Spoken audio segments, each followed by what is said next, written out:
How? I see a face. Sorry. I do see a face. Yes, I have a With a face. handsome haircut, you destroyed the floof and I'm upset. Sorry? I mean, it's still floofy.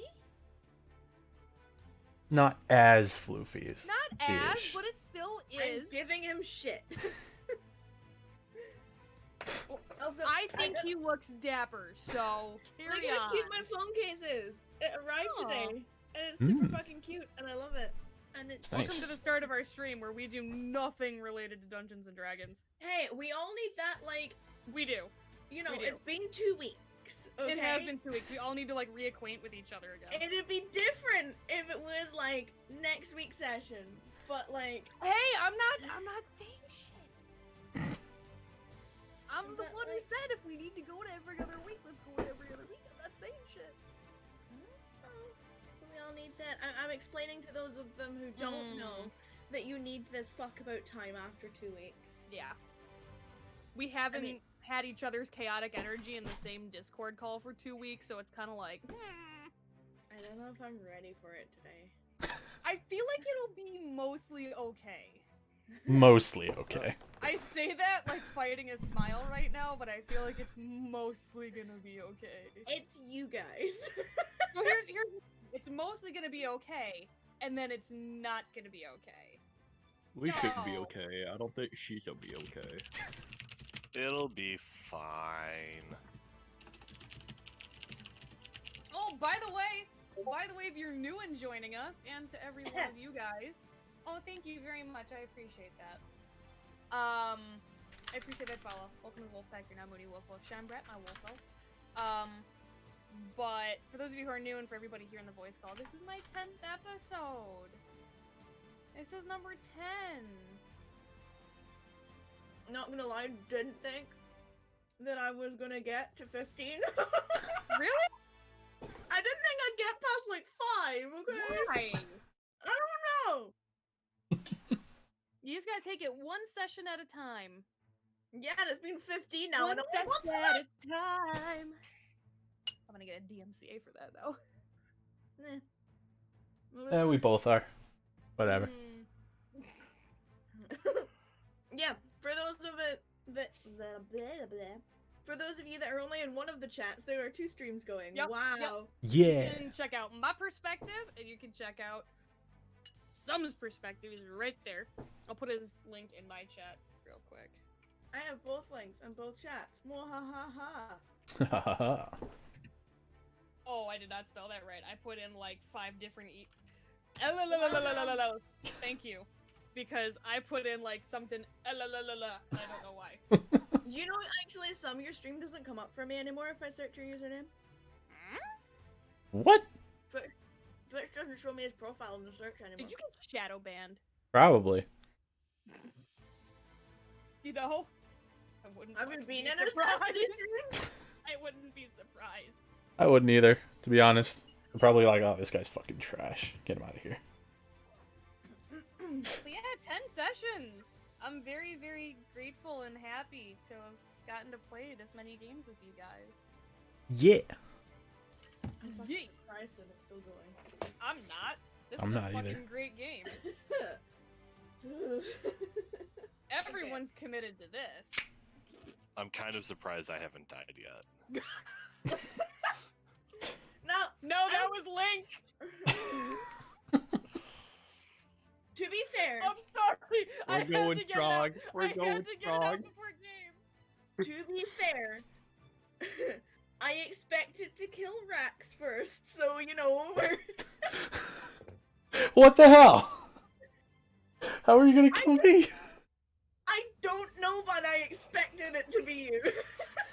She expected it to be me last because she literally said to me, "Fuck your AC, I have to balance every fight around you." Yep. And, And- balance every fight around both your AC and your to hit. Because you hit like a fucking truck. But I don't have a magic weapon, so it's only half the damage half the time. Exactly! And then you go and How do you cast do magic that? weapon. Rattan hits. Oh wait, no, this is gonna be halved. Rattan doesn't hit that hard. We can't do that monster. You can do that monster, that's We exactly can't do what that I'm saying. monster. It's gonna be rough. Like, oh, this is an easy encounter. Ritan doesn't have any magic weapons. This fight's gonna take 2 hours instead of 20 minutes. Yeah. Yep. I know what I'll do. I'll throw a hallway full of drow with the. Oh no. Hallway full of... Ritan kills 8 drow in like 18 seconds. To be fair, the hallway full of drow wasn't supposed to be a hallway full of drow. No. You guys just made a fuckload of noise. But it ended up working out. For you? Yes, it did, and I'm glad that it did. As the unconscious guy in the room, I disagree. It hit so hard. I don't know why we put the Here's warlock in the that front of the moment group, where people. Rex woke up and he was like, "Wait, how long was I out?" About 18 seconds. Oh, sweet Jesus. Oh man, I've missed you guys. I'd like to say the contrary, but it's not true. I miss you guys. Aww. Guys, guess what? What? I can have Peeper's sheet open now. And it won't be useless. Yay! Woo! She's back. Hey, I gave me your bird back. I remember. Yes. It was a rather heartwarming moment. It was. Hey, hey, hey! Check your sheets. Check your sheets. Wait, why am I checking my No, I was imitating. I would be happy if my familiar / patron was back in my sheets after being gone for X amount of time. I mean, I didn't take the sheet away from him. I just... Yeah. Oh! No, it was like, what's the point in opening it? She's not even That would've here. been, And then it's just super like, harsh, just like yoinking it away from you. I mean, there's an NPC sheet that he doesn't have for her. I mean, there's a reason for that. I don't have a Leodir sheet. I mean, you could. I could, but I don't. It's probably a good thing I don't. We're doing good, Fish. We're getting ready to get underway. probably a good thing Just neither get of us have chaotic our energy sheets going. for them. Yes, yes, this is the one. This is the one. We're just getting. It's been 2 weeks since we played together, so we're getting our chaotic energy kind of like back in sync after 2 weeks off.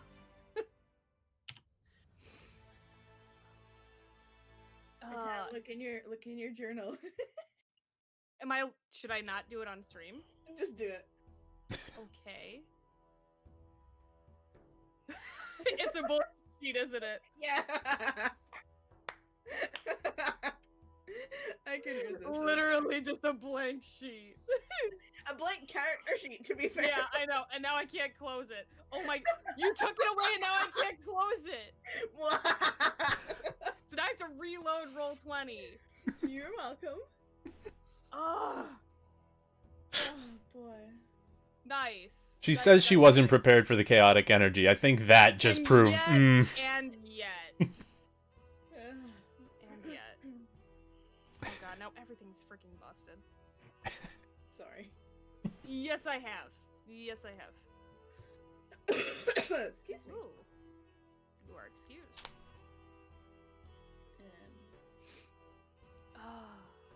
But yes, whoever wants to do recap can do recap.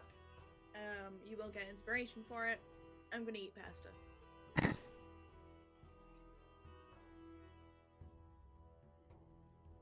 Well, if no one's gonna jump up and volunteer for that inspiration. It was between you and Keeper, because that's the two people that were either volunteered or volunteered themselves. I got voluntold, and Yeah. then Wither volunteered. I already told Hey, you exactly what my here's the recap is thing. going to be. I know that my notes are fucking phenomenal. I want to give you guys a chance to show that you guys take great notes. I already told you what my recap was going to be. You guys want to see my notes? They're great. Is it a post-it? No, it's just a blank paper. Alright, I'll do the recap then. As your DM, I am offended. I just rewatched the Oh. streams. Maybe I do too, but I still take notes. As my DM, I hope that maybe I can lessen the blow for you a little bit with my almost half full legal pad. I have Anyway. carbohydrates, I'm fine. last episode, back to where it all began. The party went to go deal with Osiris's contract problem in Frostvein. Unfortunately, that matter could not be resolved as the contract was ironclad and Osiris is kind of by the short ones on that. Much to Ritan, Rax, and Miryu's immense amusement. We went to go talk to Kekio, but Kekio apparently was already gone for about a week, and we couldn't find Azariah either because she wasn't there and they didn't know if she had a shift or not. So instead, we decided to go and talk to Richie and say our see you laters to him. He had a drawing of Horse Kess and Ritan holding onto him so he wouldn't fall off the horse, and he said, "Day Out with Friends" by Richie. It was adorable. He gave it to Kess. It was best day out. With friends. Best day out. That's right. That's right. Rax asked Miryu to officially be his girlfriend in front of Richie because Ritan was goading him, which Rax got right back at Ritan and told Richie that Ritan was getting married. And now Richie wants to meet Leodir to make sure that he's good enough for her. Richie has been invited to the wedding. And then as we were I saying... think it's more like Richie invited himself to Yeah, the well, wedding. Yeah. That's more accurate. As we were leaving, Ritan showed her wings to Richie and said, "Hey, if we see your dad, I'll make sure I told him you said hi." Everyone in town at dinner time saw her wings. We rented some horses, which promptly got blown up as we entered the canyon pass again. I forgot I did that to you. The poor horses, they survived for like 10 minutes on the road. And then they got blown to pieces by bronze dragon arbalists. I actually have here, horses dead, sad face. It's in my notes. In the notes, it must my be horse almost lived, but no. To be fair, they were called Oaken Bolters. Ah, okay. Ritan used some new magic to heal the party. Osiris was able to identify the family that made those constructs, the Ulrich family, which then jogged some memories for Ritan. So some valuable information was gained there. And then we decided that we were going to lose more time potentially going back to try to get more horses or get our money back. So we pressed on foot, and we made it to the farm on the outskirts as snow was falling. We headed into the woods, it was balmy and warm, and we stumbled across the ruins of the Serpent Tower, which Ritan had no idea what that was. And this was the tower that the boys and their previous companion had conquered and then apparently promptly blown up. The NPC, the little tiny halfling, blew up. Yeah, Olivia blew up the tower. Olivia Thorngate, what a gal. Yep. Here, Olivia the halfling blew it up. That's what I wrote. The party gets to Kakabian, and that's literally where our story began. We go back into the same old bar, the Brewing Pot, where we met. Elizabeth is there. There is also a gray-skinned, white-haired female pirate and a pale, vibrantly red-haired, all-in-black female. We all got powerhouse beers from Elizabeth. Rax had someone waiting for him, so he went off into the private room to have a conversation for a while. We sent some we asked Elizabeth to send off some letters for us. Someone was sending a letter to Crow. I believe that was... I don't remember who that was. Me. That's okay. Rax sent a letter off to Crow, and Ritan sent a letter back to Alverdine, the Kind King. We find out that Duskbane Manor is throwing in a party for an important guest, and that Lady Duskbane was recently married. So that's a big thing, and we know that in Valormir there's a bridge to get over. There's also a contract for Dragonthane, a commission to investigate some weird goings-on there, worshippers of the almighty Red One, we suspect, and a ceremony or ritual with massive arcane energy. It's been circled on Reuven's map, so it's definitely a point of interest for us. Ritan and the others notice that the two females across the bar have noticed their attention and their conversation, so we go back to the very first table where we all talked, and we meet Captain Cascade and Akane. Captain Cascade and Akane basically say that they could get us the quick way to Duskthane, which would be through Vrora Oklirie, which is apparently, if I remember correctly, a place where you go if you want to disappear. Yeah, one of the most dangerous cities in the southern continent. It's a place to go to disappear. Hey, had it right. Yep. So Akane says that depending on how much money they put on the table, that's a start as to motivation. So Ritan says, here's 5 platinum, half now, half when the deal is done. And they agree. We are to meet them before dawn in the bar, and they will take us to their boat. We're gonna need some formal clothes for this, because this is a nice fancy party that we're going to, and somehow we're gonna have to secure an invitation. We find out that Frisia's back. Rax has peepers back. It's a good day. Then Rax told Frisia that the party got to meet Ritan's Deva, Leodir, to which Frisia is immediately demanding that Ritan spill. Ritan conveys this to Leodir, who then shows up in the brewing pot. He and Frisia have a 5 to 10 minute telepathic conversation, to which apparently Frisia tells Rax that Leodir is hilarious. Osiris is staring at Leodir. And then he gets up, goes to the bar, orders wine, and then Leodir and Miryu simultaneously fuck with each other for the next several minutes. Not in the sexual way, but Yeah, the not back like and that. forth. They were messing with each other, like ribbing on each other. Mm-hmm. And it's about 1:30 in the afternoon. Accurate. The only thing I will say is that Luce never got called Lady Duskthane. Luce has just been called Luce. I didn't say she had. You did. You said Lady Duskthane. But I'm very confused because in my notes it says Lady Duskthane. Luce took over from Lady Duskthane. I don't have that in my notes. I just have Lady Duskthane wedding recently. Luce took over from Lady Duskthane and had a wedding recently. Oh, I don't remember that. Well. I feel like I would have written that down. Well, now you got now it. I know. I'm gonna write that down now because I feel like I would have remembered. Because I double checked my notes. I was like, did I give Lady Duskthane as a name? And I was like, I did, but not in that context. Okay, so. But yes. So the Other new than that- Lady Duskthane. I'm so confused now because I feel like I would have remembered this. But anyway, yes, the rest of that is accurate.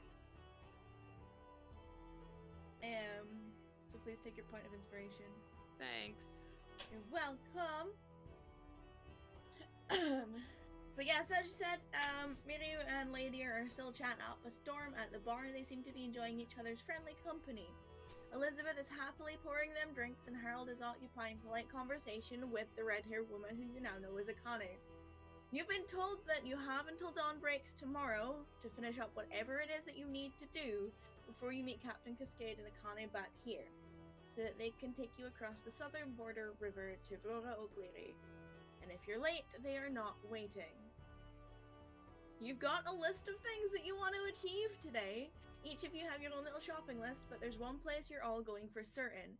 You need to find out if there's a tailor or a clothing store in Kakabion, and none of you have any ideas. The day is yours. How long have they been over there chatting? Which they? Miryu and Leodir. It's probably been like maybe probably not even like 5 minutes. They literally just started talking because at the end of last session he had just Yeah. got off and gone to the bar. So it's not been that long, but they do seem to be enjoying each other's polite company. Ritan kind of messes up her hair, runs a hand through it. So, as much as I hate admitting it, well, I don't know.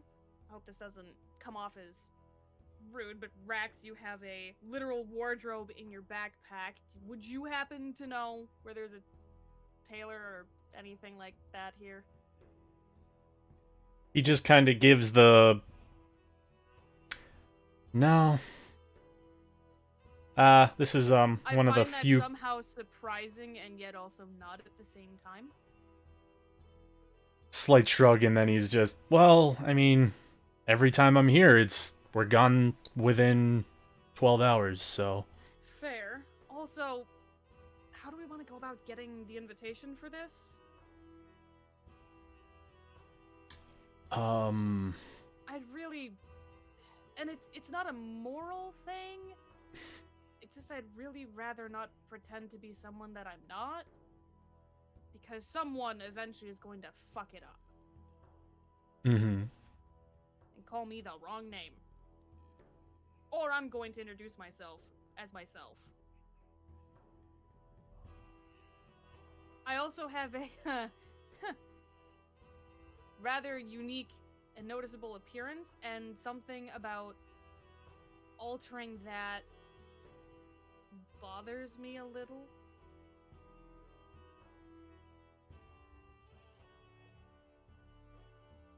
Rex kind of just sits pondering for a moment, and then he's like, well, I can't pretend to be anybody else, because... Just gestures at himself. Well, here's the other problem. I don't know how that magic works. How long does that kind of thing last? What happens if it wears off when I'm talking to someone? I will give Rex an Arcana roll for that, and I will give Osiris one with advantage. In fact, you know what? No. Osiris, roll me a wisdom check, please. Okay.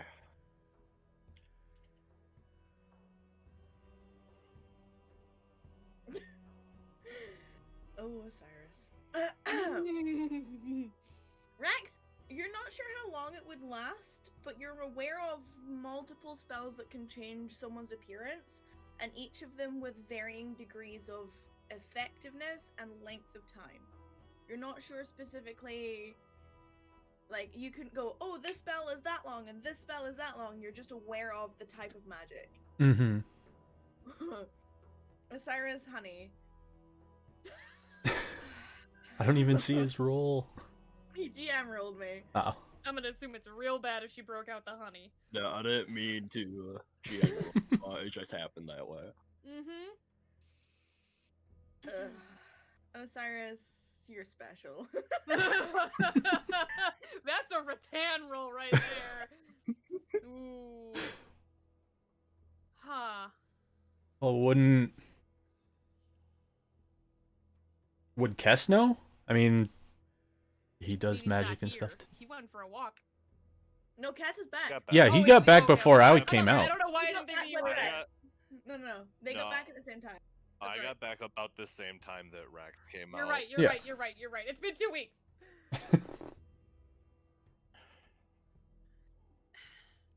Well, maybe there's a way that we could just finagle it to go on Elizabeth's behalf? Like representing her? A better idea than I got.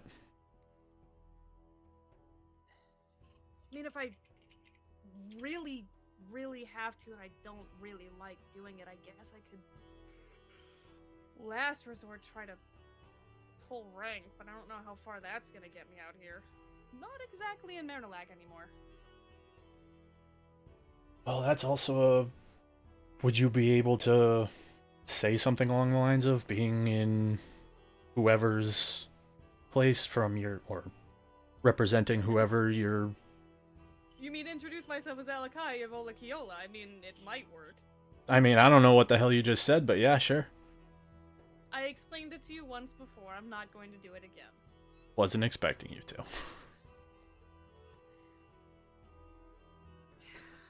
You all hear Miriam burst out laughing at the bar, and Lady looks smug as fuck, but you don't have any idea what we're talking about. She's just going to very slowly turn with one raised eyebrow. Kind of like the what the look on her face. Rex is just gonna kind of do the not worried about it. Not sure that's a good idea, but...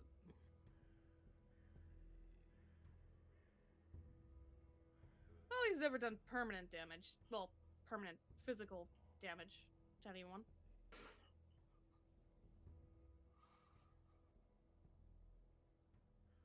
But anyway, we gotta figure out what the hell we're gonna do, because we have a few different options, but What do you mean? how the hell are we gonna get in this party? Are we gonna go on Elizabeth's behalf? Are we gonna go on the behalf of... Well, she did say that anyone got an invitation. Mm-hmm.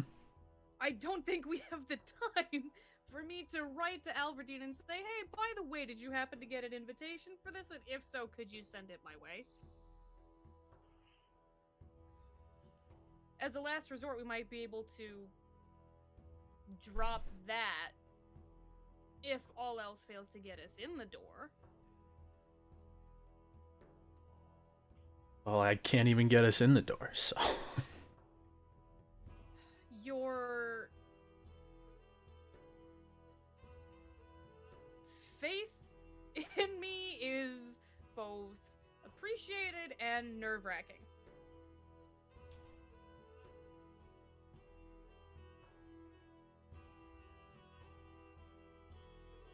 Osiris. Interesting question. Yeah. And she kind of like... She's definitely trying not to start laughing. Cyrus is looking at you. Why don't you try to look like Elizabeth?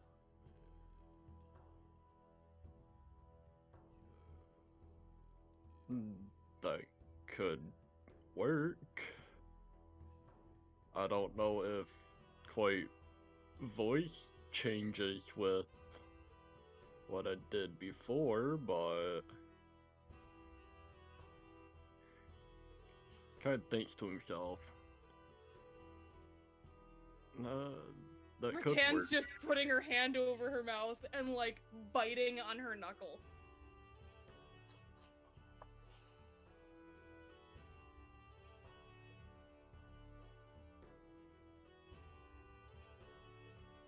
So Rex's Osiris. head perks up a little bit.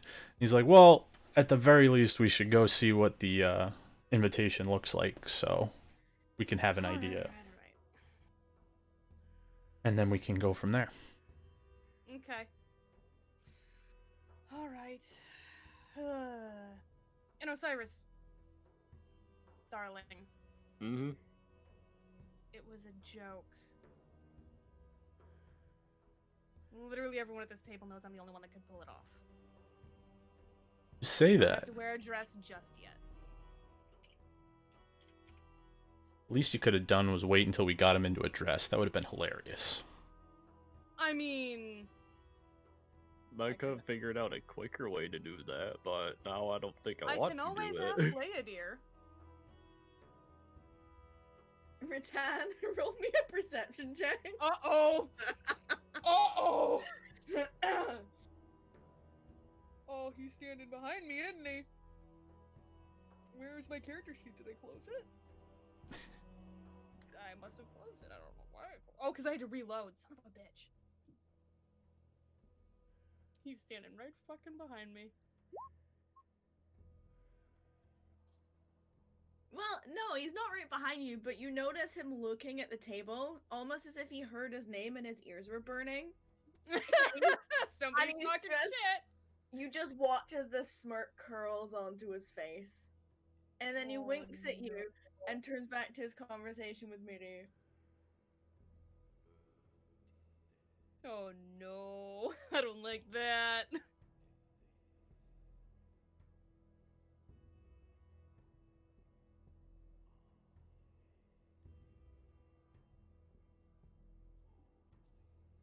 As you were. She just sends that back.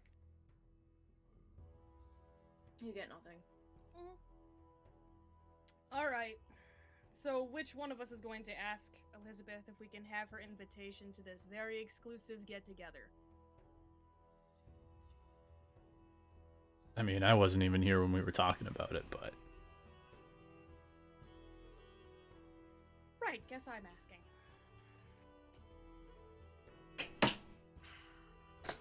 Ritan stands up, grabs her mask, puts her mask back on, and starts heading over to the bar. You head over to the bar. She gets like 5 steps, and if no one's following her, she turns around. Really?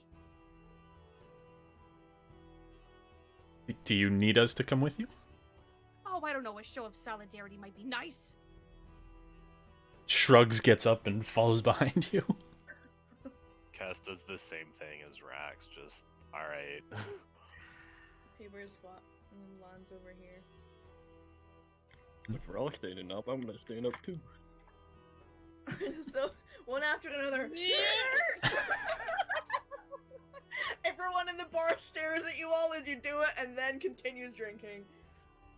Ritan's shaking her head. Oh my god. It's almost as if someone dropped a glass, but it's all of you just standing up. I know! But you all make your way to the bar. And Elizabeth gives you like another round. Question, actually. Potential answer. What's up? You said this get together in Dusk thing, it's a private event. Sort of. Would I you mean- care to elaborate? You have to have an invite to be allowed in, but it's not private. A lot of people know about it. Like I said, anyone who is anyone has an invite. It's mostly townsfolk, but there's people coming in from various other stretches. I mean, we got an invite. So you said, but you can't go. No, can't. Won't. Oh, there's no point in me leaving the bar. 3 days less information is 3 days less business. Now, here's an interesting offer. Okay. What if you could be in both places at the same time? And you see her think for a moment. And then she looks at you really confused. Oh The no. natural one! I'm gonna have to spell it out for her. So Elizabeth's like, are you talking like some arcane method here? Or like we go in like No. teleportation? No. Or... I meant, what if you were able to get someone to go on your behalf? Get information there to bring back to you. Then you'd get information in both places. I'm not sure what information I need at a party. And Oh, you'd be surprised what people say. You'd also be surprised the network of information I have going. It's just an offer. What are you asking? Be plain. She's trying really hard not to fucking look at Leodir, who's literally right there and is probably dying. Because if she looks at him, she's gonna lose it.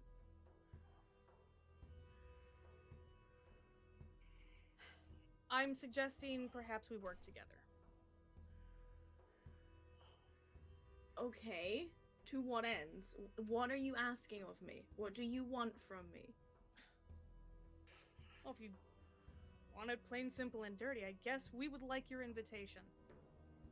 Was that so difficult? And Elizabeth dips behind the bar, like sort of rummages around a little bit, pulls up a rolled up scroll and bap on the bar front in front of you. Somehow I thought that was going to be a little bit more difficult. Rax pipes up from behind you and he's like, so obviously that's for you. Would you need to write something so that they understand that we're representing you? Open it. Ritan opens it. Rax peeks over her shoulder. I'm gonna show it to you Highlight all. stuff. It reads, Dear Elizabeth, you are formally invited to attend the grand dinner being held at Duskthane Manor on the eve of the next full moon. We will be honouring the return of a very special guest while also celebrating the marriage of Lady Luce. You may bring Harold as well as a small gathering of personal guards should you wish. No more than 5 people total. Anyone who is attending as a guest must wear formal attire too. You'll be expected to wear appropriate formal attire, and you may change upon arrival, but may be seen as an offence to Lady Luce and her husband if they see you and your attire is not considered appropriate. A room will be provided for you, your husband, and any guards you take with you, but only for the evening. Pets are allowed, though they must be tame and well behaved. Should they cause a problem, they will be tossed from the manor, no exceptions. If you have any questions, please send a messenger and we will do our best to provide answers. If you cannot attend, please send word as soon as possible. Regards, Alexander Harrington, head butler of Duskthane Manor. She's definitely gonna like hold it so everybody can like read it over her shoulder. Huh. Again, somehow I thought this was going to be a lot easier. Thank you, regardless. And she rolls it back up. Now, obviously, it's extended specifically to me. How you get around that is up to you.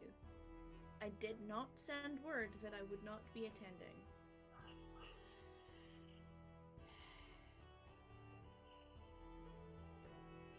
Drinks? And she bangs glasses on the top of the bar and starts filling them up for you all. Oh, why not? She doesn't give you beer this time. She gives you a very similar glass and liquid color to what Captain Cascade is drinking. This caramel dark colored Oh god, this is gonna fuck me up. with 2 cubes of ice in it.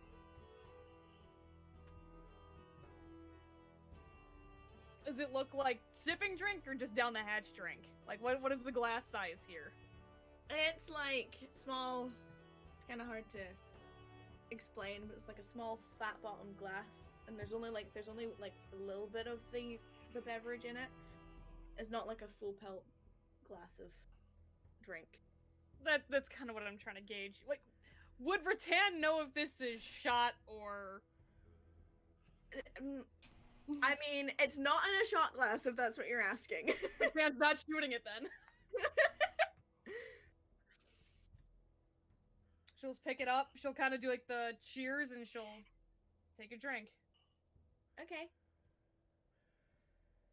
I'm assuming there were multiple poured out for all of us. Rax is gonna grab one for himself and do the same.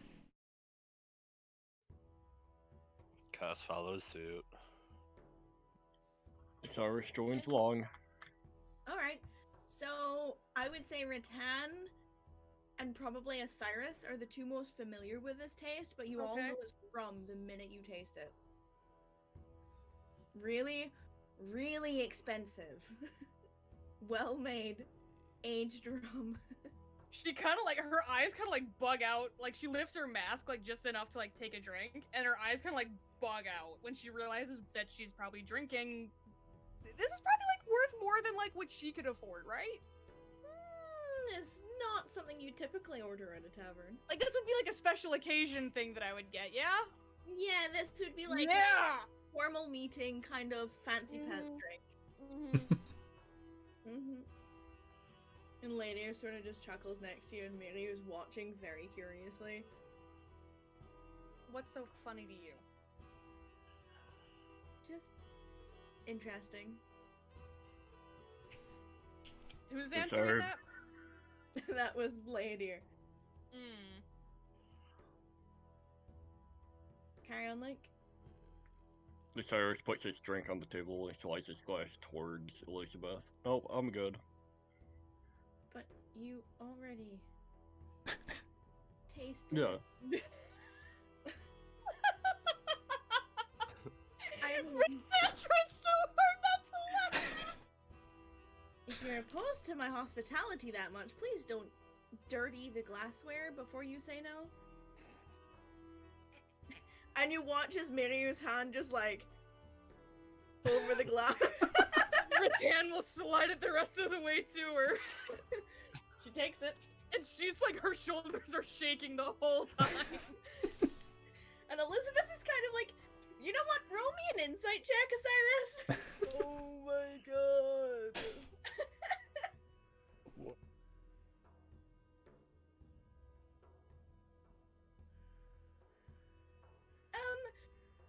You can tell that maybe she's a little bit offended by what you just did. But she gives you like a crooked smile anyway.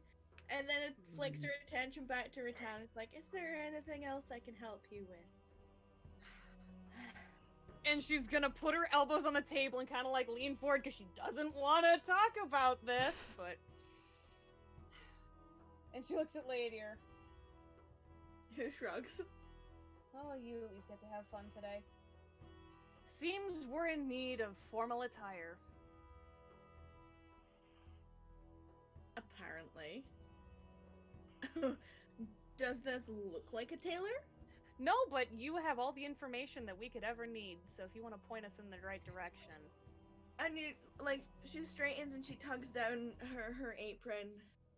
Well. And I'll start off with, do you just need the tailor? Is there anywhere else you'd like to go today before I have to give, like, 6 of you directions? Preferably also a weapon shop? Mm-hmm. Is there a magic shop in town too? And she's going down the line looking at each of you.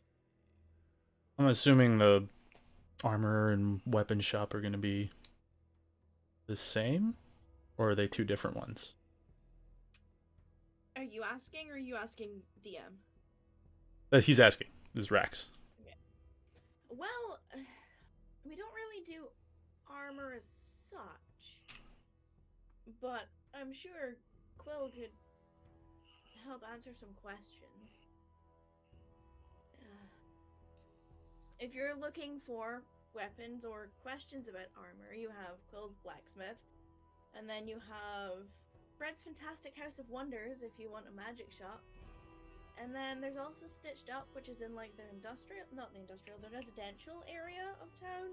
That's where you'll find Elliot's place. Good luck. Do I...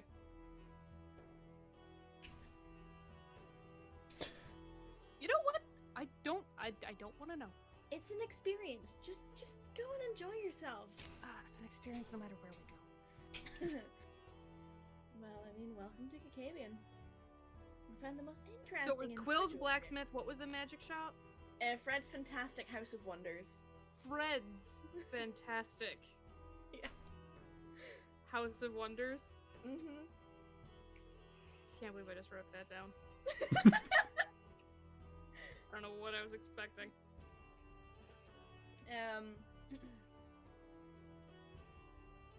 Stitched Up is the closest to where you are now, and Fred's is the furthest away. Fred's is, if I remember correctly, and I will double check, on the eastern outskirts. Stitched Up, which is Elliot's place, is in the residential district not far. You're probably about 10 minutes away from it. And then Quill's is on the southern side. And then while we're at it, we should probably get rooms for the night. Oh. Well, and Elizabeth kind of looks at Mary. One of you is already taken care of. And because of, and Elizabeth gestures to Akane and Captain Cascade, there's only single rooms left after that. If you want a room, you know, it's 2 silver. Per Fine person. by me. But, you know, I have enough available right now if you want to book them now. You can just come back when you're ready. Yeah, I'm gonna book mine now. Cool. Thank you. Same. Thank you. Yes. Thank you. Does the taking them, putting them in the coin box, tucks the coin box away under the bar. Gives you all keys. Now something. Miriu does grabs it out of between her chest and waves the key at you. Okay, so I'm not going to actually finish typing what I was typing. That answers the question I was going to ask. Old habits die hard.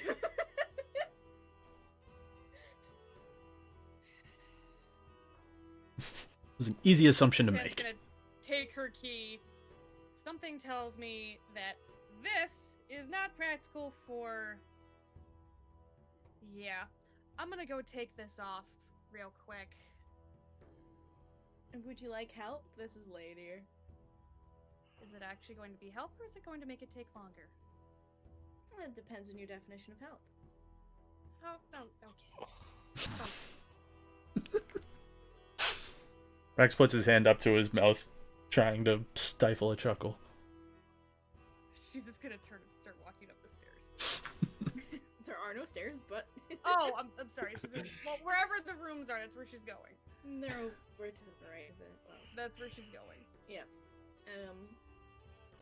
And she just goes, "Your choice." Lady follows almost obediently behind her.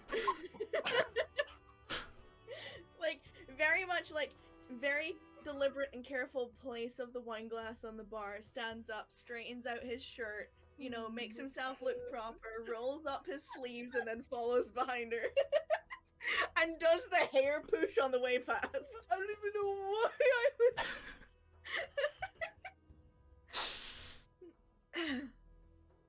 The rest of you are left there for at least 10 minutes. Ritan, he actually helps you. He's fucking with everyone else. Oh, I know.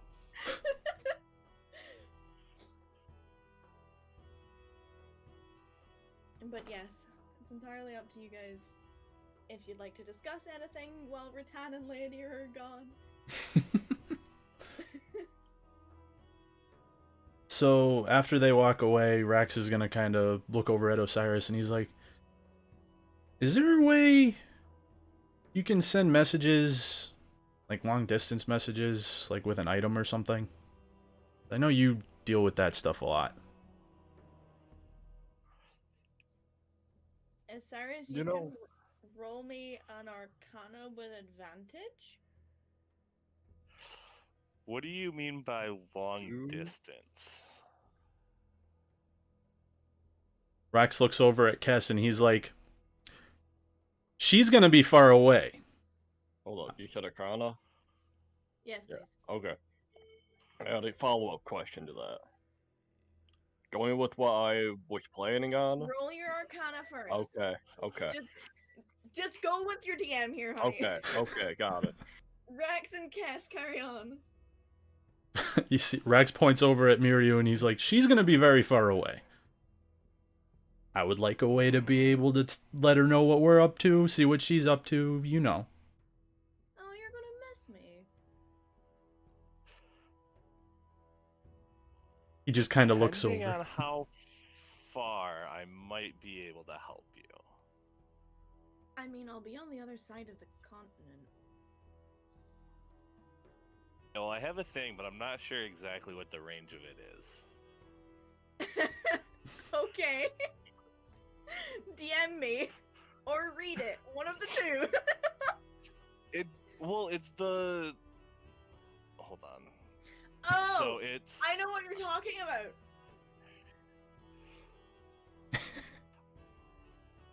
I don't... It's not an actual distance, it's a time thing. Mm-hmm. So I don't know, like, how far it could actually travel in that amount of time. Hold on.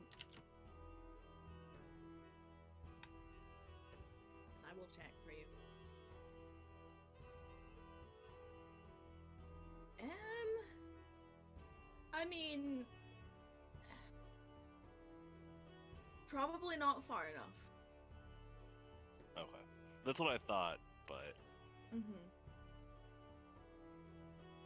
I mean, you're not entirely sure the geography, but you're almost 100% sure it won't be long enough. Ow. Osiris, the thing that you were messaging me about during the week, they'd work.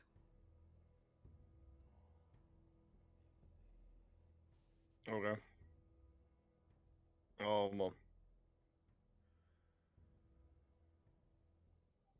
Sorry, I was also thinking at the same time. Yeah, Osiris has like he's thinking for a quick moment as you're speaking with a keeper and Mirror as well. Then it's like a light bulb goes off and he looks towards Kess and Mirror. Breaking the I fourth wall apologize. there, Yes, Link. I am, right? It's been a rough 2 weeks.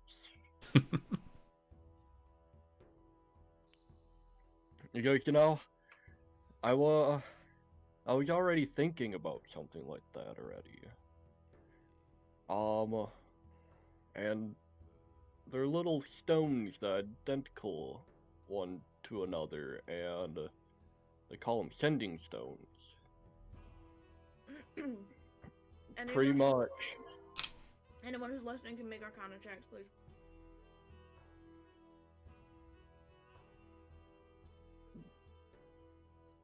Pretty much the method of how they get used is that. check.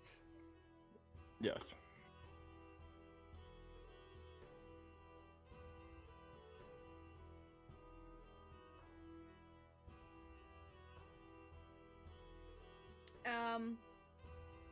Kess, you've heard of them before. You would know that they're used to communicate across long distances and planes, but they do have a limited number of uses per day. Rex, pretty stones. Maybe it could be a thing. Miria kind of like looks like she understands. And kind of gives like a knowing nod. Carry on, Osiris.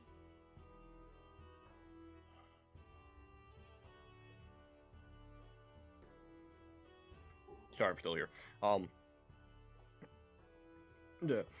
They're identical little stones, and pretty much there's magic intertwined to connect them that you can send what I actually know the spell that they're sending. Yeah. Okay. Yep. They're sending the sending spell, which pretty much you can send it across long distances, and well, pretty much only 1 or 2 sentences, depending on how many words of such. But my problem is that I can make said stones, but it kind of has to come through me. I would have to give it the magic for it able to work, but it would only be to an extent of when it's needed, really. I could have it keep going, pretty much like how my trident works, that it's just magic flowing with it. However, if I needed it for something else, I would rather use that magic for something needed. Otherwise, yes, you could actually probably pick them up at a magic store, if I had to guess.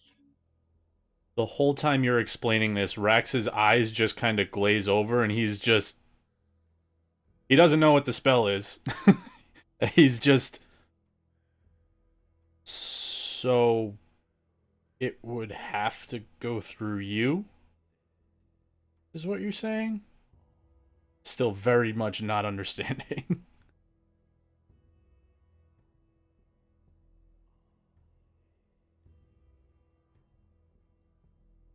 Mirror kind of pipes up. I think what he's saying is that he can create the item, but it's limited to however long he can maintain it. And if he had to make something else, it wouldn't work anymore. Bingo, and he points at her. Okay. However, I believe that through a magic shop, that would cancel out the whole incident of me needing to come and maintain the magic. I mean, and Mirio is now like rolling the glass that you ended up not drinking from Osiris in her hand, and she's talking and she leans back on her still. Some magic shops would have them. Whether or not... Was it Fred's? Whether or not this Fred person does. And they can be quite expensive. Honestly, I'll write you a letter. We'll figure something out. If it's gonna be that much of a problem for Osiris, we'll deal with it. Although it is adorable that you'll miss me that much. So after she finishes the first part, Rax kind of shrugs, and then as she says the last sentence, he's just purses his lips a little bit, as much as like he can. He's just, yeah. Anyway, Giggles and drinks. Ritan, about this time you're probably coming back out. Carrying your armor. I mean, there was an armor stand in there if you wanted to leave it in the room. Oh, I'll just leave it in there. Yeah, like, to remind you, like, Elizabeth's rooms are, like, built for purpose, one night stay, you know, Okay, like, no, an armor perfect, stand. perfect. Yeah, no, I'll leave it in there. Yeah. I'll leave everything except what I need in there. Which is probably the extent of money and something Yep. to carry your shopping in. Yep. And maybe a weapon to make you feel safe. But Yeah, like, I mean, she's never gonna go even anywhere without her then- glaive. Yeah. And, like, the door's locked and they look secure and it's Elizabeth's bar. I mean, like... So There's a Ritan guard at comes the back door. and she's wearing just these plain black breeches, these very plain black boots that end below the knees, and she's wearing a white shirt that's very similar to the one that Leodir is wearing, with the sleeves rolled up past her elbows. The most casual you have ever seen her. I need everyone to roll me a perception check. Why? As Leodir takes a step out slightly further behind Ritan. Oh, I don't like that at all. And everyone other than Kess and Ritan, because you're not looking at him, watch as Leodir zips up his formal pants. Very deliberately. Very, very, like, big shit-eating grin on his face. Deliberate. Zip, Yep. yeah.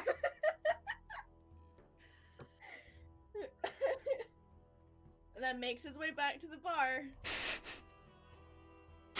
She's Parts. oblivious. And she still has her mask on, too.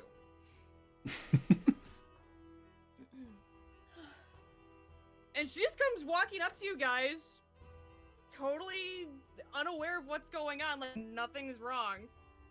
Are we ready to go? I'm ready. Rax finishes his drink. He says, "Yeah." I'm good. He's got a shit-eating grin on his face too. Did I miss something? Nope. Now the real question is, and this is later, are we going clothes shopping? And she's literally just going to reach her hand behind her, pat him on the arm. Yes, yes, you can have your fun. Brilliant. He doesn't even, like, get all the way onto the stool before he pulls himself back up again and is, like, ready to go. Go, go, go. And she's just like right next to him. And Miriam kind of looks at you, Rex, and she's like, do you want me to come with you?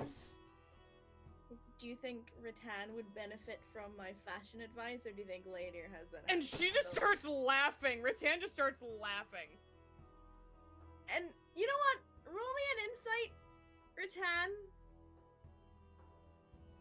Okay. A 14. Okay, I'll DM you. Uh-oh.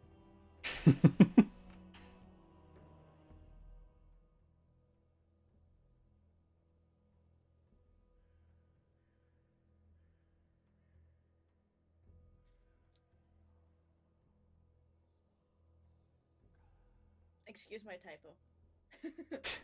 She abruptly stops laughing. And just he- turns and looks at him. He's walking out the door. And she's right after him. Rax says, I feel like it'd be pretty interesting, so you're welcome to come with us. Perfect. And she, like, it's almost as if she decided she was going. She's up. Mhm. She already made up her mind that she was going. Mm-hmm. So you all Kess proceed gets out. up and follows him out. Mm-hmm. Mm-hmm. Where are you going first? Well, you said the clothing shop was the closest. It sure is. Let's get it out of his system now. So you follow Elizabeth's directions and you find your way to a beautifully painted building not far from the brewing pot.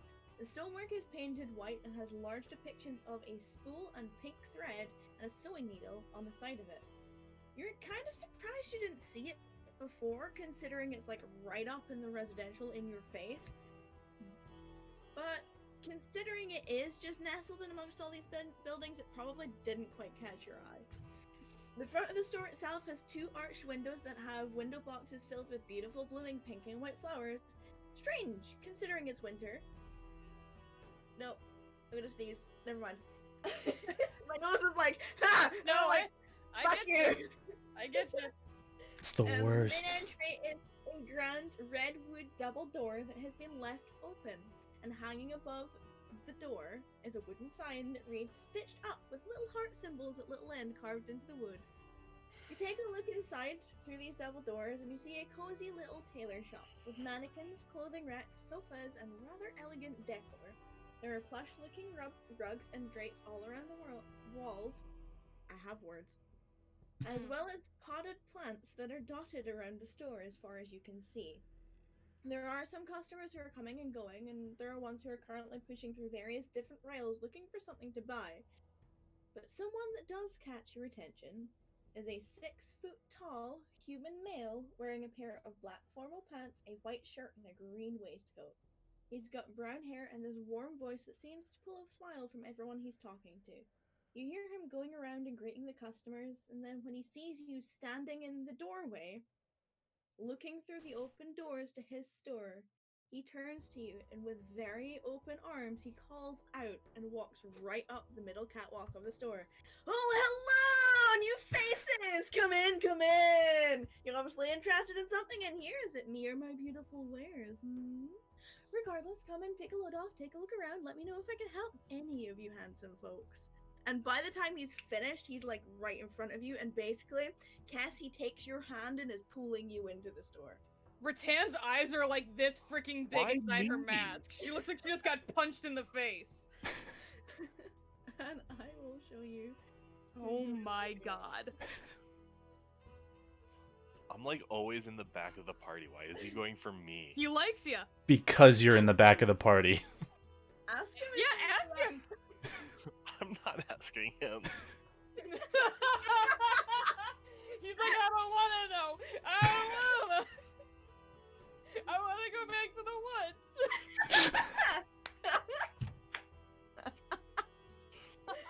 So yeah, he literally takes you by the hand and is leading you in. And like basically I mean, I'm going with them. Oh, he's very excited. And he leads you in down the middle catwalk of the store, right slap bang into the heart of this And for all intents and purposes, it is a very beautiful place, but it's also kind of strange because once you're there, it kind of feels like you're in someone's house. Because it's literally like sofas and people are lounging around, and like there's a group of women who are drinking champagne and giggling among themselves. Yep. There's like a group of guys who just look really fucking bored and just kind of doing the sup to each other as if they're waiting for other people or their significant others in the store. And as you sort of guide forward, he kind of pulls you in and then stops all of a sudden, like to the point that Kess, you almost walk into him. And then he turns around and faces you and puts his hands on your shoulders and just grins. And then slides them down your arms, tucks them into your waist, feels the curves of your waist, walks around you, slaps your ass, and then leans right in next to your ear and gives a very long, very deep inward sniff. He's like, You're from This the is- woods." This is the most uncomfortable Kess has ever been in his life. Ritan is just like holding on to Lady's hand, trying not to laugh. Oh, Miyu is in stitches. She's like shaking, but she's like holding on to him because right now, like focusing on that is the only thing not letting her laugh at poor Kess. And Lady is smirking, but like, you know, he's remaining dignified. Rex is like Yeah. this, trying really hard not to laugh his ass off. Don't look at me right now. And right, like, in your ear, from behind you, like, leaning over, and then you feel like, you know, his arms wrap around your waist again. You're not sure if he's, like, doing it for pleasure or for business and sizing up your body type, but there's definitely It's both. You're from the woods. I may have the perfect thing for you. What are you looking for? So, like, while he's talking, I'm gonna take a step forward away from him and turn around. And he gets a very, like, he pouts. For all intents and purposes, he pouts at you. He's like, well, what are you looking for? We need formal attire for a party that we're going to. And he gives you an up and down and then bites his lip. He's like, I definitely have the perfect thing for you. And then he walks over to Osiris. And you get the little corner smirk on him again. And the same thing. Hands on your shoulders, down your arms, slips through down your waist and around. This time he goes down both legs as well. Walks around you, grabs your ass, leans in, and takes two very sort of short sniffs. It's like, you're interesting. I get that a lot, thank you. You're welcome. It's unfortunately probably going to be quite a plain suit for you. That works good. That's just about all I needed. And then Rex, he steps over to you. And he sort of stands there. And he gives you the once over from a distance.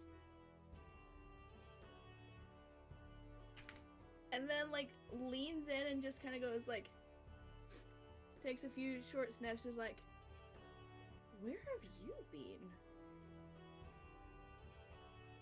Rex has a huge smirk on his face. Bunch of different places.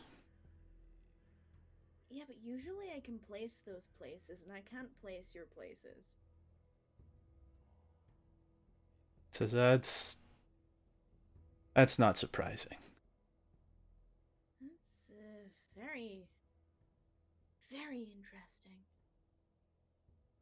I know what I'm gonna get for you too, but you're fun. And then he takes a step over to Ritan. And he takes a step closer, and he looks at Leodir, and then back at you and smirk. And then he does like the walk around and takes like essentially like giving you the once over as if taking your measurements visually, the same kind of way you did to Rex.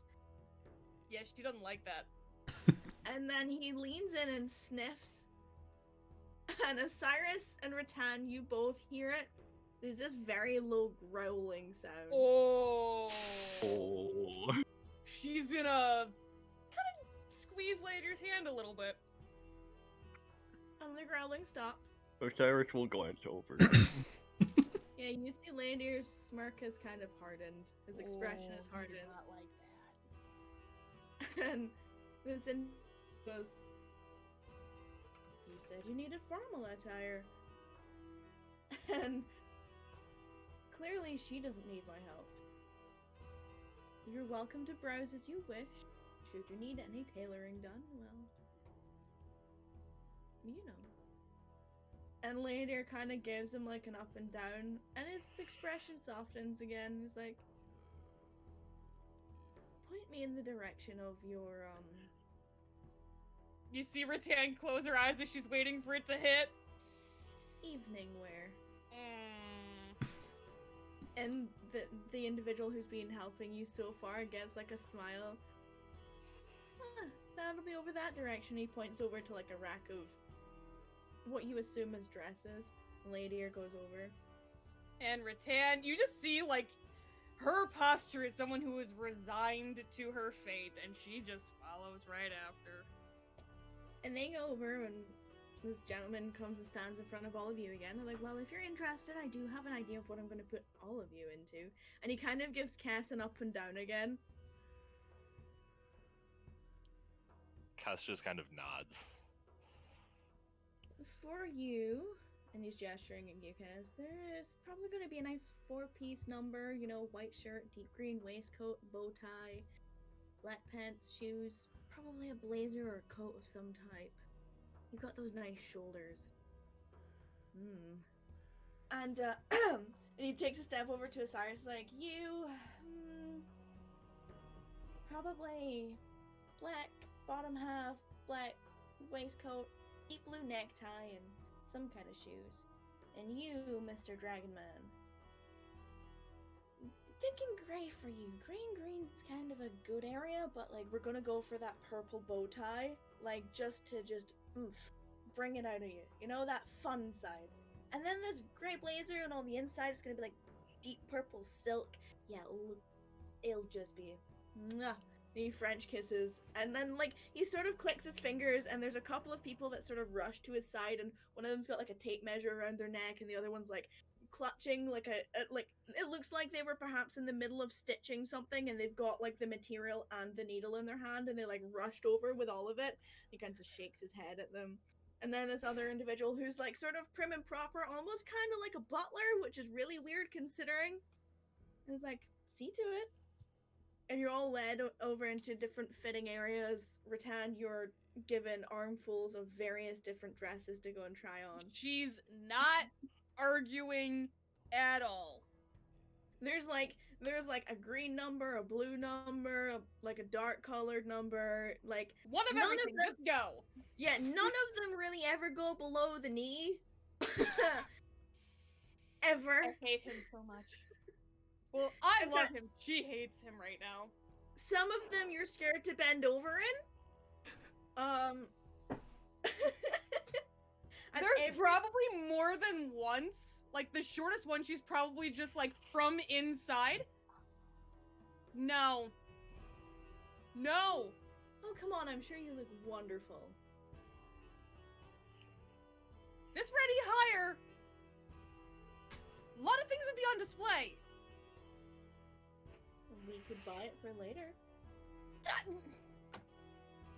And you hear the chuckling of the individual who had been giving attention to all of you when you came in, as Ladier says that.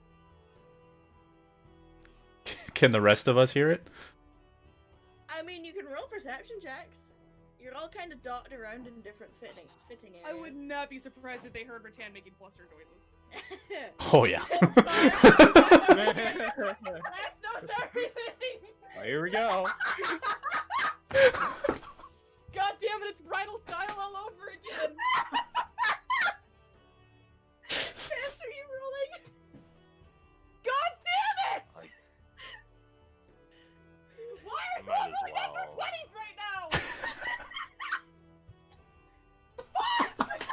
natural 16. Does that make you feel better? No, because it's still above a 20. You all hear everything that's going on from Ritan's side of the store.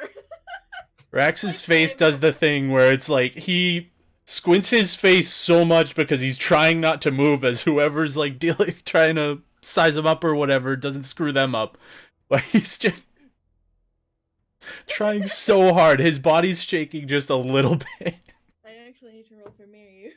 Rolled a natural 20. So, that would be I'm in hell. a 26 for Mary. So I'm in hell. Mary was just dying. Like, literally collapsed on one of the waiting area sofas, watching Rex get fitted up for his suit, just fucking losing it.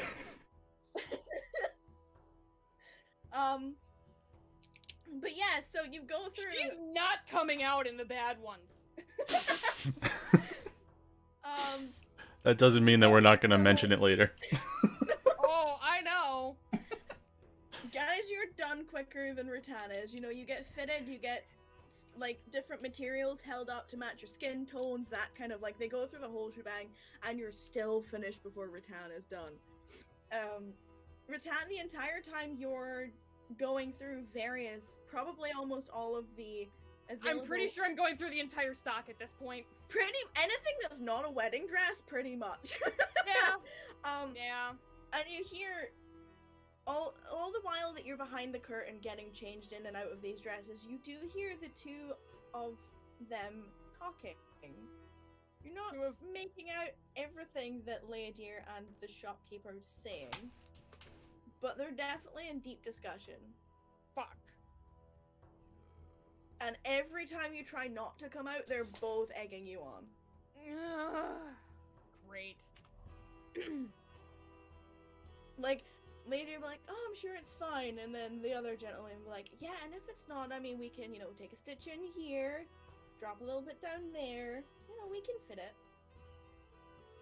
And that kind of thing, like... I'm sure at you one point definitely she's like, I don't think there's any stitching left to take in this one. You'd be surprised. Ugh. But So she you go has to through- come out in all of them is what you're telling me. No, you don't have to, but they're Okay. egging you on every single time.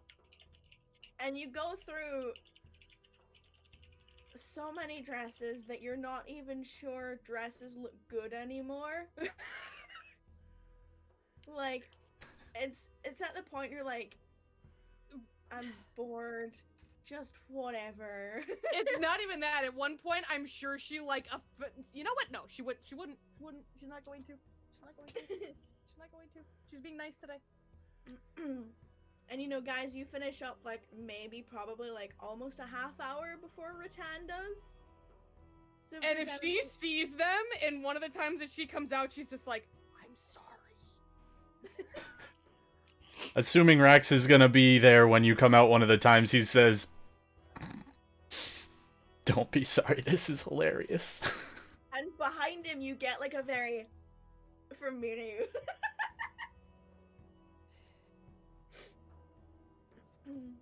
She just gives you both a very dirty look.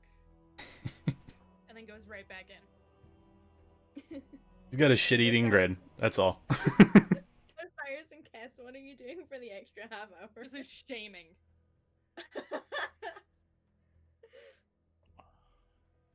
I mean, she looks good.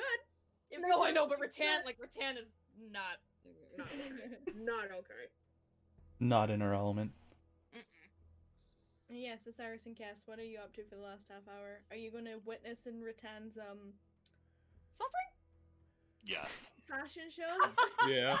I'll mingle with the significant Fuck you. others that are waiting.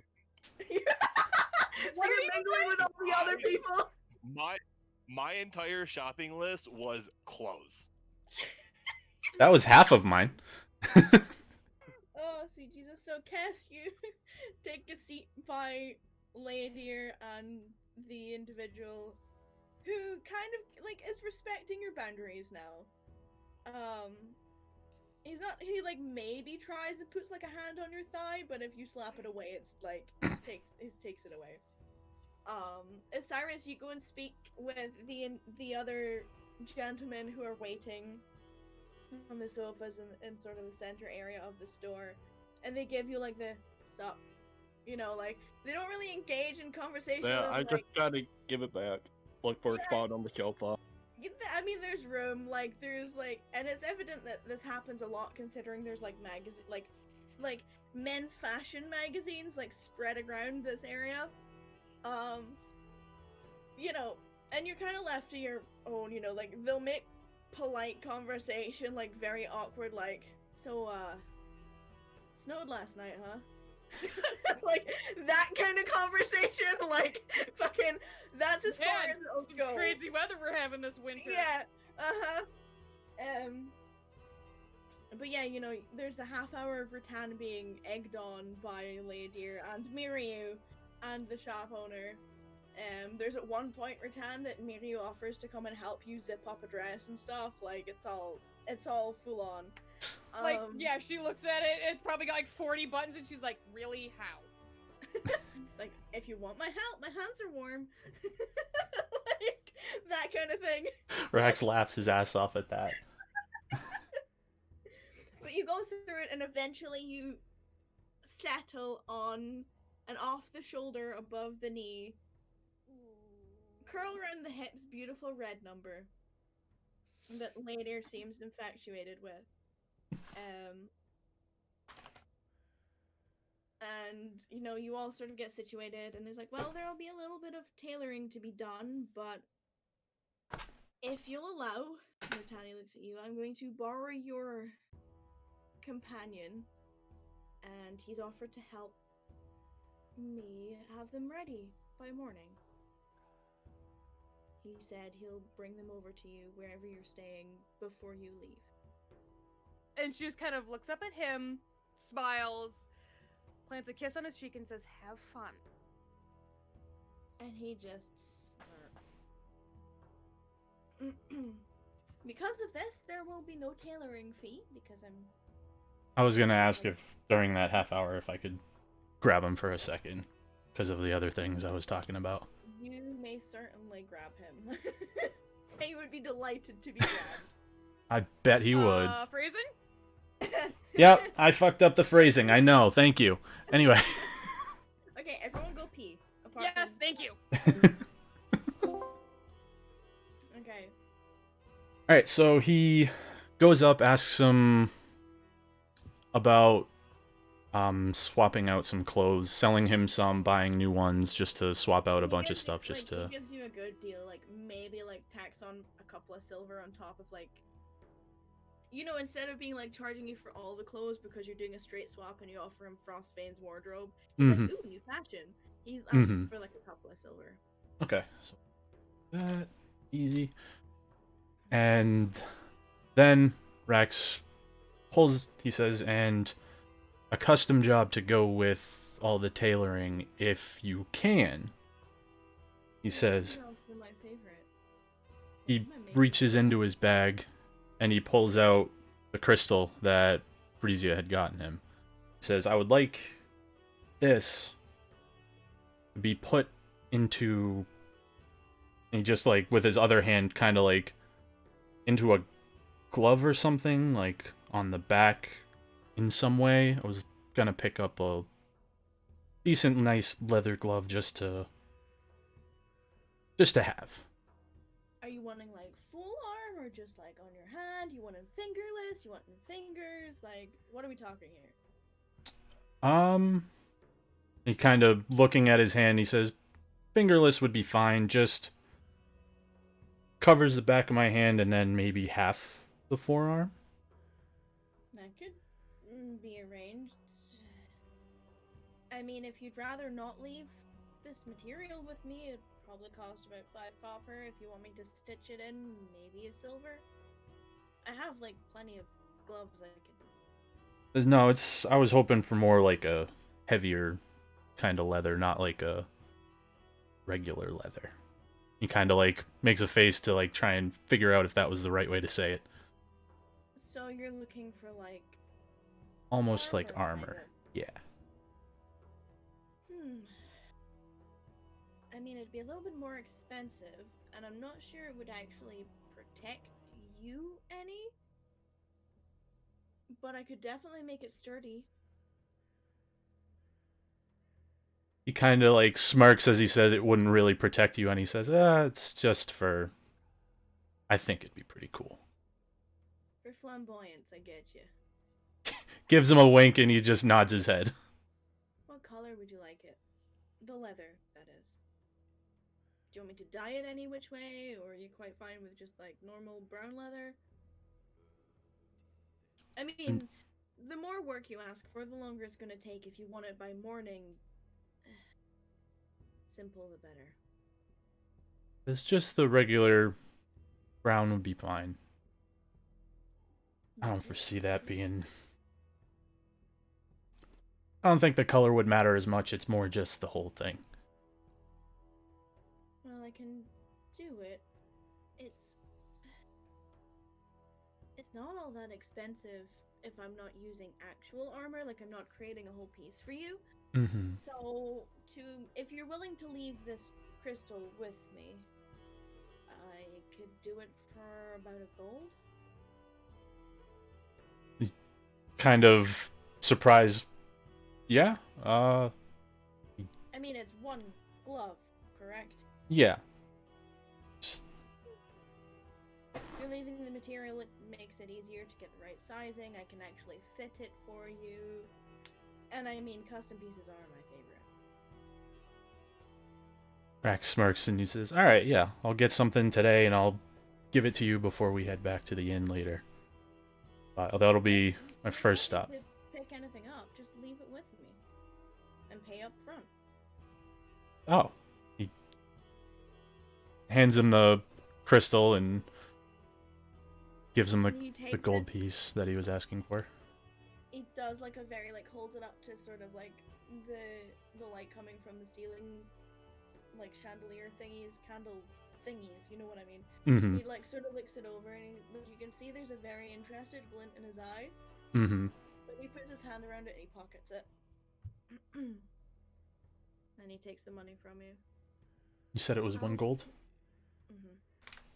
I'll Okay. send it over with the rest of the stuff. Perfect. Is this a matter of discretion? Shakes his head, he says, no. Not gonna be hiding it.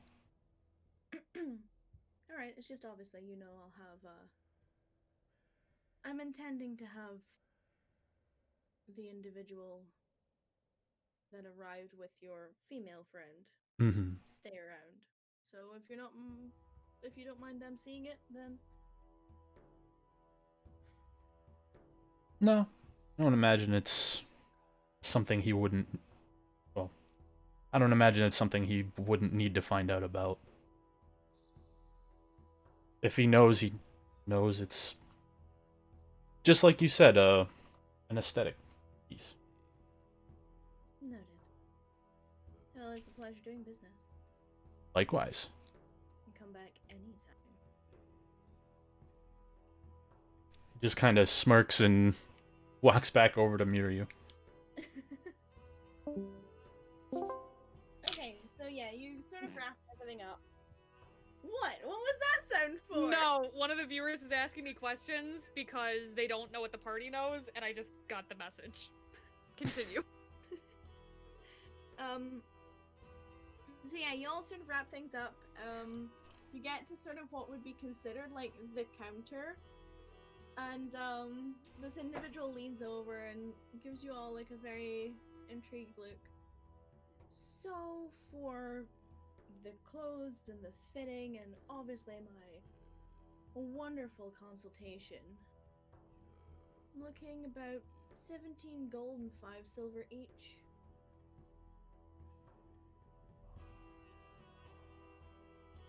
It would be higher, but your friend is staying to tailor for me. And Ritan just kind of like corner twitch of her mouth at that. She'll just pull out she'll pull out 2 platinum and just toss it on the table. And you see that he does dip and get change and put change out on the counter for you. Oh god damn it! What would that be? That's on you. What was it? 17 what? 17 and 5. So 17 gold and 5 silver. Okay, so I'm getting 3 and 5. Got it. No, 2 and 5. Yeah. And it looks at the rest of you expectantly. Rex just drops 18 gold onto the counter and he waves his hand at the extra 5. I appreciate you. Does the same, but with 2 plat. He gets you change. How much is it? 2-5. Sorry. Takes change, Just by got the way. back. For the cost of everything is 17 gold and 5 silver.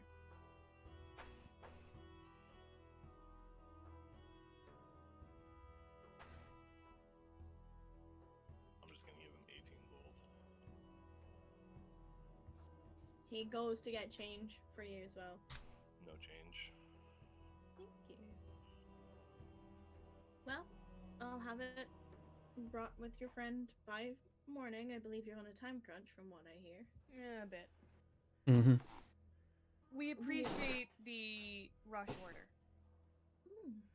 I have a custom order too, and that's just delightful. Anyway, as you were, have a good day. She gives a very nervous look at, like, what did you do? Leodir. He does She not doesn't know. acknowledge it. Oh, that fucker.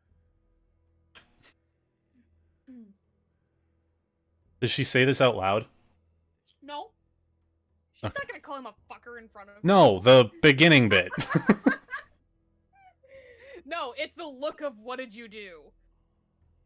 You can Will Rex? insight it if you're looking at her. Alright, yeah. There. Hard read. You're kind of used to Ritan just giving Leodir looks at this point. Just So seems it's like a just run-of-the-mill another- look. It's another one of those.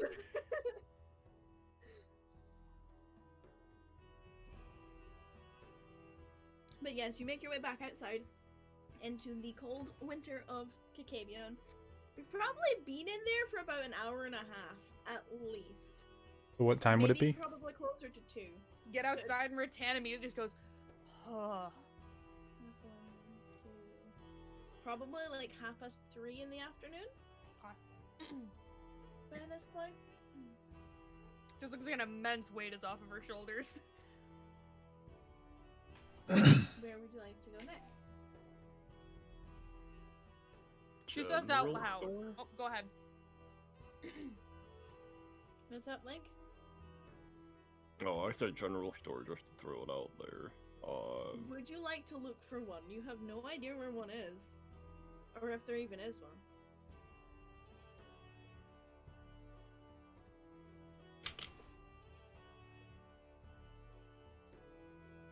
Yes, no, maybe. Oh. Did we lose Link? I'm still here. No. I was thinking for a quick second. Can I do it along the way to the magic shop? You can roll a perception and keep an eye out if you want to. Yeah, I would like to do that then. Okay. So you're No, going Cyrus to... mentioned he needs the magic shop and would like to head that way with everybody else. So we're Well- going to the magic shop. Ritan kind of brushes her sleeves off and like readjusts her clothes. Well, I don't really need anything from that, and he got something for him. I need something for me, so I'm gonna go buy a new shiny weapon. Maybe. I do need there too. I need to check if they have a shield. And she kind of gives you the look of like, yeah, you do. Mary pipes up. Are you really gonna go and let him shop at a magic shop on his own?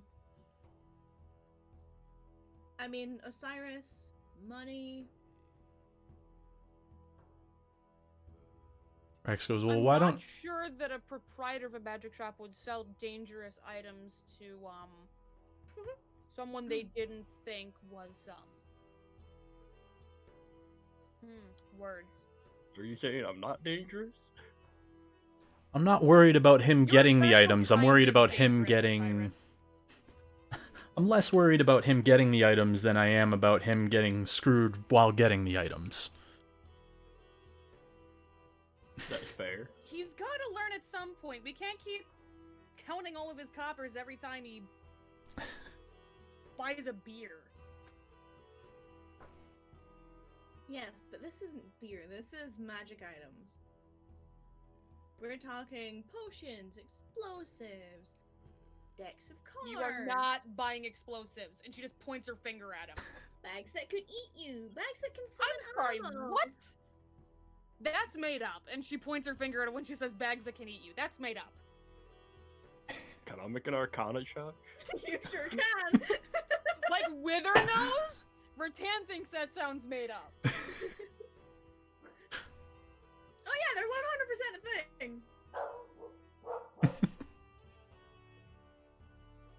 Anything can eat you if it tries hard enough.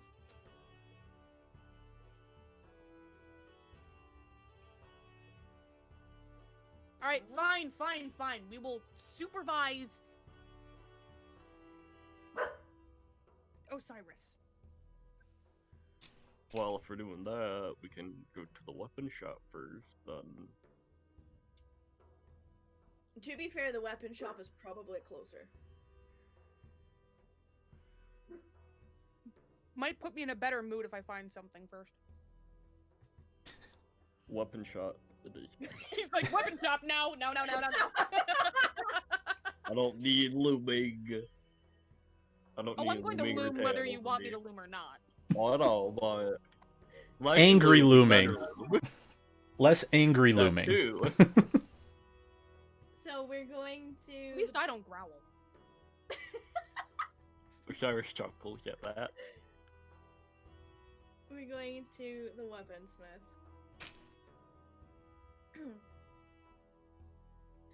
So, you follow the sound of hammering against metal after a while of following Elizabeth's directions.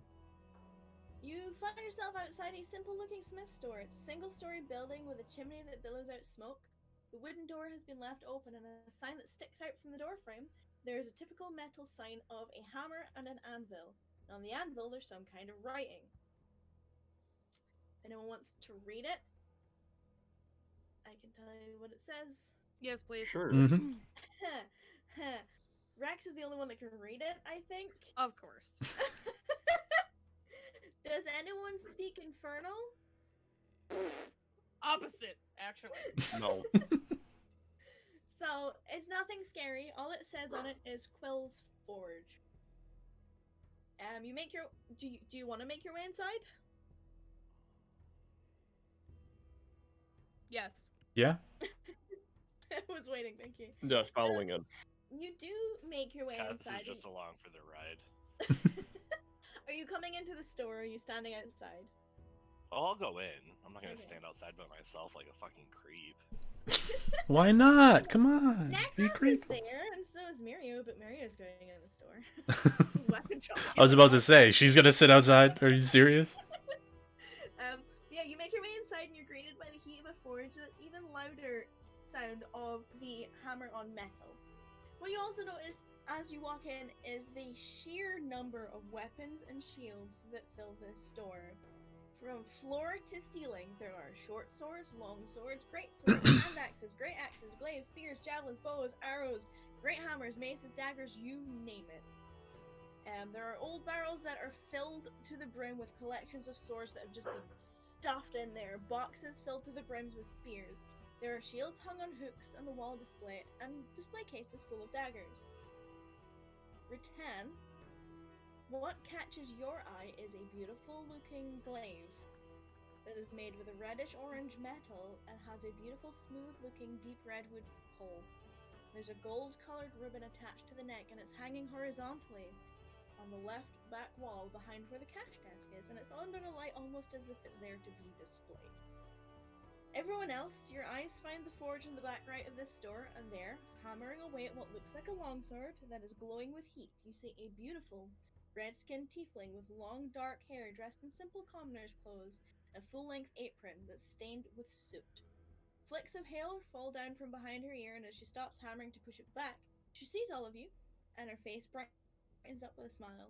She has golden pupilless eyes that seem to be taking a passing glance over all of you, and as she uses an arm to wipe her brow, she's soft and kind-spoken. I see that you've noticed something interesting, milady. Ritan is like, as soon as she's in the shop, she's like, oh, like the way that Ladir looked being in the tailoring shop, Ritan looks that way in the weapon shop. Like, this is her home. Yeah, Miri is like already glancing at various, like digging through the boxes, like you're hearing clattering of her like pulling swords out of boxes and shoving them back in. That kind of idea. And Ritan just walks in the direction of wherever this glaive is. You said it's like behind the counter? Yes. Like above behind the counter.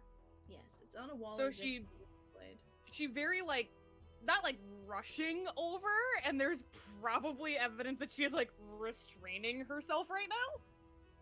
You can Holy see fuck, I want it. Yeah, she's like definitely deliberately like slow walking up there going like, be cool, nerd kind of thing. And she walks up. That is exquisite. And she still has her mask on. That beauty is a Levfira, probably my finest piece of work, and it was originally a submission for the Champions Festival.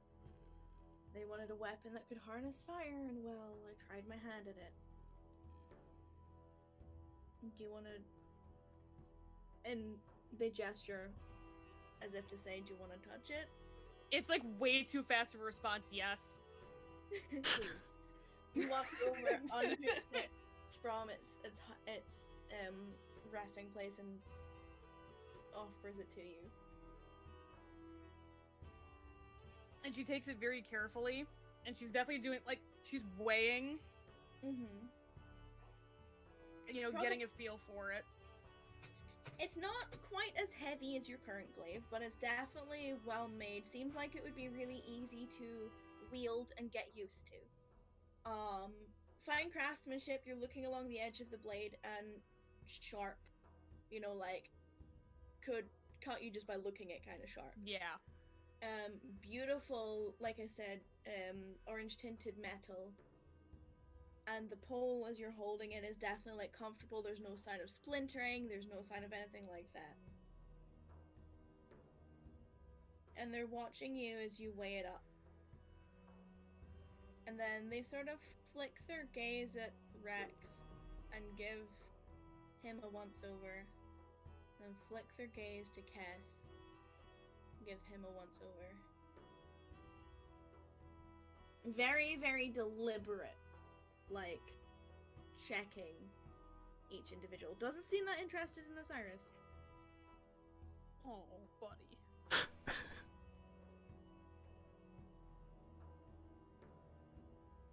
She's like running her thumb along the edge of the blade. She's doing like, this is almost like foreplay for her at this point.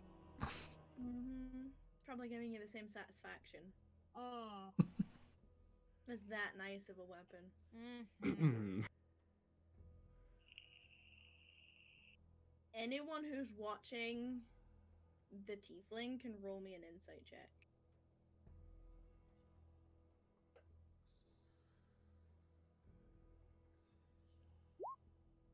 One thing I'm good at, I'm too distracted by a pretty weapon.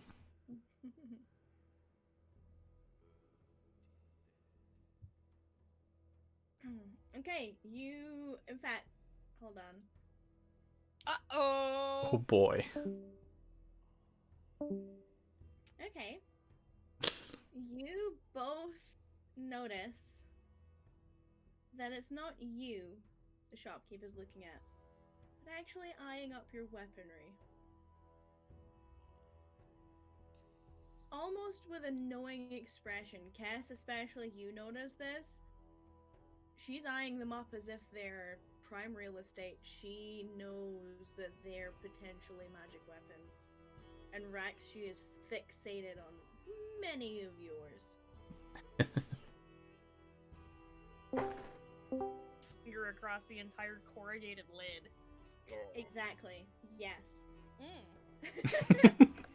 But why do you know what you know? So, are we looking to make a purchase today, or are you just admiring my wares? Definitely looking to make a purchase. And you see, like, the twinge of a smile. Okay. I'm not gonna bullshit you, this is probably one of the finest weapons I've seen. What's the price tag on it? Well, considering what it does... What does it do? All I'll say is that it was almost in the hands of the champion, who wields flames for weapons. Does that ring any bells with me? You can roll.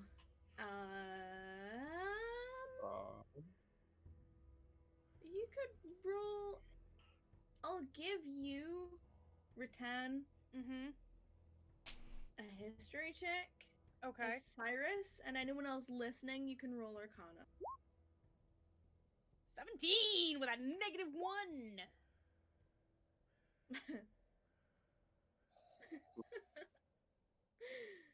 Oh, boy. Maybe you got a natural 1! Nice. Ritan, you know, the current champion is known to be an individual who wields a sword that spews purple flames. The Violet Tongue. Oh, fuck. She actually says that out loud. Like, she just blurts it out the exact way that I did.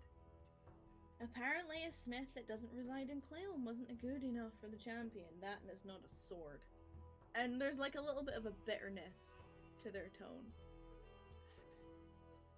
The Find cost swords for- to be a little... This is much more my style. It seems that way. The cost for this currently is 5,500 gold pieces. How much? It's a custom made. No. Wither. How much? Yeah, 5,500 gold pieces. But the individual smirked. I could be willing to part with it for less, depending on what you offer me. And her eyes flick over Rax and Kess again. She looks very confused. You hear like a do. dung, and Miri had knocked over this massive tower shield, and she's like, "Oh, sorry," and picks it up again. Ritan's is looking very confused at Kess and Rax. Rex kind of looks over at the tiefling, looks over at Ritan, and he kind of like gestures at his weapons, and he says, "She's asking if we want to trade some of our weapons to reduce the price, probably." You're smart. I like you. And she kind of looks at you guys, and she's very carefully putting it down. Rex reaches into his bag, pulls out a dagger.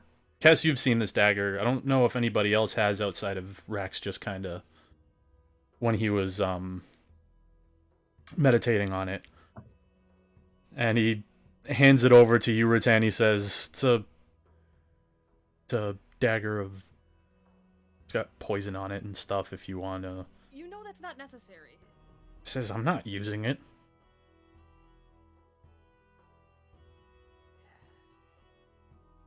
Alright. Don't know how much it'll get. Something. Look at me. And she puts it on the counter, I guess. And there's a very amused smile that comes over this individual's face.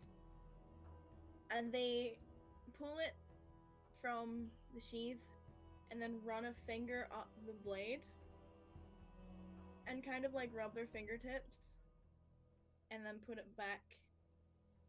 Like, I'll give you half off for this. Kess will like nod to the quarterstaff, and what about this?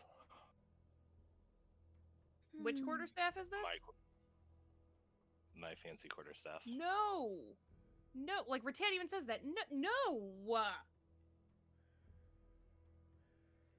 Can I insight check her and see if she's being fair about this? I mean, you have no idea what the dagger Oh, is. no, but I sure. know, but, like... See if she's, like, deliberately, like... Mm-hmm. Trying to get more than she's... Yeah. I need to look at their sheet.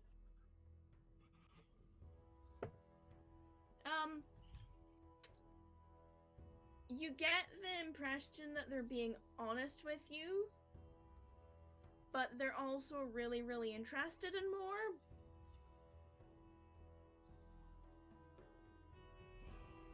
Maybe it's a general curiosity for magic weapons, or maybe it's just because they're trying to test their luck. But you don't think that they're shortchanging you. They're just seeing how much they can get.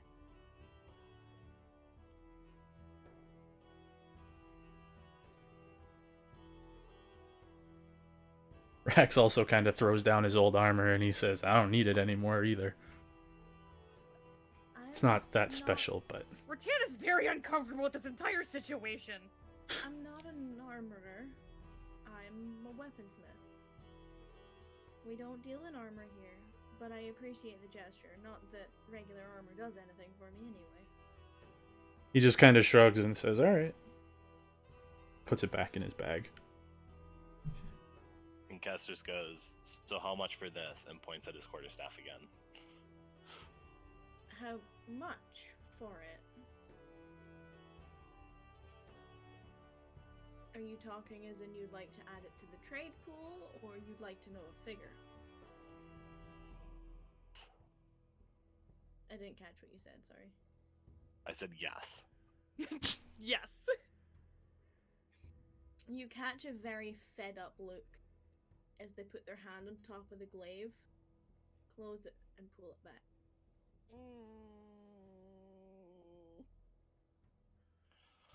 I just want to know how much it's worth.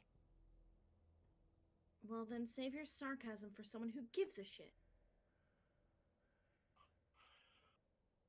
If you want the glaive, I will give you half off for the dagger. Final offer.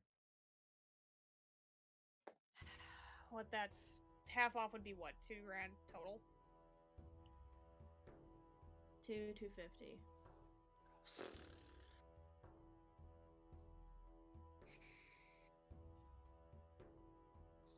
Well, which one? No, 250, because it was 5-5. Oh, right. Unless I'm mathsing wrong. No, you're absolutely Math right. incorrect. You're math incorrect. Wither's having a stroke. Alright. Now I have to do math. If you can convince me otherwise, I'm listening.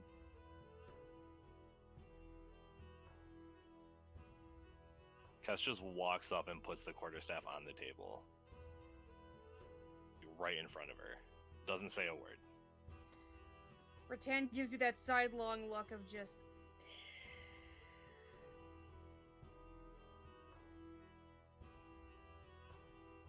She doesn't even look at you, Kess. She's locked in engagement with Ritan. My friend's coyness aside. What do you think? And she looks down at the staff. I'm not entertaining that request. Do you want this glaive or not? Because I'm quite happy to put it back up on the wall and keep it as one of my crowning achievements.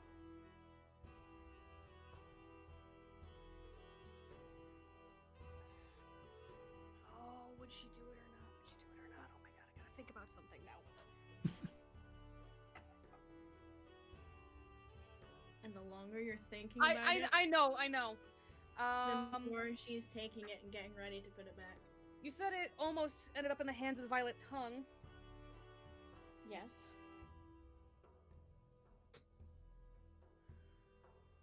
What would you say if I told you that it was going to find its way into someone perhaps of equal interesting standing. Talk plainly. Retenzel here, Elikai of Olakiola.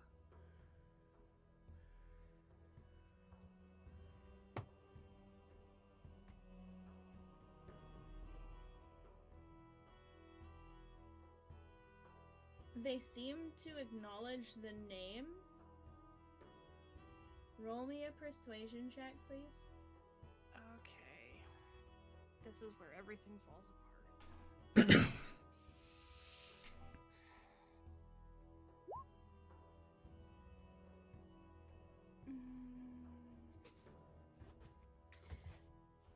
All right. So you are another below a king.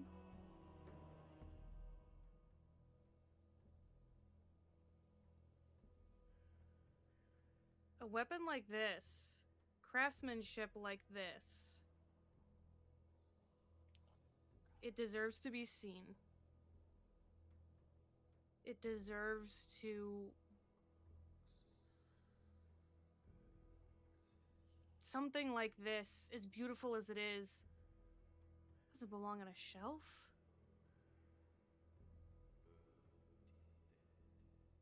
You do realize this is Kakavion, right? Mm-hmm. Do you have any idea how many travelers pass through my shop a day?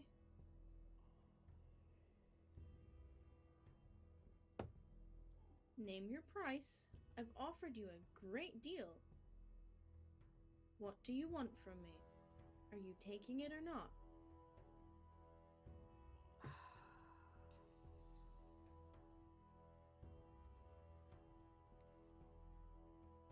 Do I get the feeling that I have any wiggle room with her? Roll an insight. Because I really don't want her to put it back on the shelf. 13.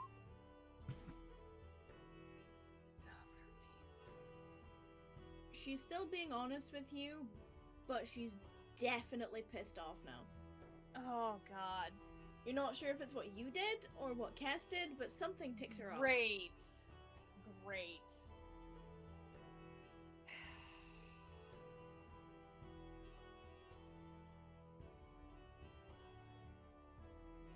Do we have a deal? And she's gonna turn and look at them. Unfortunately, I'm a bit shortchanged. I have most of it. Alright, so how much do you need?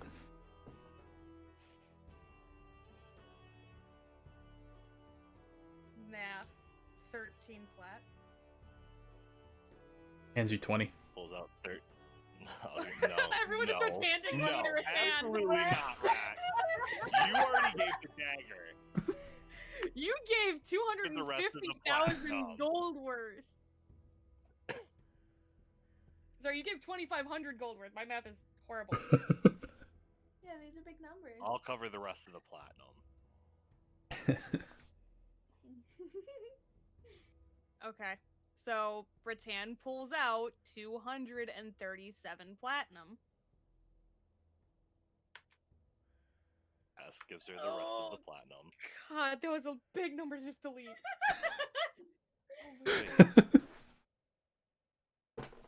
Wouldn't it only be 225 platinum? Did I do math wrong on that? Because it's 2,250, right? Gold, Oh, yeah. I'm dumb then, so never mind.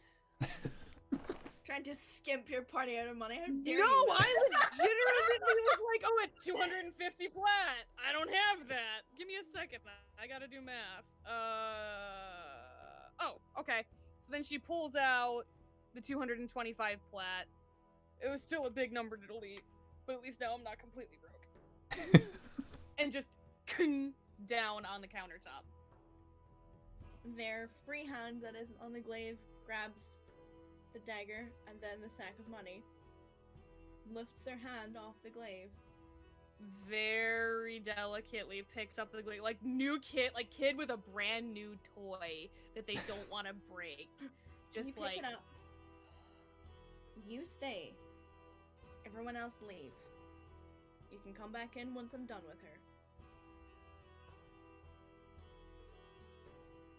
Shaprax shrugs and kind of walks over and grabs Miryu and like head nods to the door. She like grabby hands at an axe she was looking at. Like, As you're walking away, Rex Ritan just goes, "Thank you." Gives you a thumbs up. Did you just almost drop your cup? Mm-mm. I have my other hand here. Cass and Osiris, are you leaving? Yes, and I'm not picking up my quarterstaff either. I'm leaving it on the table where it was. I don't even want it anymore. All right. Coming back in. Osiris, are you leaving? Yeah, I'll leave since she asked us to leave right now. Everyone else go pee.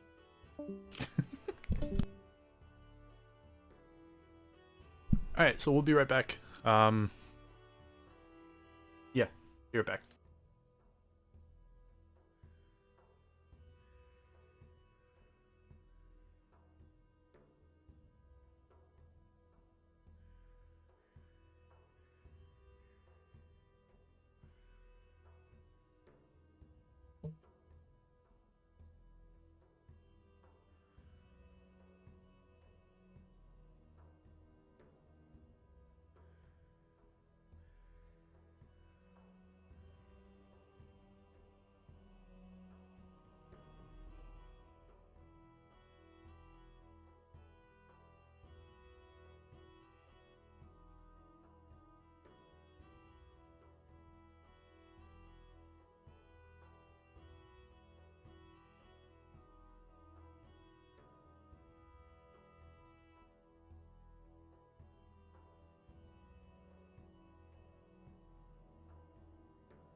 Oh shit, I got a dagger inventory.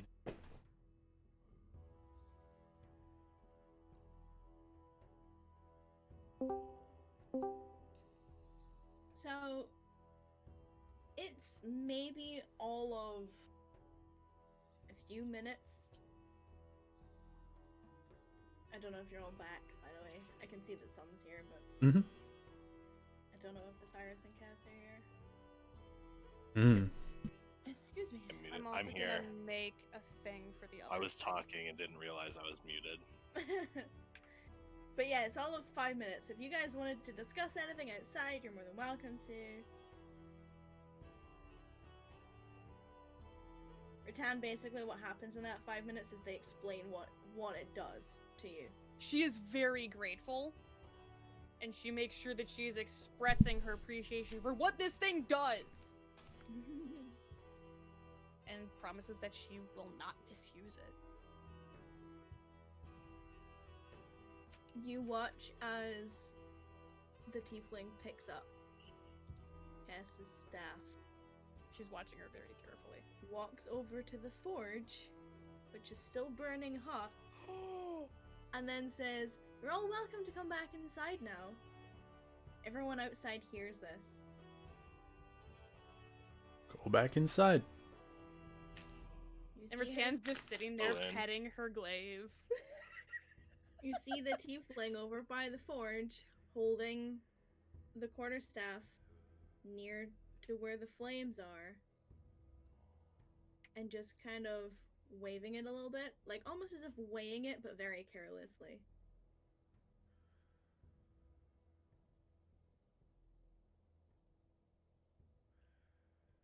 So Kess will like take a couple paces in and kind of shrug and worth to you? What is it worth to me? Well, it's a very specific thing that only a very specific group of people would appreciate, so to me, nothing.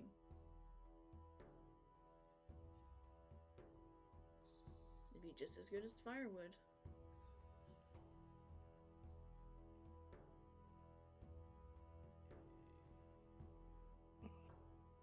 Now, to the right person, you could fetch a pretty penny. But that's neither here nor there.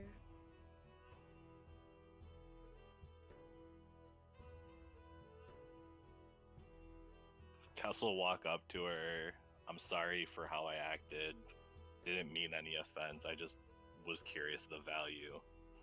And he'll like hold his hand out. Keeper just wants to snatch it out of her hand, but Is Kess being honest with his apology? yes. Okay. She gives you a very cautious up and down, and then offers it back out to you. He'll take it without a word. And very quietly, just enough so that you can hear her, and Osiris probably too, because his passive's fucking through the roof. Be careful with your sarcasm.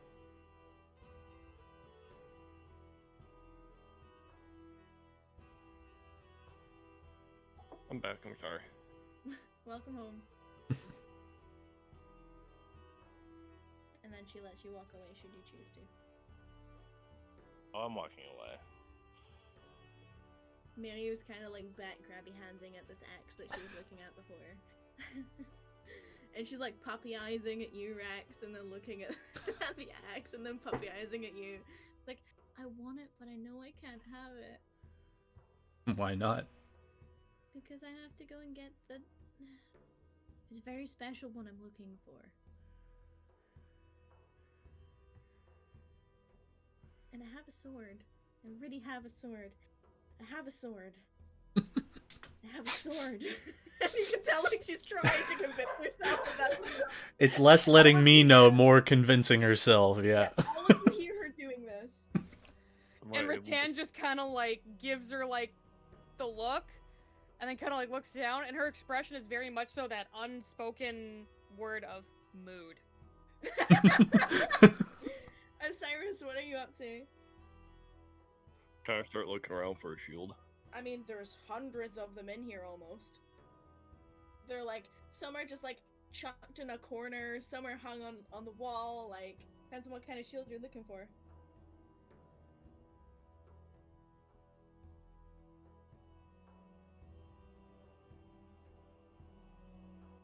I'm gonna look for one that's more like on a stand. Okay, I mean, there are at least 11 or 12 of them. At least. Of just, like, if you're just looking for, like, a basic shield, there's probably about 12 of them on a stand. Just all lined up neatly, on display. Can I do anything to help him in this endeavor? I mean, he hasn't told you what he's looking for since he's come back inside, and you're kind of fawning yeah, over no, your pretty fine, blade. fair, totally So- fair. And you're also giving Miru the mood. Uh-huh, So. uh-huh. But yeah, Cyrus, you're looking at 12 or so basic bitch shields. To put it simply. Yeah, like I told you, grab one of them. I'll grab like the 5th one down. How about that? 5th one down. Okay, Something so weird. you grab this kind of like, it's rounded at the top and then comes to a point at the bottom, and it has this symbol on the front of it that kind of looks like maybe a horse's head. You're not sure because it's kind of this like twisted, kind of weird. I don't want to go as far as to say like tribal design, but that sort of theme. Okay. And then split into 4 sections. The bottom left and the top right corners are kind of this faded shade of like deep purple, and then the other are just left plain silver metal. Pretty shiny, pretty. Feels like a shield. Can I make a roll to know what or like any information about the insignia now? What specifically are you looking for? Like, what More specifically would you specifically, like to know? like maybe its name or what it represents of the name of it. You can roll me an intelligence check.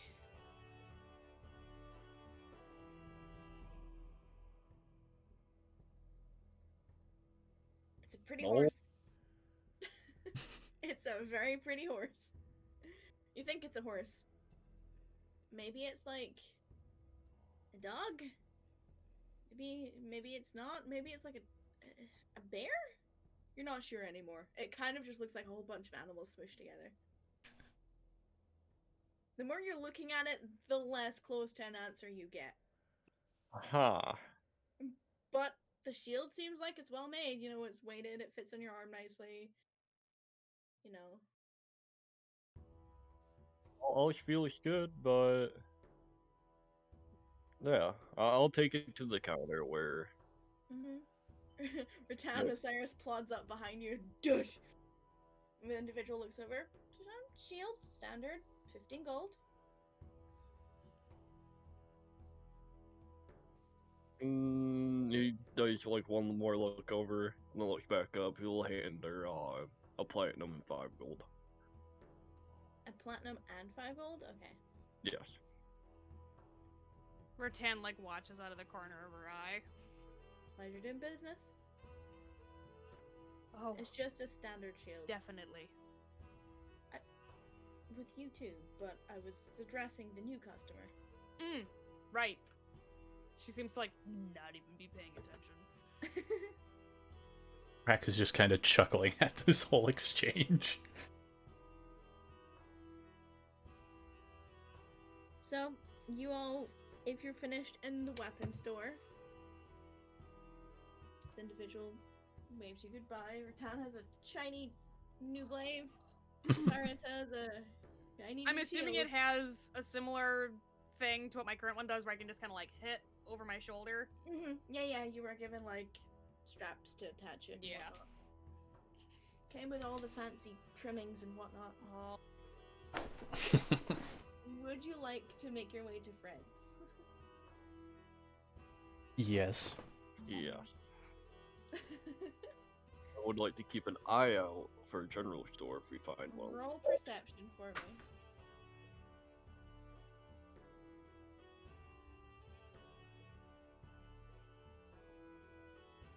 You see, as you're sort of going, because you kind of have to come up from the south and then go to the east, and as you're coming up through like the residential area again, you do see something that could be a general store. You know, there's a lot of people coming and going from it. There are like fruit stalls and stuff outside.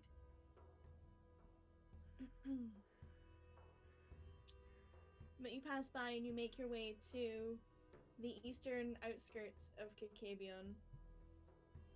And this building is a little odd looking. And it seems to have like its own little space on the edge of town. It's a single-story building made of stone that is oddly colored purple. Doesn't seem to be painted purple, but the actual stones themselves are purple. The structure itself seems to be lopsided, and the right side of the roof is looking like it's higher up than the left. Right in the middle, at the front of the building, is a slate grey wooden door with a big, dark, metal dragonfly-style door knocker. Directly under the knocker are the words, Fred's Fantastic House of Wonders, written in a very overly curly font. Ritan just kind of like motions at the door, like, there you go. So Cyrus starts walking in. The door's closed, so are you just walking in? This Oh, Walks Oh. face first into the door. No, it's a pull door, Osiris. No, are you the question is the door is closed, are you just going in? I'm gonna open up the door first. Rax, Okay. but as you're going to open up the door, he reaches down and knocks with the knocker. Your too late, Osiris opened the door. Osiris Ting as Ritan face palms. and you hear the sound of what seems to be a small little bell, followed by the very quick, very sudden sound of a very, very loud horn that goes off as you open the door. Like, we're talking like air horn in your face kind of horn. But what you see before you is a 20-foot by 20-foot room that has a wooden counter stretched the full length, splitting the room in half. The back row are walls, on the back wall are rows of shelves with bottles, scrolls, statuettes, books, goggles, gloves, wands, you name it. They're all sorted and organized as if whoever put them there is either a huge fan of being organized or has some serious OCD. The bottles are organized by color, the scrolls are tucked neatly into alcoves, and the goggles are hanging from hooks on straps. You get the idea. You're sort of looking around the storefront looking for reaction to the noise you just set off. And coming from a door that leads off to the right that's behind the counter, you hear a really loud clatter as if someone just dropped a bunch of metal pots and pans. And then the sound of a very young masculine voice, oh for fuck's sake! And then it sounds like they kicked one of the pans that they just dropped.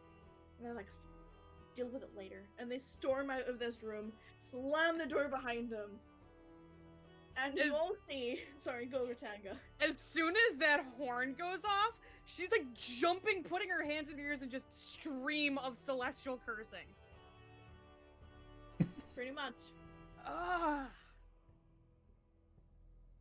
It kind of, like, it's almost like a rap, and then it stops, so it's not like a constant It's thing. like the celestial equivalent of like, ay, Dios mío.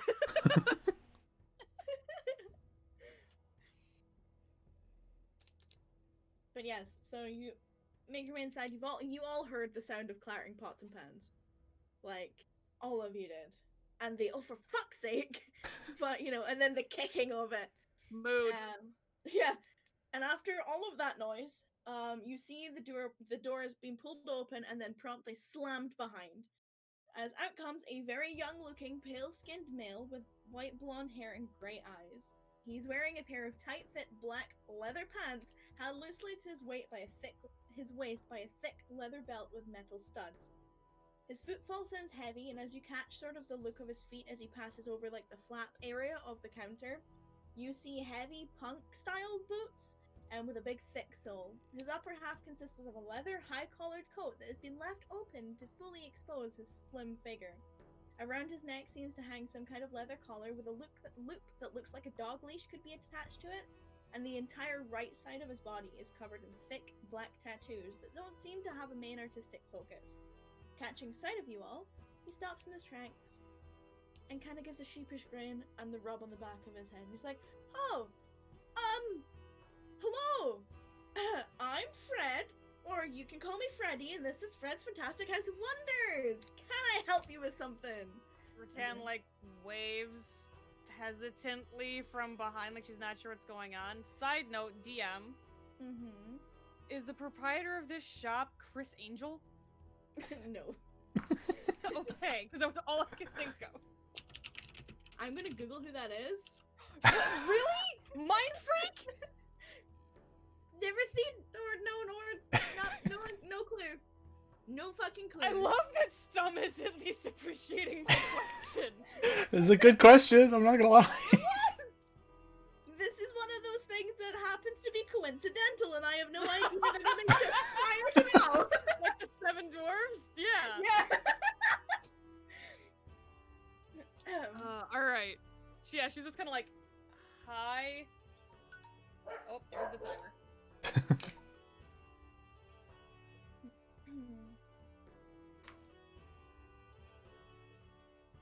The Cyrus will step more in. Yes, hi. This is a really nice place. Do you have any potions that we can look over? Well, potions. And they turn around and just like, ta-da! At the back wall where you see rows and rows and rows of different colored bottles. You know, there's some that kind of look like thick, sticky black goop. There's some that look like your traditional healing potions. There's like small bottles, slightly bigger bottles, even bigger bottles. all that have this red colored sparkling liquid in them. You see a section that looks like a cluster of empty bottles, but they're all corked. And then like just a mesh of just other different colored liquid and balls. Like, well, what are you fancying? Tell me what you're looking for. I might have it, I might not, and I might give you something exciting. We'll see. Looking for traditional healing potions. Just like the little itty bitty ones? The itty bitty? Or are we looking like big times healing potions? From the doorway, Ritan just goes, it depends on how hard I get hit. And she kind of chuckles behind her mask. And he kind of does that very deliberate, like, side glance past Osiris. Is that a request or a statement? Because, I mean, either could be arranged. Exos will probably... How much for each one of each? One of each. So you've got your itty bitty ones, and he points to the smaller bottles that look like regular healing potions. They're 50. Then he moves along to the next one. One of these is 800. Nope, 200. All four of them are 800. And then he moves along to the next one. And these are 2,000 each. That's gold. If you want them all collectively, or if you want a deal, like a bundle, we can sort something out. You don't look like the adventuring type, and well, adventuring type are my favorite kind of folks.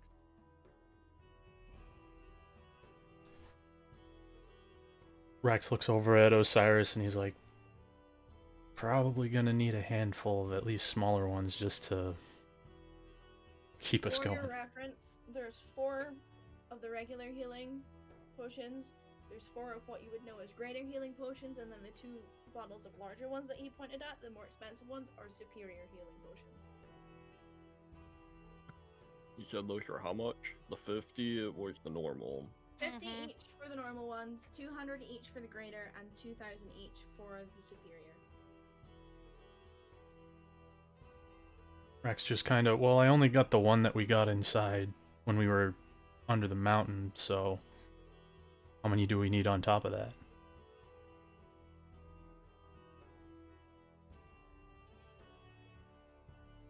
You tell me. This is directed at Osiris. Yeah, no, but like, Mhm. Fred is interjecting. Freddy's interjecting. He's like, you tell me what you need, I will get you what you need. I'm a man of my word. It depends on what we need collectively. Currently, I only have 1, and he points at a greater potion. Ritan's going to lean down from behind Osiris to very quietly say to Osiris, this is your opportunity to take charge. Make a decision. And then stands back up.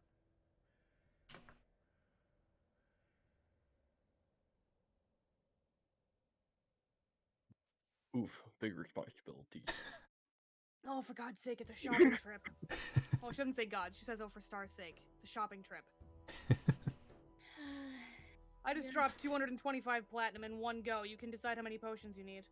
You dropped 225 platinum? Points at the glaive. Ah, you went to see Quill, I see. Good friend of mine. We work closely together. Magic items, magic weapons. Yeah, the idea. She kind of just makes the, like, gesture of, like, hand in hand, like, linking her fingers. Got it. Rex goes, well, probably gonna grab all 4 of those regular healing potions. Let Osiris figure it out. I'm sure he can do it. Fred slips up onto the countertop and is like swinging his legs, waiting, just amused. And kind of like a small smile, childish smile on their face. Leans down to Rex. He's not gonna learn if we keep doing it. You know, that bundle that you were speaking of? Mm-hmm. We make a bundle of all the little ones, then some of the greater ones.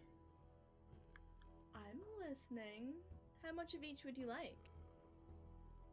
How much did you have all together? There's four of each. Four of the right. Okay, 4 of each. Apart from superior, where there's only 2, but regular and greater, there's 4 of each.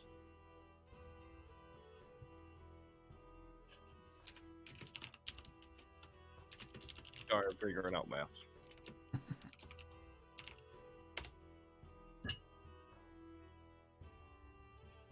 Ritan just starts tapping her boot on the floor. Kess, what are you up to? Oh, I'm just kind of peeking around the shop, not really paying attention, looking if there's anything that catches my eye, but not looking for anything in particular. Roll me a perception check. Rex will probably do the same while he's... Oh. Why are you guys all so freaking perceptive today? Because it's fun. Wow. She pulled him down in private. Mm-hmm. You guys had to be perceptive. Oh my god, that was hilarious. Brewing pot. You had to be perceptive when I was being forced into formal wear. Like, you guys have seen all the things Ritan doesn't want you to see today. Yup.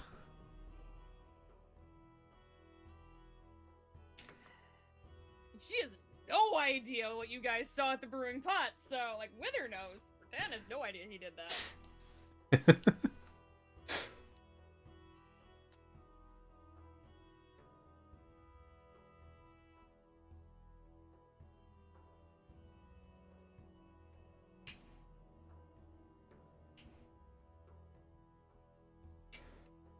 Oh. I got a weapon. You did. I'm not even upset. I got something too, but you're not gonna know what it is till later. Well,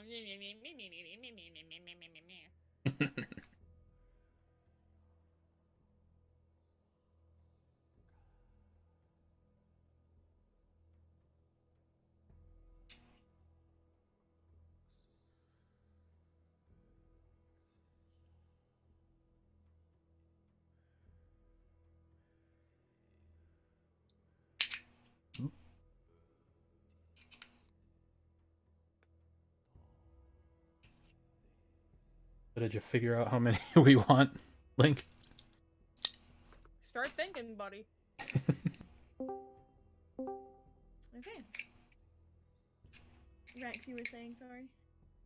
I was gonna do the same thing and just kind of You gonna have a minute, Kieran? while he Have a waits. peruse? Yep. Please do. Nope. I mean, a lot of pretty potions. The ones that look empty but are corked have a wee bit of a curiosity for you. But you're not sure what they are. They just kind of look like corked empty bottles, but like, why would they be on a shelf? Mm-hmm. Cyrus. Fred's looking at you expectantly.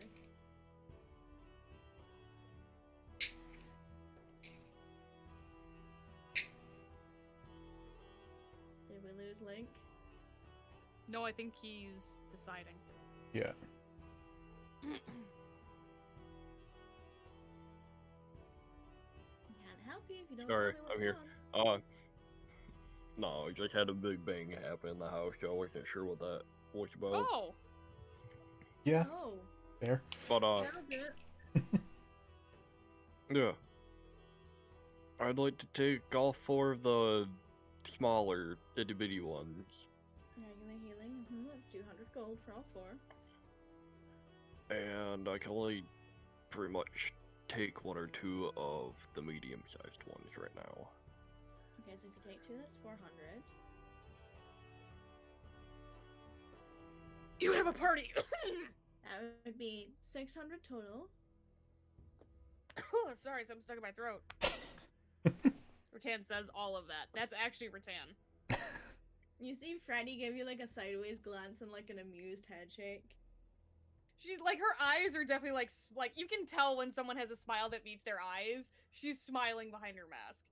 Mm-hmm. Rex Excuse goes, me. bundle! One moment. Cyrus turns back around. Would anybody else like to help? Oh! I can. You got it! You got it!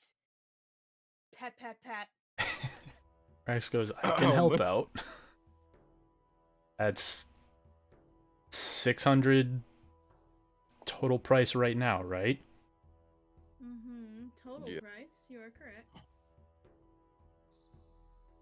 Rex says, I can help you pay for it.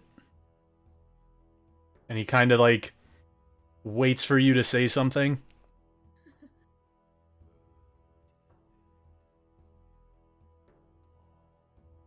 And you see, like, Fred is kind of amused but bored at the same time. Ritan is now like drumming her fingers off the side of her mask, so every time her nails hit it, they go like tidink, tidink off of her mask. Just waiting.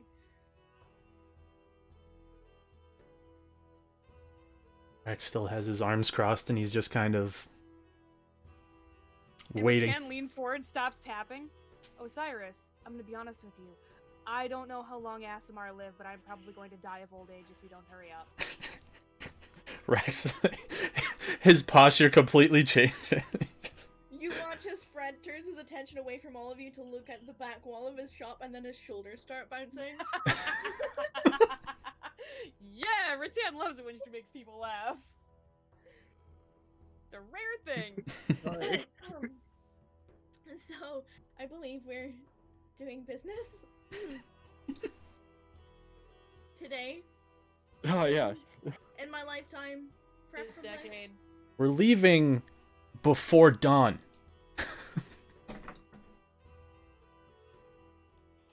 Osiris, it's potions. Not life commitment. Not. No. You know, if you get them all, you'll get like 10,000 gold.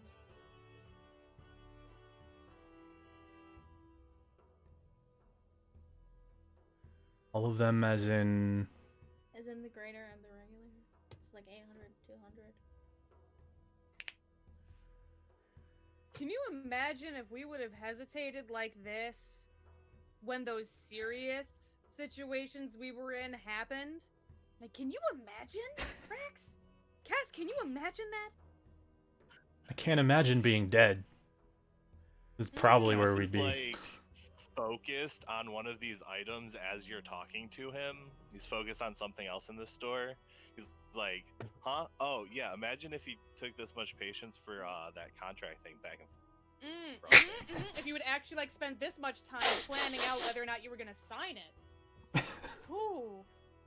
Freddy catches He's your right eye, back to what Kess. he was looking at. Yeah, and Freddy catches your eye and he's like, something I can help you with, perhaps. These... Question mark? I'm assuming you're pointing at the goggles I Second thing we mentioned. talked about? Yes. Yeah. So Fred pushes up and sort of like, kind of like half tiptoe dances across the floor over to where all of the goggles are hanging and plucks down a pair of wooden carved goggles that look like owl's eyes. There's a leather strap that looks like it could be used to hold it to your face. Like, these are interesting indeed. Now tell me, friend, can you see in the dark? Not without magic. Well, boy, do I have the thing for you! And then he goes, whoop. Try them on. Kess tries them on. He clicks his fingers and the entire place falls into darkness. You can see.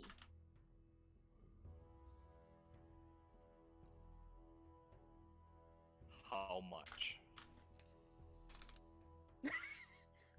He clicks his fingers again and all the candles light up and he kind of leans over and he's like, take a guess. Let's play a game.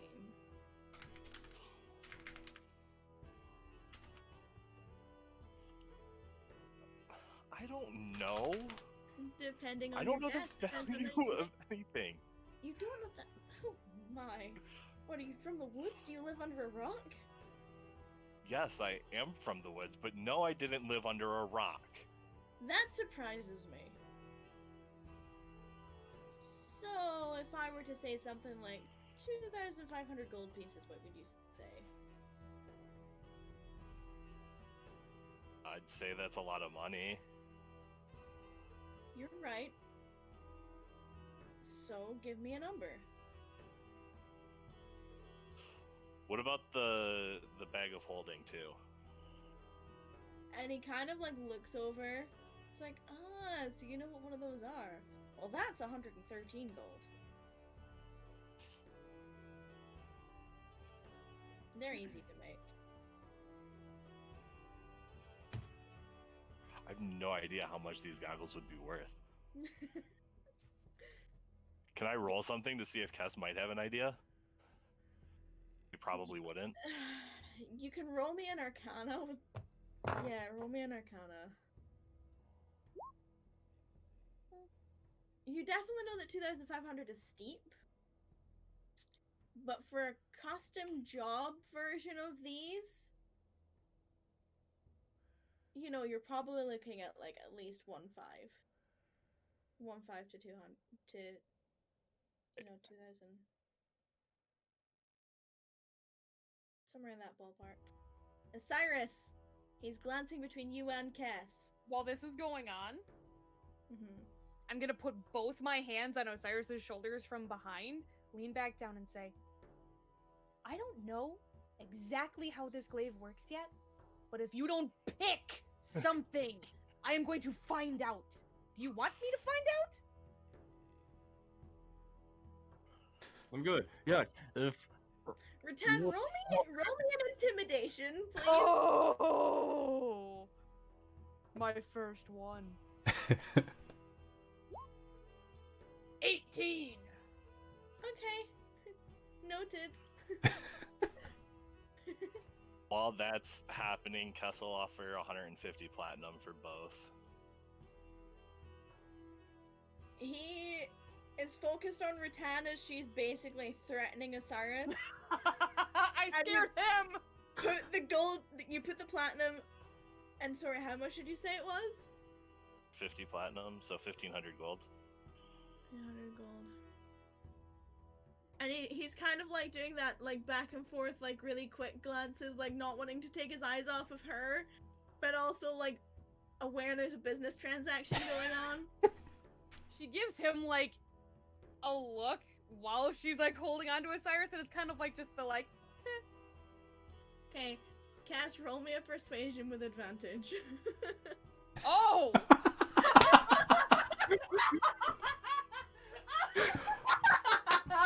With advantage. I With advantage. hit advantage and I only rolled once. Okay, so 21 is better. That was almost really bad for you. Oh my god! Oh! Oh!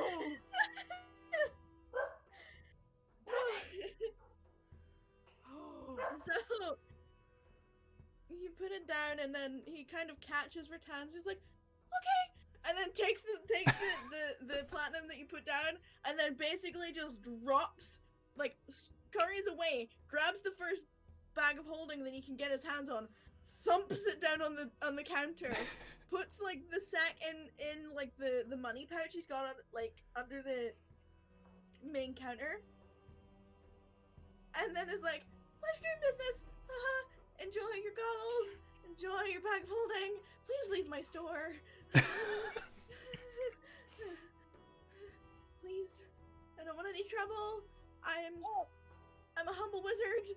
Please don't hurt me." What? She actually correct. looks like. You want to help? Please leave. Tan turns around and.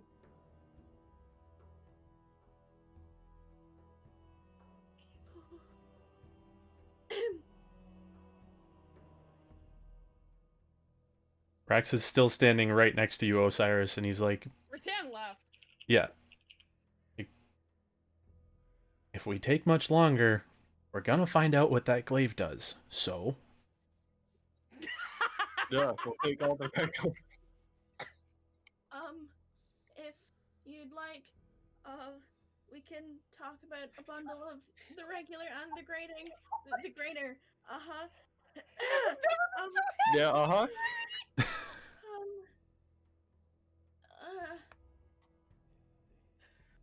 Yeah. Just tell me what you want. Tell me what you need. And you can see, like, his hands are shaking, but he's trying desperately to control himself and rein himself back in. Jesus. Wow, 2 natural 5s. Oh, buddy. Poor Freddy, you come and traumatize my fucking... It wasn't directed at him! I thought he directed at me too. Now, It was. hilariously, this ended up working out pretty fucking good! Uh-huh. Okay, Osiris, I need an answer from you. Like, all RP aside, come on. I said yes. Okay, so how much are you putting down for the potions? You said 800, yes. 800 for the collection of greater healing and 200 for the collection of regular healing. So all in all, it's 10,000 gold. 1,000. 1,000. God damn it, guys! I'm trying to fuck over Osiris and you're both fucking me over! Honestly, I thought I was having a stroke. No, I'm trying to fuck over Link here. For fuck's sake.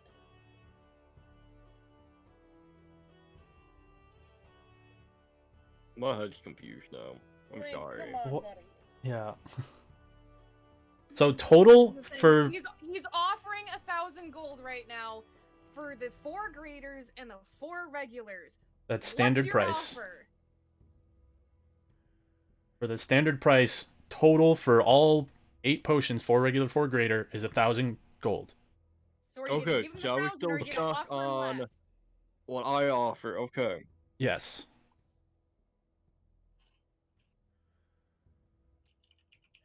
He's asking for a price from me. Yeah. Yes! He's been! That's what we've been egging you on to do. Yes! Okay. This whole time. That's what I rolled an intimidation check for. Yeah, you scared him. It was aimed at... Oh, boy. So, Osiris, yes or no? Are you giving him that price for the potions?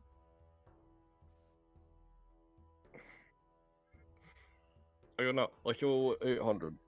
Can I persuade him to go to 800? Roll... Well, what are you going to say to him? You can't just ask me if you can persuade Right. him, you have to genuinely persuade him. So he's looking at you, he's got the bottles lined up on the counter, and he's like, just pay and leave, please. Since our friend bought something as well earlier, and he already left, do you think that we could just bump down the price a little bit? No? I mean, you can... just tell me what you think, and we'll see.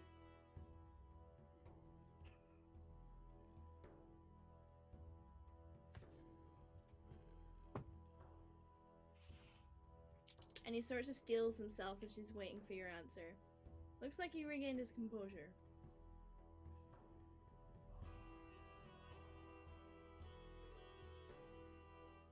If you want them, you're gonna have to pay for them now. Please? Yeah, we'll do 1,000. Good. And he kind of gives you, like, the fingers as if to give the money.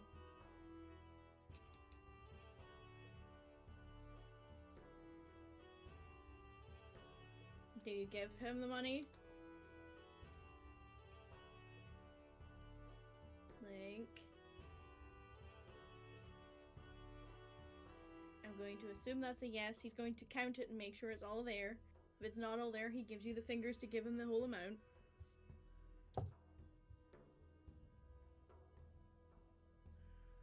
And you pay the 1,000 for 4 greater healing potions and 4 regular potions.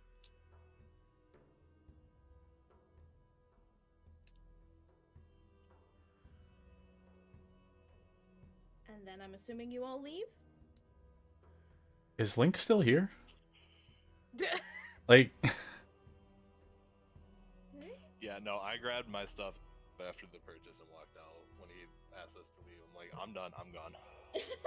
Ritan's like sitting outside, like half shaking her head in bewilderment of what happened, and also the fact that Kess is just, like, she actually scared somebody, and not who Kess she is like intended to starting to scare. throw random stuff into his bag of holding.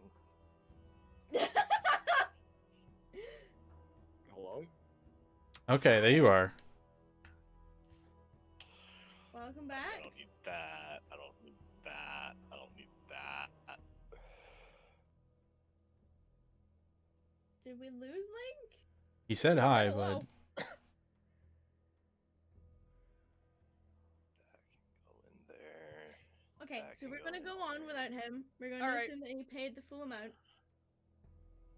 I'm assuming you're heading back to thingy? Brewing pot? Mm-hmm.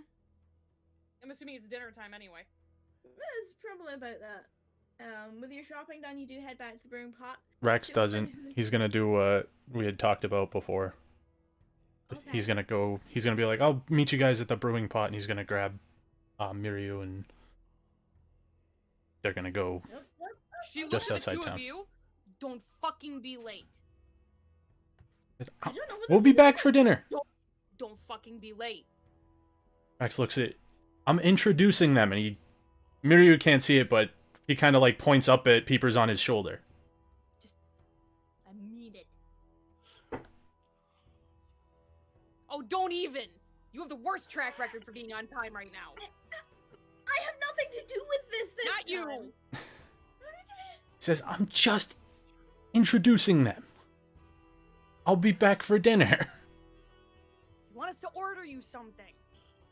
Just whatever you get." Great. He says, "Because last time me getting drinks was apparently a bad idea. Well, bad or good, dependent, but Have a good time. Play nice. I mean, we usually do. And she like kind of trudges along obediently behind Rex. For those of you who are going to the brewing pot, the two women who said that they would transport you are nowhere to be seen. However, you know, there is a crowd forming, you know, for the evening, for dinner rush, that sort of thing. Elizabeth gives you the normal greeting. It's pretty standard, the same sort of deal here in the brewing pot. There's there's a couple of people playing on the stage. Mandy's going around taking people's orders. Elizabeth and Harold are pouring drinks and entertaining the patrons, that kind of stuff. Unless there's anything pressing that the group would like to discuss, once we're done with Rex's thing, we can skip ahead to the next day. Take Nothing for that. me. It's rest in session. Okay. So, Rex, would you like to do this privately, or are you fine with everyone listening along? I mean, they're not there, so I guess call it privately. Purely because they're not there. I don't really foresee any huge thing. So you take Miryu to the outskirts with Peepers. Mm-hmm. And the whole way, Miryu is kind of like quiet and obedient, which is unusual. Mm-hmm. But you know, she's got her hand in yours and she's following you willingly.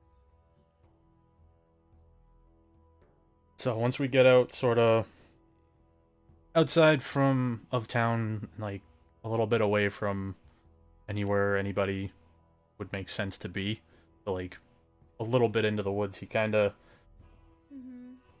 gestures at the ground and he sits down himself, and he looks up at Peepers and like kind of cross-leg opens his arms as if to gesture her to land on his lap. And she does. And then he's going to do take the 10 minutes and transform her into her pixie form.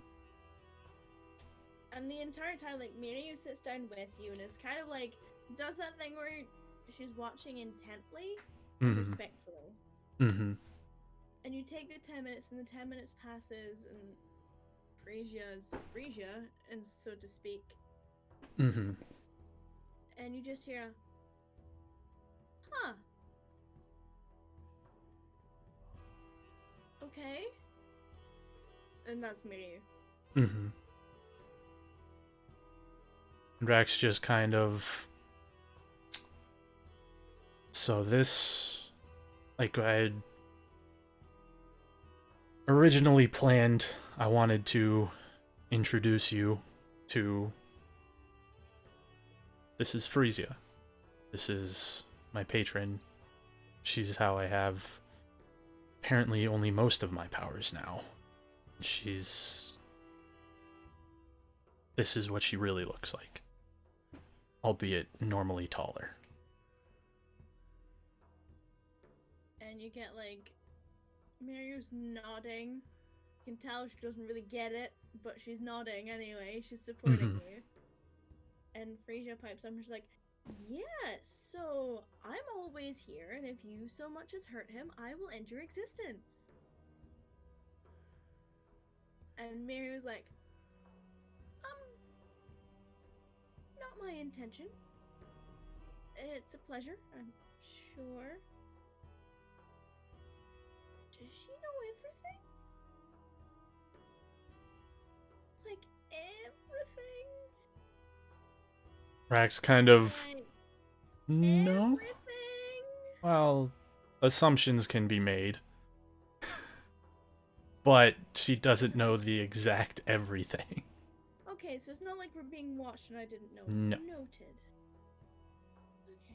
Whenever Frisia in her owl form would fly away, she doesn't know anything I don't directly tell her later. Alright. Okay. Okay. Well, it's a pleasure. And Frasia's just sitting proud and proper, like, you've never seen her this smug in front of, like, the party before, and she is very smug just now. Says, remember how I said there was somebody else important, somebody I was more afraid of than Ritan? Uh-huh. Doesn't make sense now. Uh-huh. Yep, makes sense.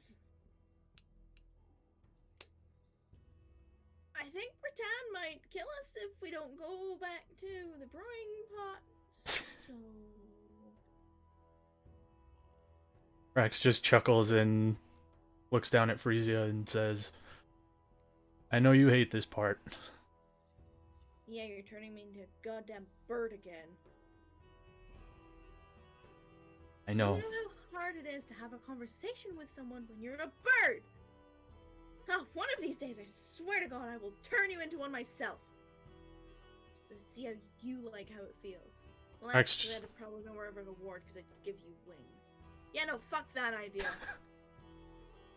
Rex kind of does like the cockeyed jaw thing, and he's just like, uh-huh. Mary is giggling at this point. Like, any tension she had is now gone. Mm-hmm.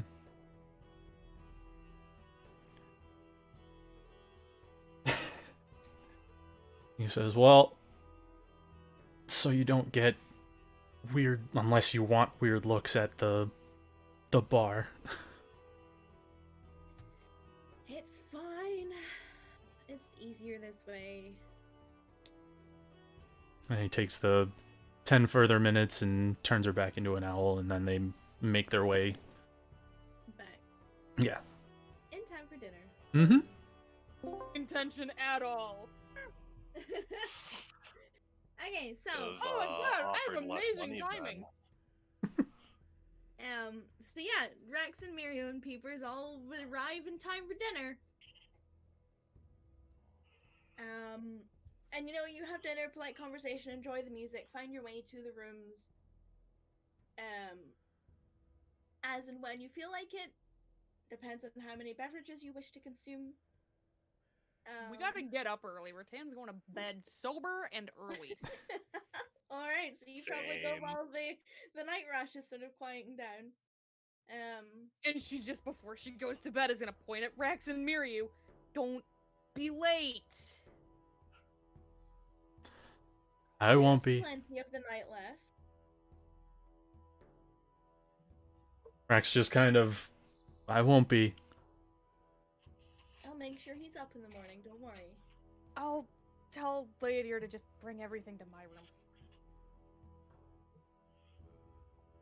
Rax gives a thumbs up. And you all settle down for the night. You know, those of you who are in single rooms have a nice plush single bed, thick blankets, cozy enough, wardrobe, chest, desk with some chairs and with a chair and some parchment and pen if you need to use it. You sleep well through the night. You have a very comfortable rest. Regardless of how early you go to bed, even though you can still hear the slight hustle and bustle of the bar as it goes into the early hours of the morning, you do manage to get a full rest. You are each awoken very early by a knock on your door. It's a very gentle 3-tap knock. And each of you, as they go around, you hear a gentle masculine voice that speaks in a hushed tone from the other side of the door. Ritan, you're most familiar with his voice. It's Bert's voice. And you hear a very, dopey poppy, trying to be loud while also whispering, "Hey, it's almost time to leave." Mm-hmm. And they don't linger at your door, you know, they go around each of you and do the same thing, and then you all hear the footsteps fade away. You all gather your things. Ritan Leodir brings everything to your room at some point throughout the night. Doesn't disturb you, it's just all there and waiting for you in the morning. Noted.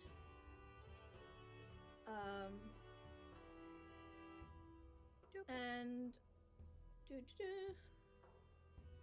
to do some things because there are people here today.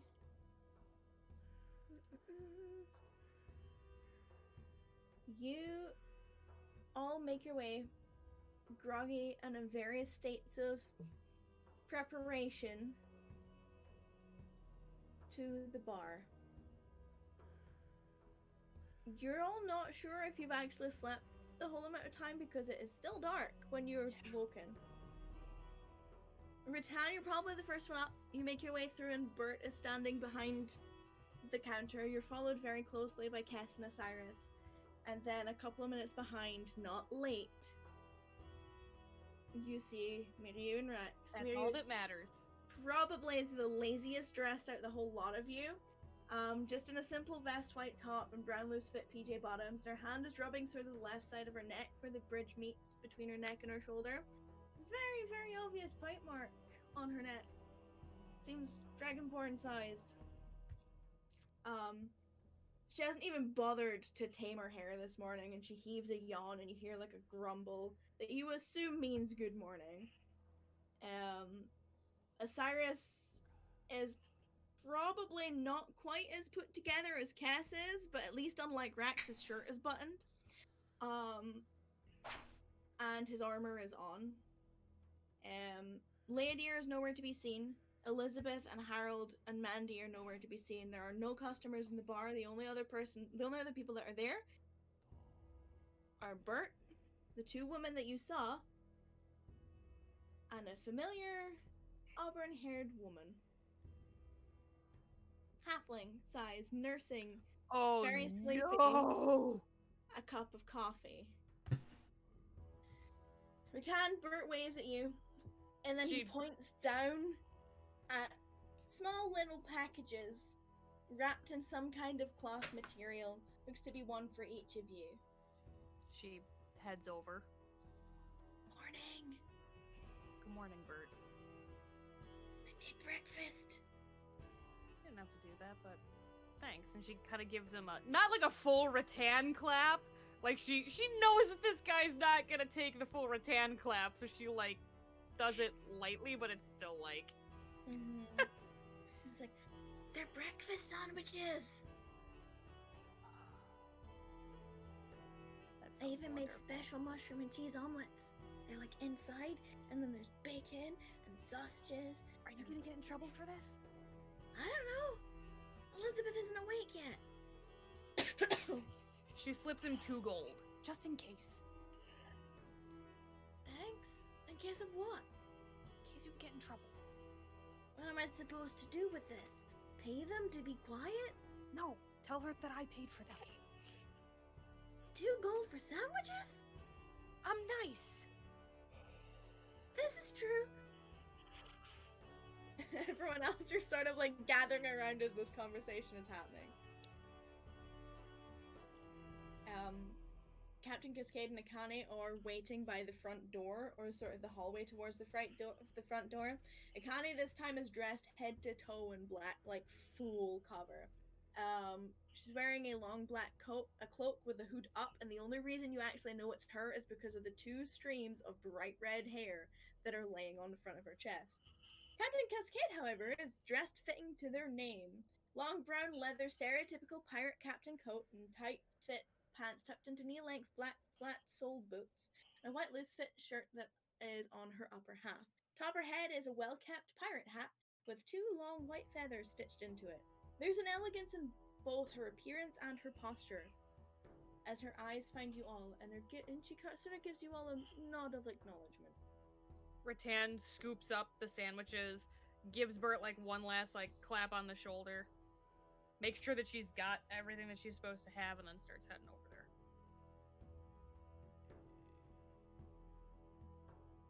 We'll also like take the time to be like, okay, that's yours, and that's your. I'm not responsible for all of these outfits.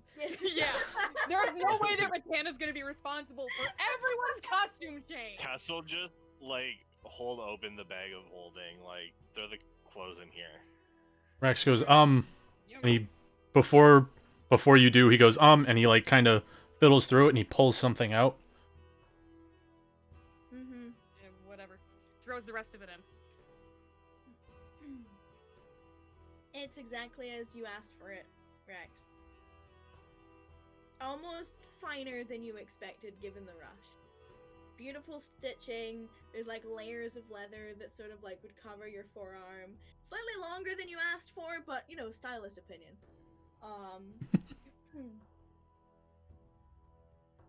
I'm assuming everyone else heads over. Yeah. I Do we both have linked a link yet? back too. Do we have a link? Hello? Hi. Hello? There he Hi. is. Hello. I'm here. Okay, cool. So I'm assuming you head over as well after you've got all your stuff ready? Link. Rex. Sorry. Yeah. Just walk over. Kess and Osiris, you both get a very lazy salute from Olivia as you're walking past. Like, the coffee's in one hand and it looks like she might fall asleep with her head on the cup. And she gives you a very, like... Rex, you're pulled back as Miriu leaves you one last lingering kiss. Be safe. He nods his head and he says, "Promised I'm coming back." You better. Also, apparently I'm going with Olivia. Elizabeth kind of set us up to go to Dragon Thane together. Rax looks over at Olivia, looks She's back falling at, asleep in her coffee. looks at Miriu and he goes, "Have fun." I'm sure we will. And then you hear a very firm bark of an order, "Move it, will you?" from Akane. DM question. Yes.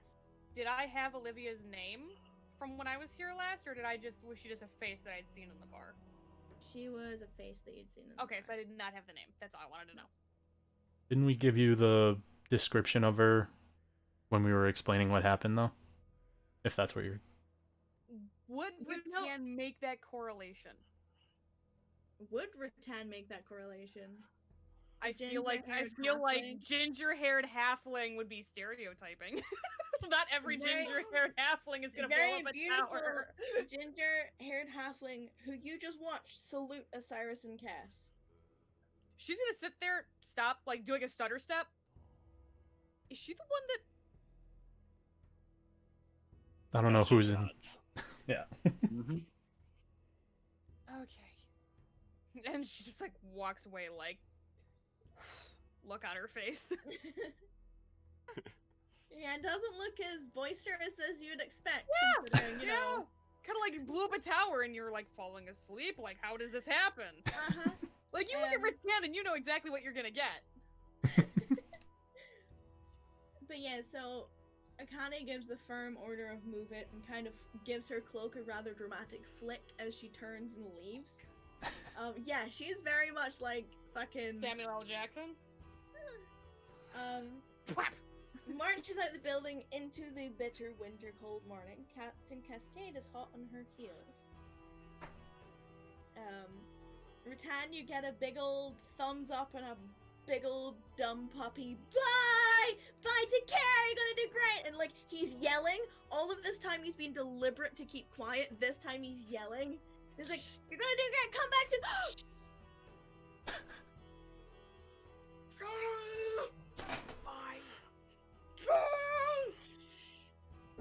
And you That's see just like a small chuckle as he walks out the door.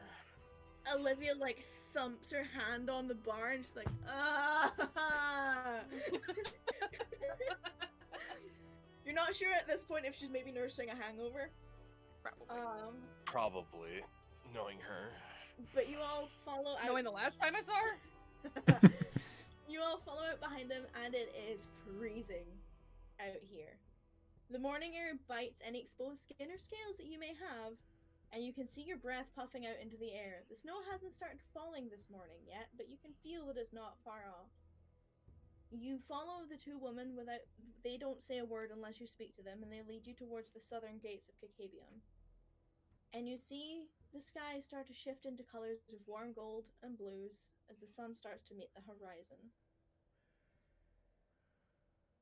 Unless you have anything to say to them, they lead you to the edge of the trees. And both of them stop and turn to look at you, and Akane addresses you all. Last chance. Vrora Oklirie is for the faint-hearted, and most of you seem a little wet behind the ears.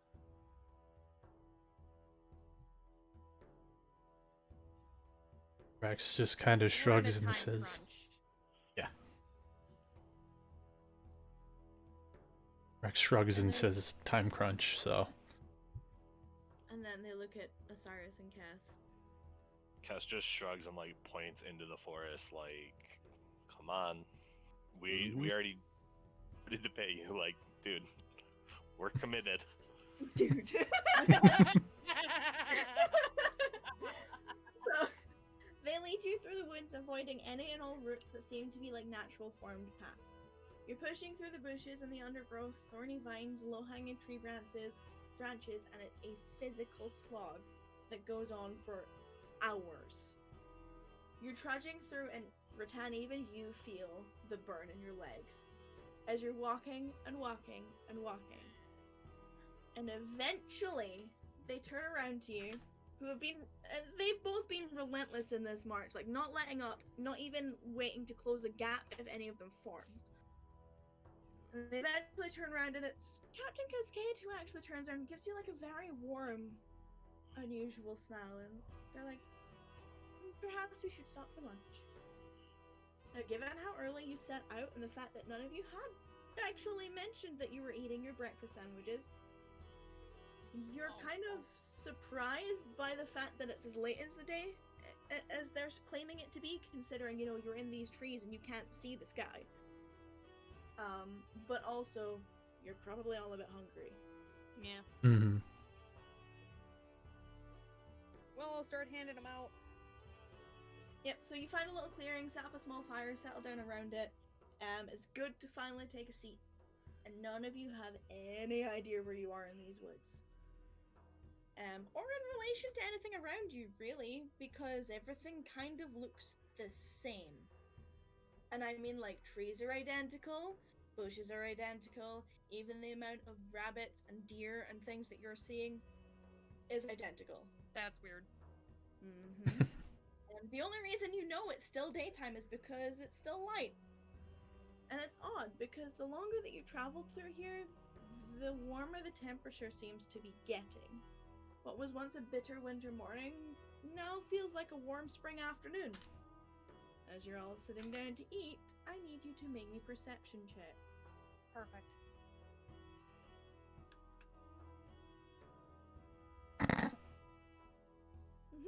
Hiya! Did mine roll? Yes, it did. It did. Okay. Okay, so Rex, you have no fucking idea. Kess, you hear a couple of like rustling sounds coming from one of the trees nearby. Necros is kind of the same as Kess. Peepers and Osiris, you're sort of hearing like maybe 2 or 3 different directions of like sounds in the bushes and the trees. Ritan, you're hearing a lot of like low growling sounds and like this weird kind of like buzzing humming sound.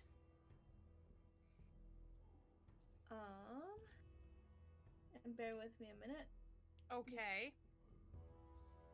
It's definitely animalistic. Yeah, These she's not a alien- fan. Yep. I need to do these things. Money.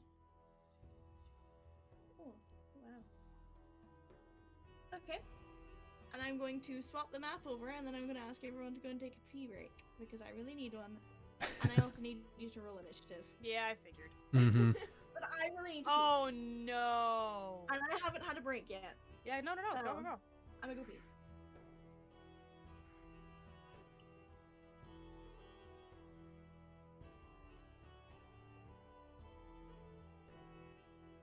Before I do that, Mhm. roll my initiative, and I'll be back. Oh, that's all so far. Ugh. I know what that is. No, nothing.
mean, you can. I can, I just don't want to deal with it. Like, I don't want the VOD to even potentially get muted because then, like, everybody misses out on that. Mhm.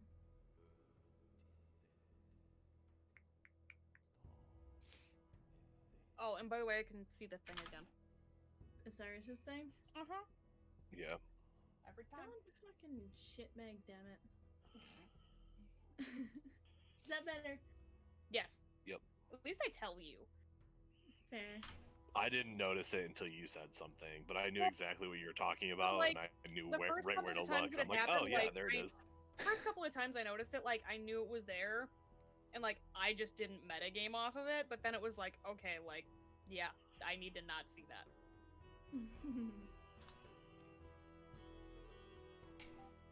Alright.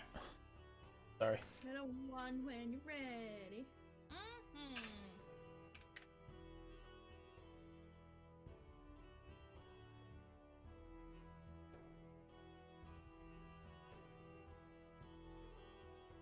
Okie dokie. So, for reference, everyone can see. Well, other than Rex and Kess, everyone can see all the little ones. The top two, the green and the orange ones, I know that means nothing to you, Keeper, but this one and this one. Is that? Um, Sure. Yeah. Only Osiris and Ritan can see them. Everyone can see this bitch over here. And Ritan and Osiris can see this bitch down to the south here. Behind the other two small little ones. I didn't even see that one. Me. You are the only one that can see the big doggo with a blue dot at the top right. Oh, shit. Yeah! Mm-hmm. This is bad. It's this little shit's turn. We've seen worse. Mm-hmm. They have enough movement to get right up here. And they kind of like do a swoop dive bomb down towards Akane.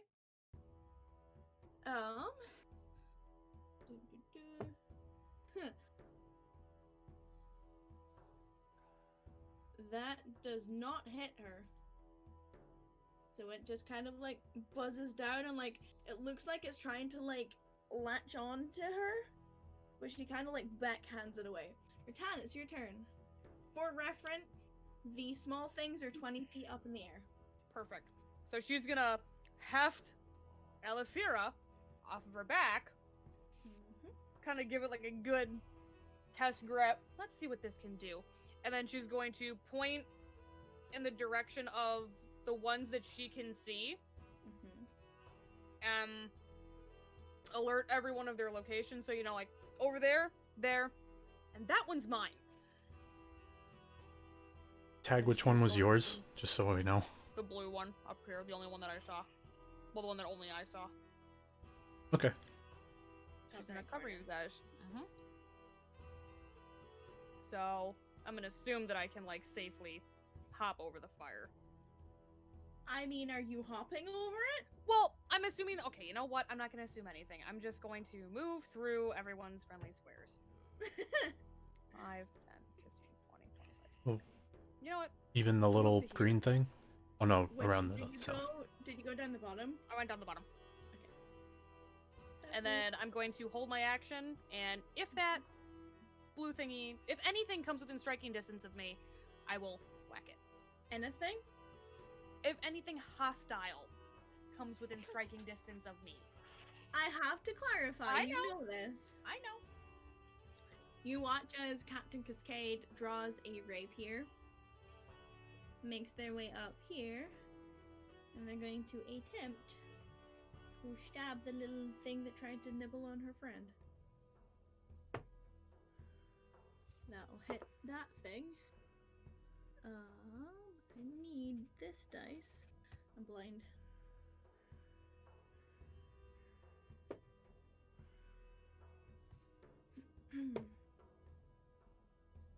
then I need this one.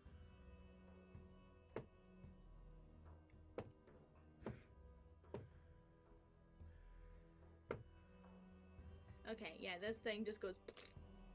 She essentially skewers it.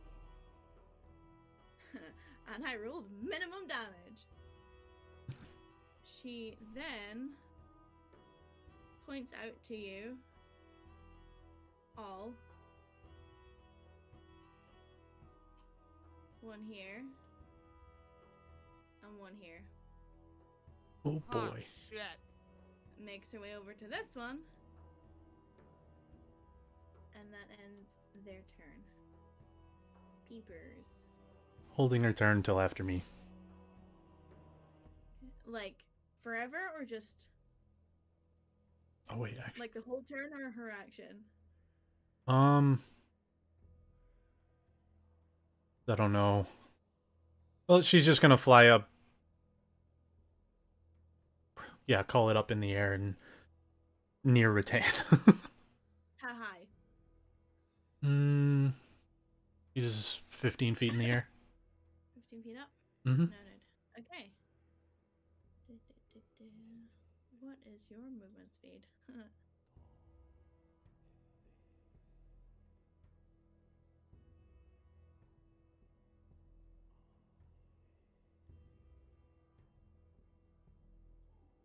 Ritan, you will get your attack because it's gonna come Sure. right up to your face. Uh-huh.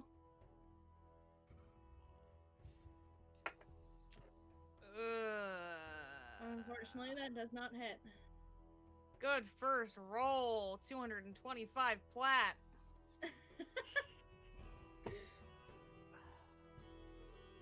I don't think a 16 hits you though. No. No, as it tries to chomp at you. You like swing at it and it's like, ha! But it misses because it's kind of like avoiding your shiny new blade. Rex, it's your turn. He's gonna take a couple steps this way. Stand over here and...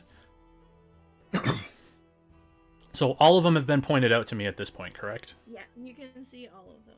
So I'm going after this guy here. The tiny little one. Yep, the orange one.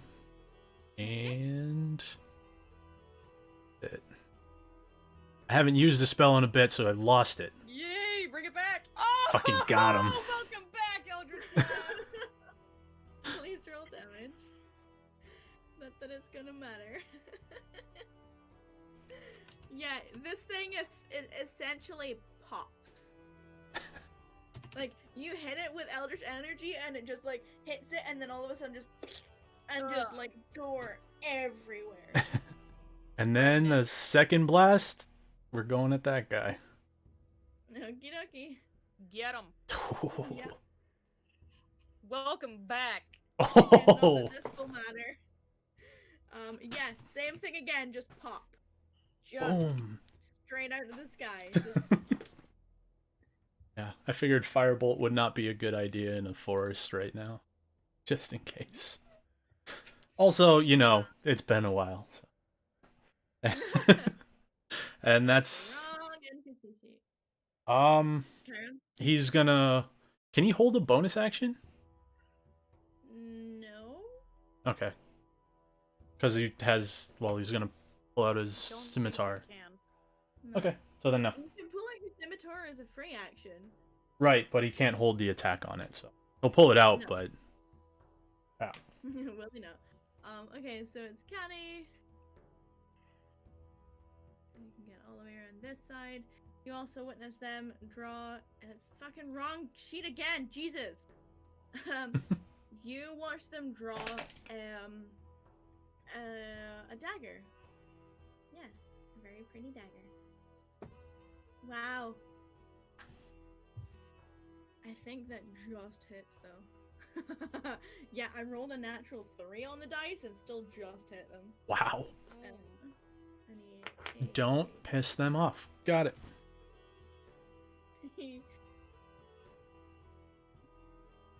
And then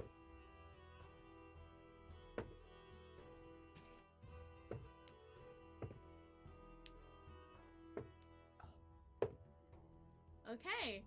Wow. This thing is bloodied. Woo. Just from a single stab. And then that ends their turn. This thing is dead. Fuck out of my turn order. Is this one's turn. Gonna come right up in the middle of here. Bring it. Odds or evens for 10. Evens. Rolled a 1. Oh boy. Sorry. But I also rolled a natural 3 on the d20. And I don't think an 8 will hit you. No! Didn't think so! Sorry, buddy. I wanted to light it on fire. Fucking Jesus, are you kidding me? I rolled a natural 4 on that one. Oh boy. This one, however, is alive. Don't worry, I rolled a natural 2. And still 20 feet up in the air, it can get to there. This one's dead. Osiris. Okay. With Move. Kess on deck. Will that be difficult terrain or? The tiny little thing that got exploded? No. And it's under a tree, so. Okay. It's kind of gross. It smells really bad.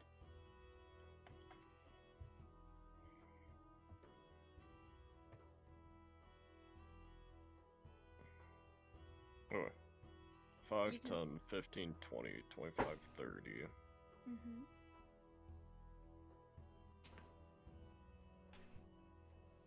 I'll do my attack quick. Okay. Please roll to hit. Grab my shield, he'll let equipped, and then I'm grabbing my trident. Okay. So one-handed roll, please. Okay. First attack. That'll hit. Roll damage.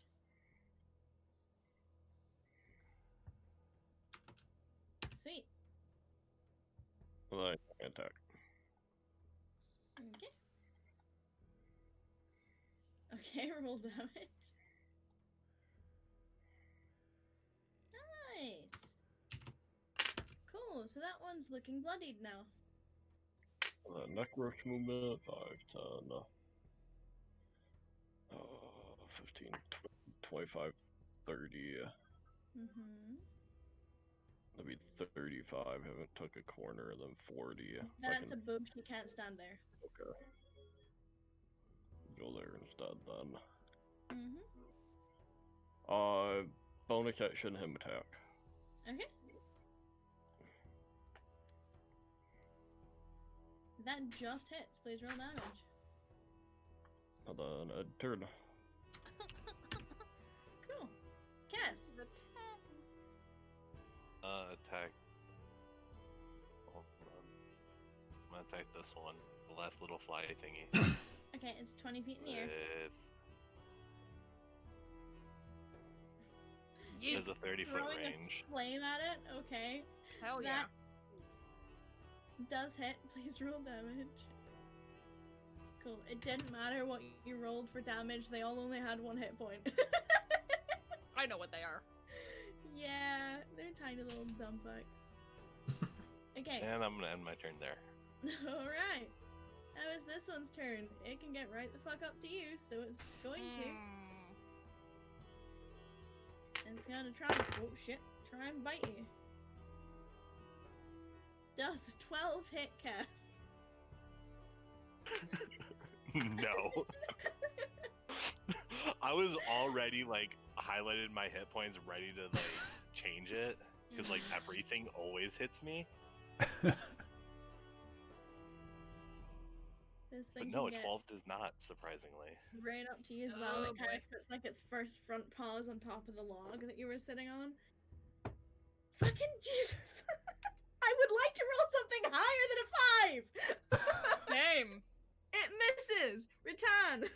She looks at both Rax and Osiris and says, "Look, your concern is very touching, but I don't know, maybe go help him and not me," and points at Kess, and she's gonna bat.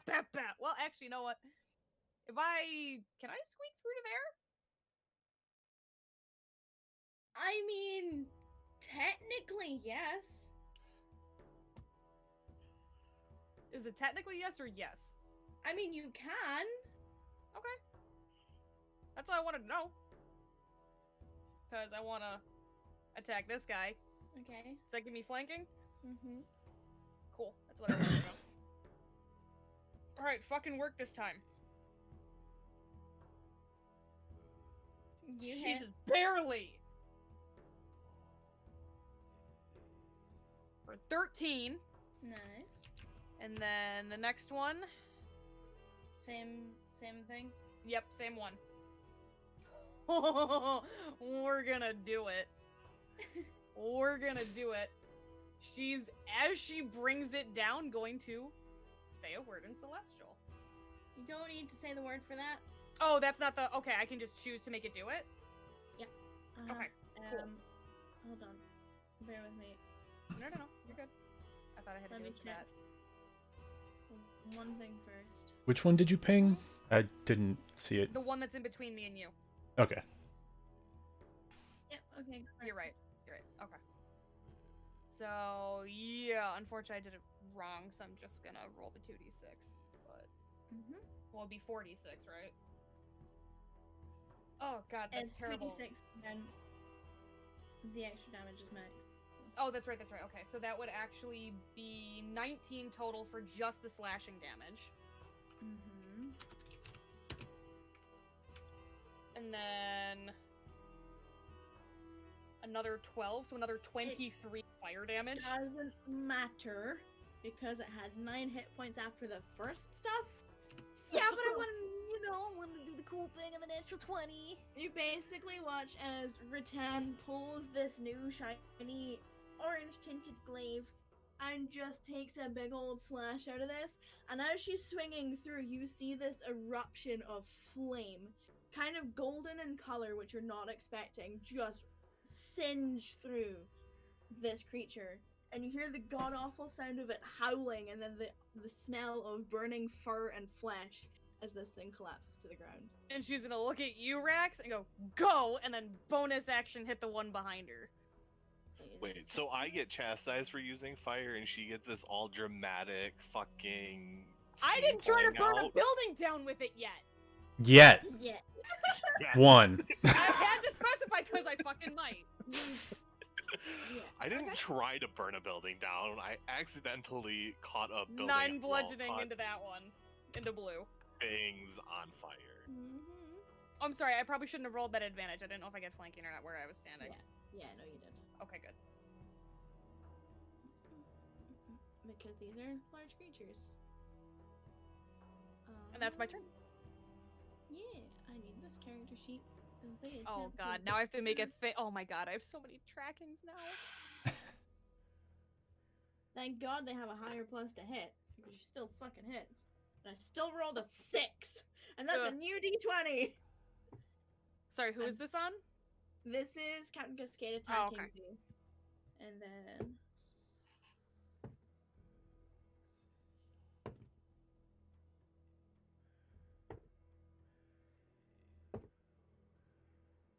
Cool, awesome.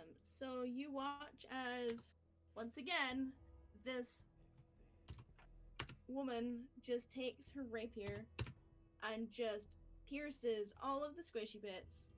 And you hear this thing howl in pain as she lunges forward with a rapier, sticks it in, and then pulls it back and watches it collapse to the ground. There's a somewhat dance-like essence to the way that she's fighting.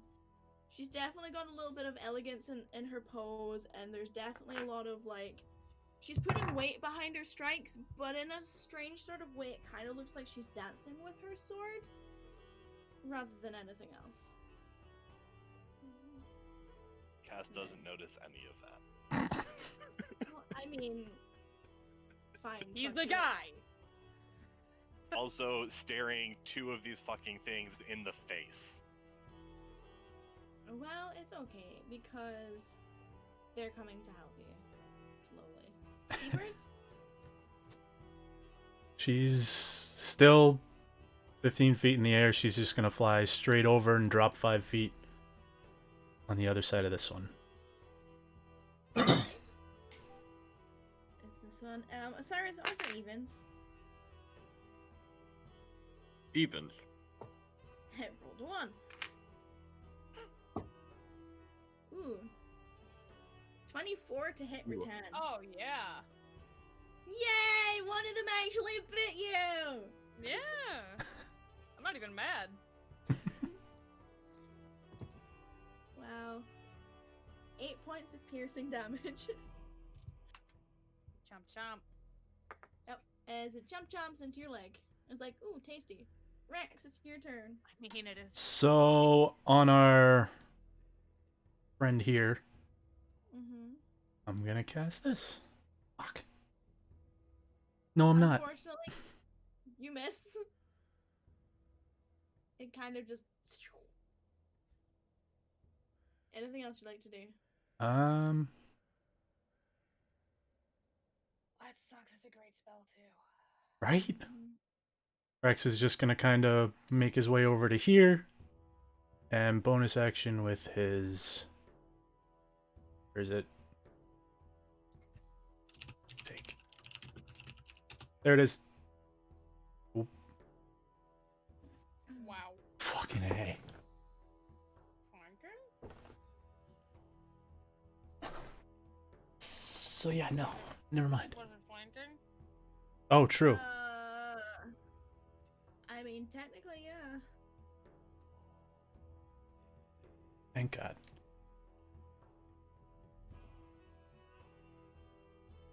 Please roll damage. Tasty. Huh. And Connie's gonna get all the way down to here. Ooh. It's weird because I can see the other things on this map. Take a stab with a freaking dagger. Oh, my rolls are bullshit. But she still hits. Thank fuck for that. We have all been there.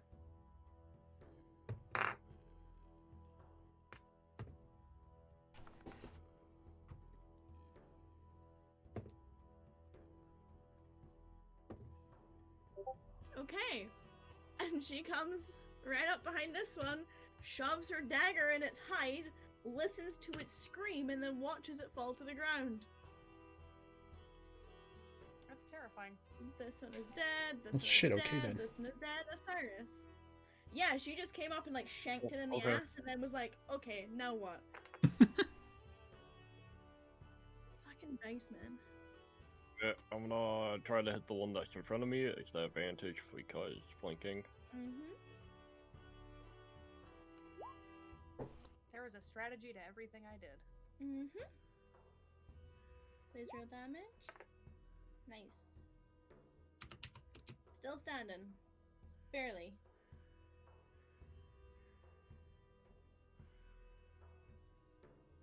Anything else? I'm gonna hit it. I'm sorry. I forgot No, one it's push. okay. Go for it. Kill it. Please roll damage. Oof. It's still standing. Oh, buddy. Okay, that cross.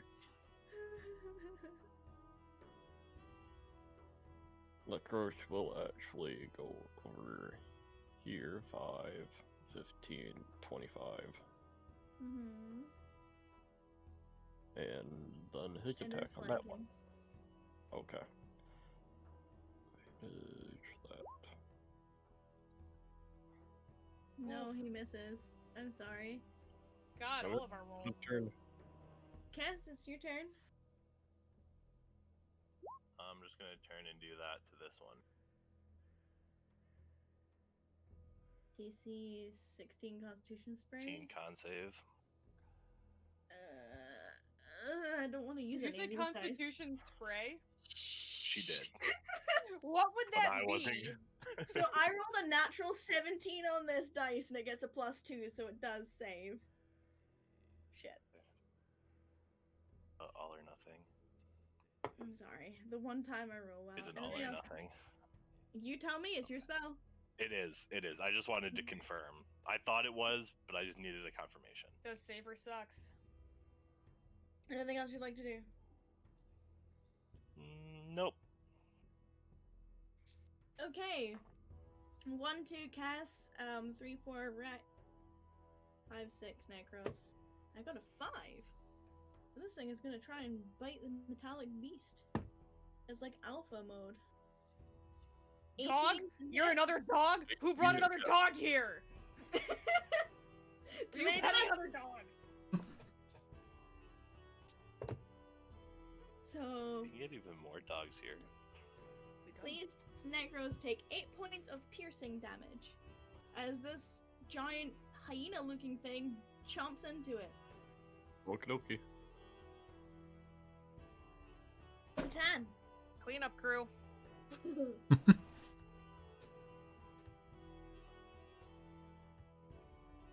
Mm-hmm. 13. Damage didn't matter. I had 1 point left. I figured. And this thing howls. And then, is this difficult terrain to move over the dog? Yeah, over the bodies is difficult terrain 5, because these 10, are large. 15, 25. I can get right there. Mhm. Second attack. I'm not going to get any flanking no matter where I stand. Actually, if I stand up here, do I get it with Necros? This is weird. This is a weird positioning. I'm gonna say no on that Yeah, one. that's fine. I'm just gonna go for it anyway.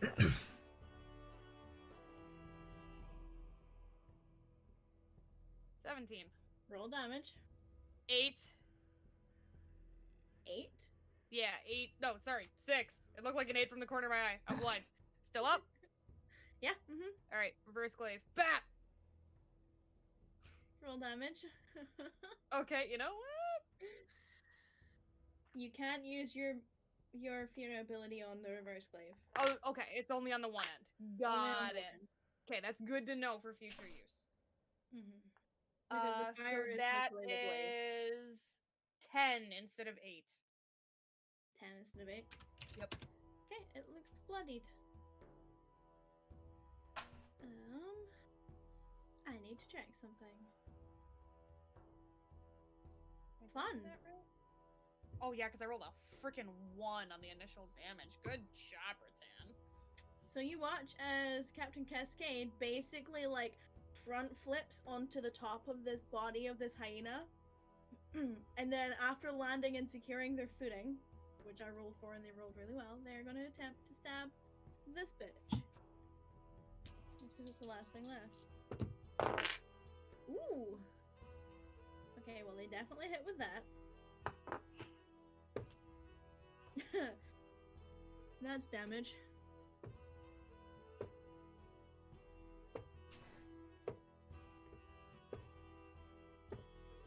Wow.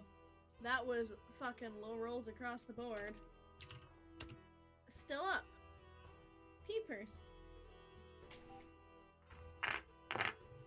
Peepers is gonna cross from Ritan. Do it. Do it. It's got Oh, wait, advantage. advantage, right? Yep. I'm helping. No! Peepers. No! Peepers, we believe in you. Things have been a little bit difficult recently, okay? Loading Dragon, it is your turn. Oh. You have all kinds of flanking. Yeah, I do. Get it. Get it. Alright, that put advantage on this time. Yeah. Yee, get it. Yee. It's still up. Alright, bonus act. Yep, Get bonus it. action. Okay. Get it. It had 1 hit point left after that first one. Yay. So yes, you do effectively cleave through this giant hyena-looking bitch. And for all intents and purpose, combat is over. You watch as Captain Cascade and Akane wipe the gore off their relative weapons. Rex does the same off of his scimitar. Ritan does like the blood flick Mm. off the glaive and then wipes off whatever's left on one of these hyena things. Mm-hmm. Easy enough.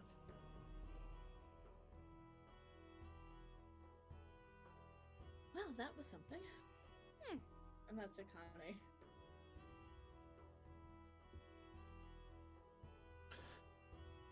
Yeah. And you managed to... So, question: did we finish eating before we got attacked?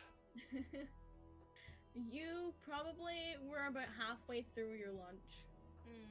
Okay, Kess is just sitting back down because he never moved. He's just sitting back down and going back to eating. Cass had his sandwich in his hand the whole time. It's canon. It's canon now.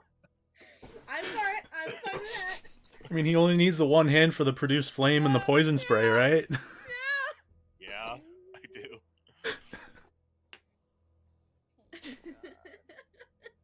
So yeah, you all sort of flop yourself back down. Captain Cascade and Akane will help you move bodies. Yeah. Ritan's just like dragging wolves away from the campfire, or whatever they They're are. not so much wolves. Like, the more that you're dragging, you can tell that they're really large, like, gross hyena creatures. They're bigger than they should be, and that's what you've been used to seeing. Like, you know, just out in the wilds. But, you know, they're big old hyenas. If you want to take stuff from them, let me know. But for the sake of brevity, there's no loot. They don't carry wallets or weapons. Damn. I was really hoping one of them would have, like, you know, another A big weapon old in its belly. I mean, do you want to cut one open? Nah, I'm good. I'm good. I don't need to be cutting open hyenas. Just see what I got. So after finishing eating, how long are we waiting for? Okay, hold on. I heard some of your question, Kess. What was your question? Oh, I said you don't want a hyena hide jacket? I'm good. I feel like that's a fashion faux pas. Does Rex want one? I'm sorry.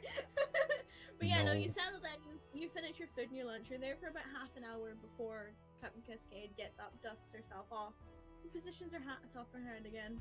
Looks at Akane, who follows suit, and the two of them look down at all of you expectantly. Stand up. Yep. Yeah, when I see Captain Cascade get up, I'm like getting up as well. Mm-hmm.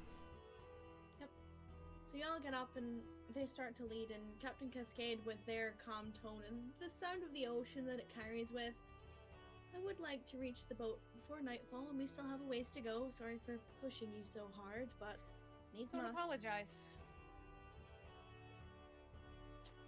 And you all continue on as before, avoiding main paths, trudging without really a sort of, you know, moment to breathe. You're pushing through this undergrowth and it's getting darker, but it still feels very samey. You're not sure if you're even moving forward anymore. All of the trees around you look the same, all of the bushes, all of the wildlife that you're seeing, everything is samey. And as you're going again for hours and hours, and the only reason that you know that time is passing is because it's getting dark around you. And what was once a mid-afternoon springtime feel sort of grows cooler as the darker evening comes in. And it's sort of getting towards the edge of where the sunlight is coming through the leaves now. It is proper fucking dark. I need everyone to make me a perception check. You're probably going... I'm putting my goggles on, by the way. Sounds good. You're probably going for like a solid Oh, maybe shit. 6 more hours. This is 12. Nah, I'm not gonna.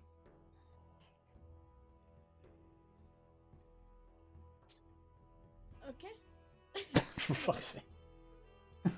This is hearing dependent, so Oh, anyone who got higher than a 13? Did anyone roll above a 13? No. No. Never mind then.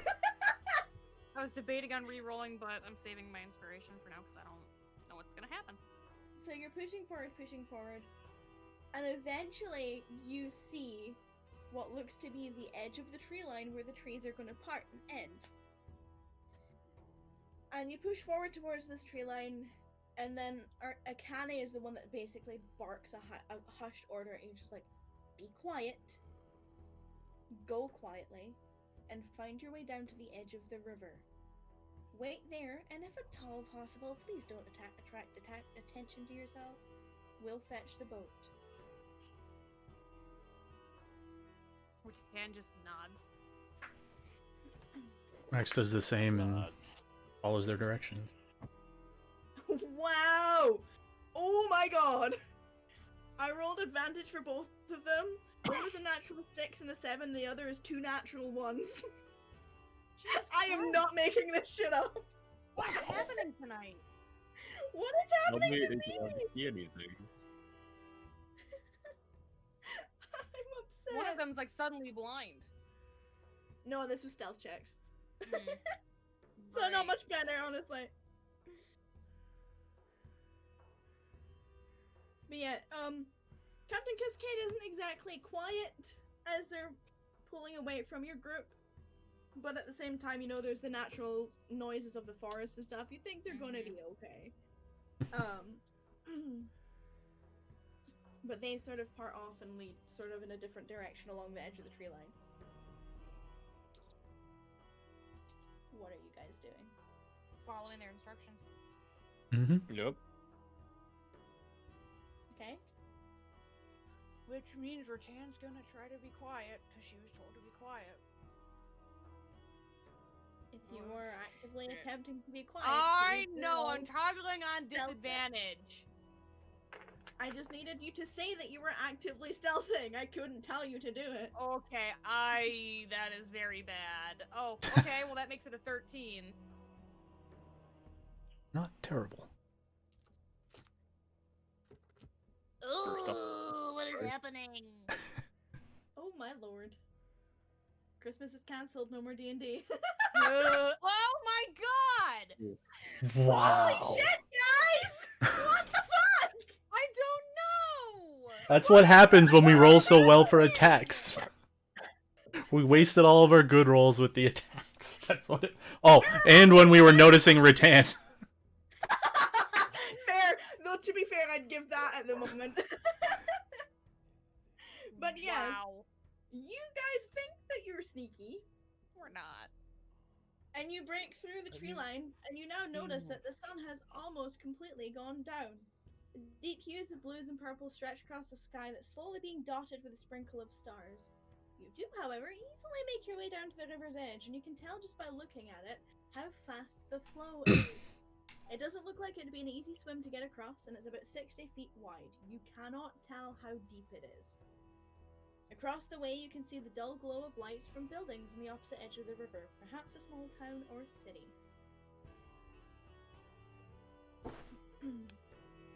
It's an uncomfortable 10 minutes of silence.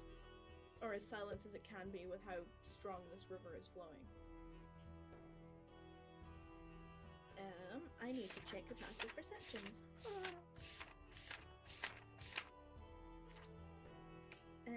So Kess, Osiris, and Necros. You all catch after 10 minutes. You all hear after the sound, after sort of the 10 minutes of just rushing water, the sudden splash from further up the river. Like something heavy just fell in.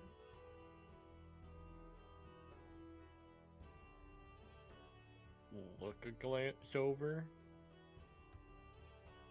Okay, if you're looking, please roll me an active perception check. Okay. I think I'm also looking. Okay. Both of you see it. You see an outline of a large rowboat flowing down the water towards you. Kess, you see a rope tied to the front of it that seems to lead down into the water. And as it comes towards you, you all then notice a slightly larger than average rowboat with a hooded figure sitting pretty in the middle. There doesn't seem to be any sign of oars being used, but the boat is floating down towards you quite naturally, just in the flow of the water. As it draws closer, you all see the familiar wisp of bright red hair flowing out from below the hood, and as the boat comes to a stop next to you, everyone who hasn't already seen it can make a perception check to try and see the rope.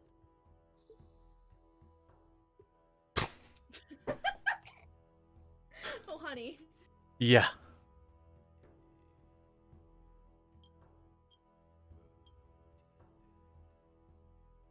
Keeper sees it, Ritan sees it. Osiris, if you'd like to re-roll, you can.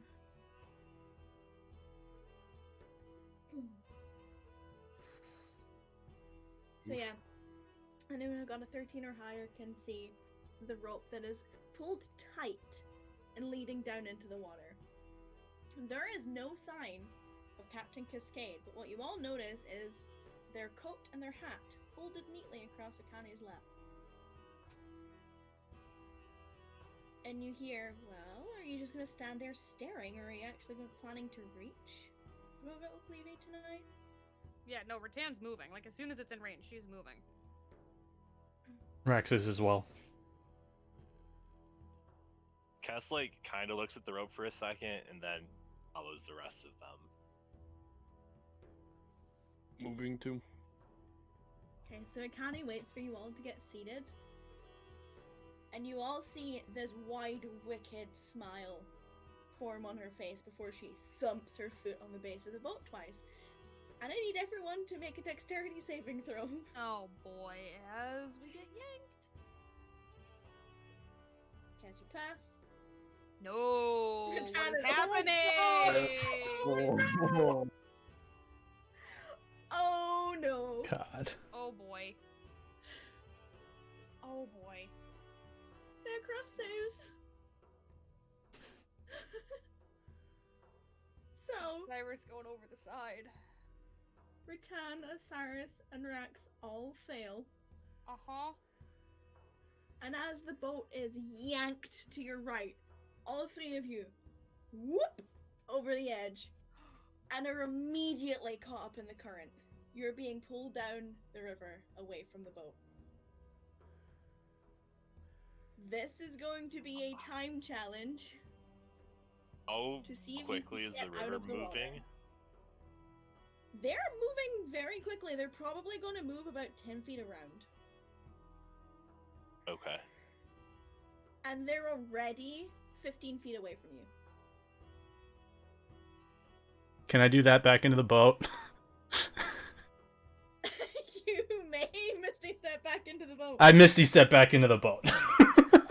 I don't suppose as I'm teetering, I can... Whack. You're already 15 feet away. Yeah. So, Rax makes it back. Osiris and Ritan, you are now 25 feet away from the boat. Misty Step works. I will Misty Step back too. Okay, so Osiris Misty steps back in.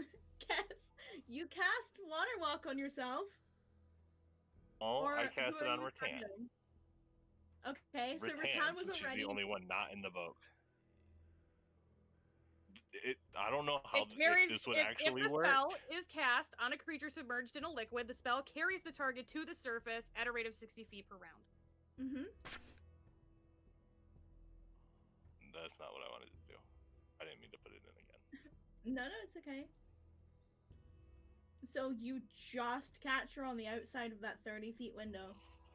Okay. So am Ritan, I you like, am I standing on the water? You're at the surface. Okay, but I'm not like standing on it. Like my head is above the water is what you're telling me. It carries you to the surface. That's all it says. I'm asking for your clarification. You're on at the what surface position of I'm the in right water. now. I would say you're probably like halfway to on your back. Okay, I mean it doesn't matter. I'm gonna pop my wings and I'm gonna get freaking airborne because I'm not dicking around with this. So you're brought to the top of this rushing water and you shoot into the air. It's cold. It's even colder now that you're all wet. Don't care, and she just beelines back to the boat, 40 feet around. Which is moving. So the current's going down this way. The boat is going straight across. It's slightly buffeted by the current, but it doesn't seem to be being pulled away. You all, in various ways, make it back onto the boat. She thuds back into the boat with her wings out, kind of like balancing herself, pulls them back in, and just glares up at Akane. who is giggling. And she looks pissed. You're all cold. You're all wet. Kind of, well, Kess is fine.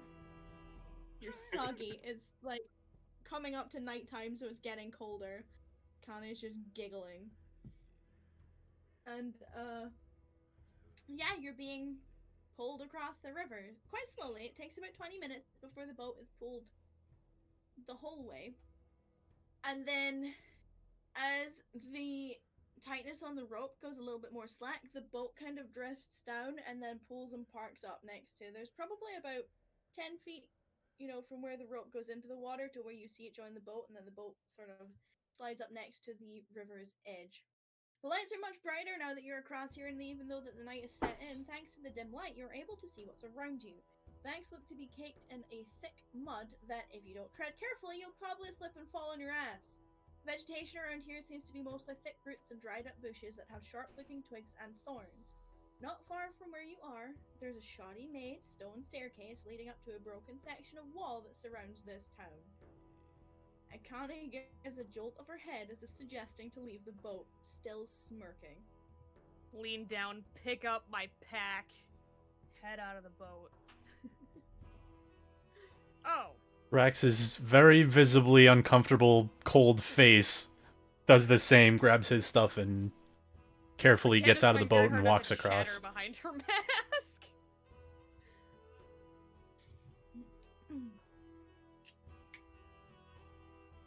Much more comfortably gathers his stuff and gets out of the boat. Grabs So his glad I. carefully steps out. So you all make your way out. Oh, So glad I set my stuff down before I got thrown overboard. Oh, so am I to understand that this is like as far as they're taking us? Akane is after you, stands up, and jumps once in the boat, steps out onto the shore, and then cuts the rope, and lets the boat flow away down the river. Still no sign of Captain Cascade.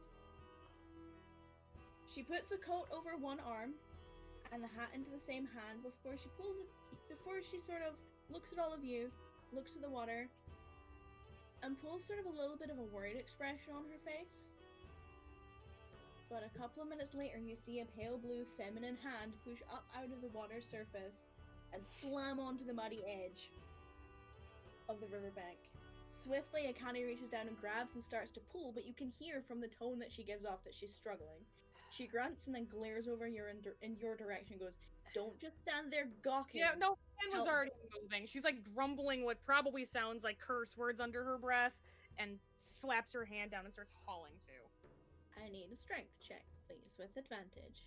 Cool. 15. Oof.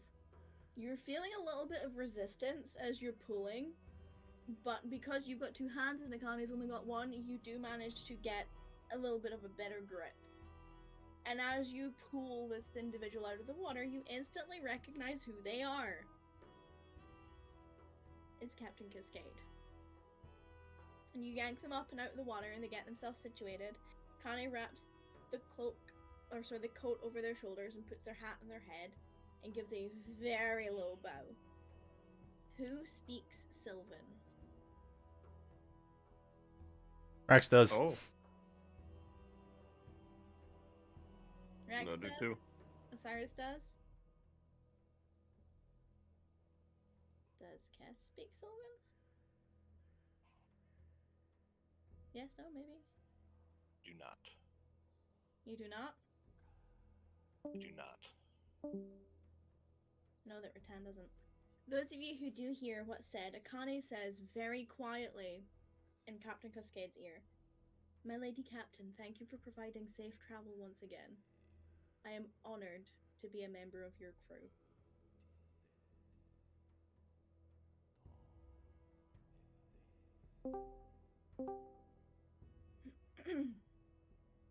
And after that, they both make their way towards the stairs. Not even, like, Captain Cascade gives you, like, a low head bow, Ritan. Kane Just does. give her a terse nod. They make their way to the stairs, towards the wall of the city. And as they reach the break, they stop and they turn to you. And you see Ritan, Captain Cascade, is keeping a very intense eye on you. And Akane is looking at you expectantly. Wipes the mud off of her hands.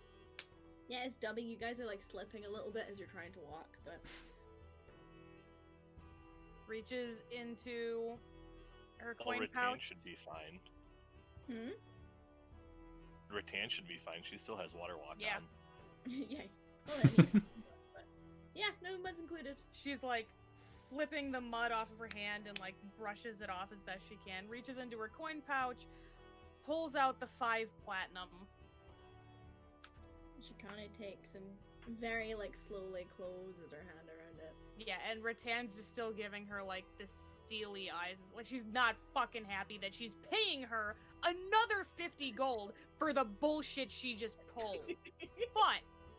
but she made the deal. She's not fucking happy about it. And her hand wilts below her cloak, and you hear Captain Cascade very softly, well, it has been an absolute pleasure doing business with you. Should you ever head south to the most southern port, look for my ship. If there's ever any information you need, Akane or myself may have it. And then Akane pipes up, and if not, I'll be able to find out. So as long as you don't go yelling our names from the rooftops, things will be fine, eh? And a piece of advice for this city. Hide anything you don't want stolen, and avoid the clockmaker's shop.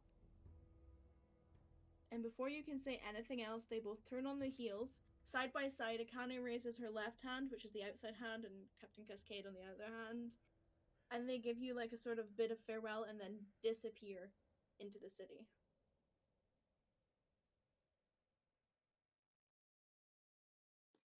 And Ritan just has this. Her eyes are just so narrowed in her mask. And she's gonna wait for them to be like in the city. Yeah, I mean, like, they just seem to, Yeah. like, you're sort of watching, and there is sort of like a bustle of a crowd sort of at the end of this alleyway that you're coming in at. And they just seem to disappear into it. I'm pissed, is all she says.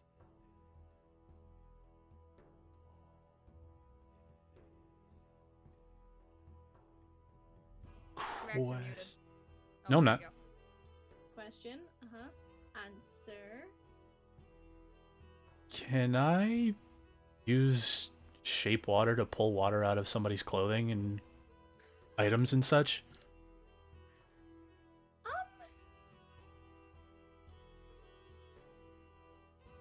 Possibly? Let me see. Stop playing with your sheet! Fuck you, I'm reading. I didn't realize. For fun? Why the fuck not?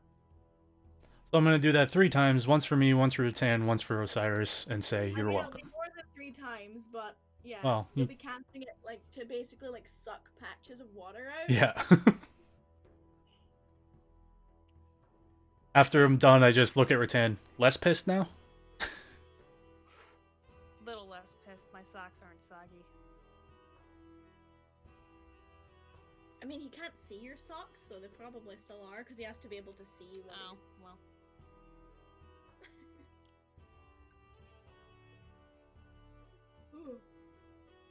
Well, either way, let's... I guess we probably should... I'm assuming we need to find somewhere to crash for the night, because it's been a long day. So, you turn to head into the city, and now that you're paying attention, you can see that these buildings are made of thick stones and supported by wooden external beams. The roofs are covered in grey slate, and almost every house has a chimney.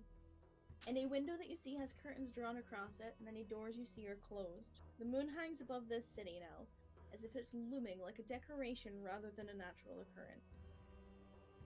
And there's this general horrible feeling of uneasiness. Feels like you're being watched, followed, or both the minute you step past the wall. You're looking towards the crowd that Akane and Captain Cascade disappeared into, and every single person is wearing a dark, ragged cloak with a hood pulled over their heads, and their heads are hung down low. The streets are paved with cobblestone that seem to be uneven and broken from years of wear and tear. Question, DM. Yes. I regret not asking sooner. I was reading your DM. Mm-hmm. Could we have, well, at least Ritan, upon their advice, would have liked to put anything valuable that's not her weapons? She would ask Kess if we could put it in the bag of holding. Seconded. Absolutely. Safest place it's I was gonna gonna almost said something, and then she just started talking, so I just let her keep Nope, talking. yeah. I would have asked, but then I had to respond to my DM. Mm-hmm. No, before you, easily enough, before you step beyond the wall. I mean, you're still going to see the same things. Well, yeah. Yeah, I just wanted to make sure that I let you know that I at least wanted to put my stuff in there. Like, even like her coin pouches, like she's gonna tie all of her coin in there and just stuff it in there, because she got no room to put it anywhere else. Okay. So This bear is in mind kind of why I got the bag of holding. bear in That's mind what I that figured. Jess is now holding all of the money. I'm aware. Okay. Actually, you know what? No, I'll keep my money on me. It's not like I'm carrying that much. Anymore. Was it worth it? Huh? Oh, no, Are you oh, no. disappointed? Oh, no, Do you want me to it take it away from you? No. Okay, Here's the thing, though. Ritan's money is on her back, and anyone who tries to take that money is probably not gonna like it. Provided you feel it. I think I noticed that my glyph was missing. Anyway. You know what? Now you've made me paranoid, so just for good measure, she's keeping one hand on the straps of both of her glaives as she's walking. Both of them? Yeah, she has both of them on her back. They're like crisscross. Nice. Nah, she do them over the same shoulder, because, you know. You know what? That'd be Screw really it. funky. Crisscross. Let's do it. Well, I mean, also, it would have been difficult for you to pop your wings had they been on the same shoulders. Yeah, that is true. That is true. I'm assuming you're proceeding deeper into the city? Yes, Rex is gonna keep an eye up in the... See if there's any, like, signs or something that would indicate, say, tavern or something like that, just as they're walking. I'm keeping an eye on the people. Okay, both of you can roll me perception checks. What are you specifically looking for in the people, Wither? Like, I want to be watching to make sure that, like, nobody's trying to be, like, shifty around us. Okay.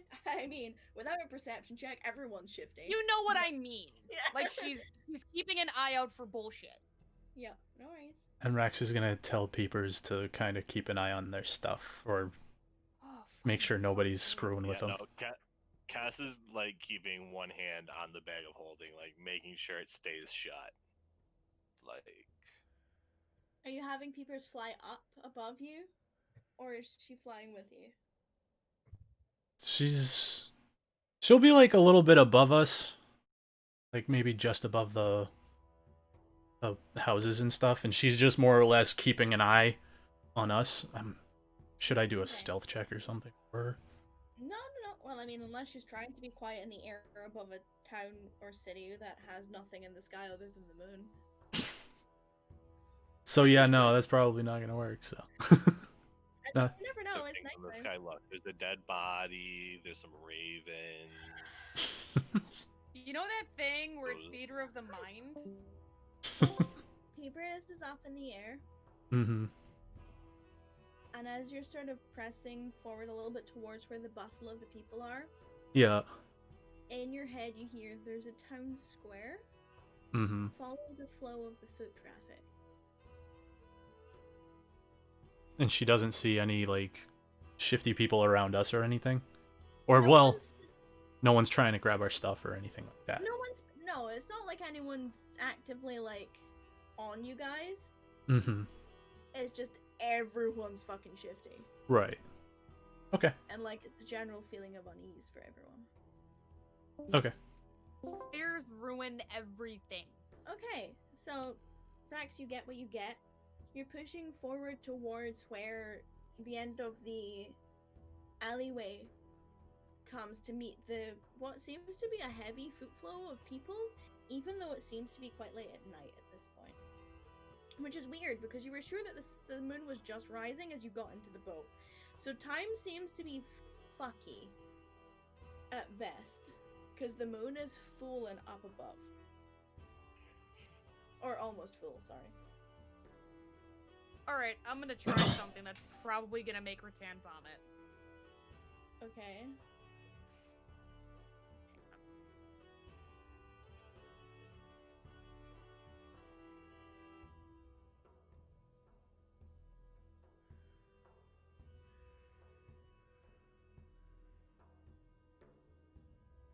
I'm assuming I'm getting a DM. Yeah, I just didn't want everyone hearing me clickety-clacking.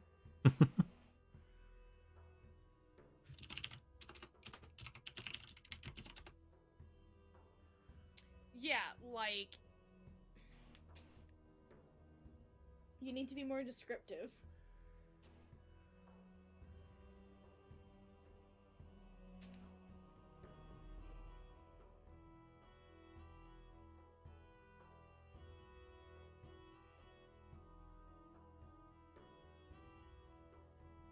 Secrets. Secrets don't make friends.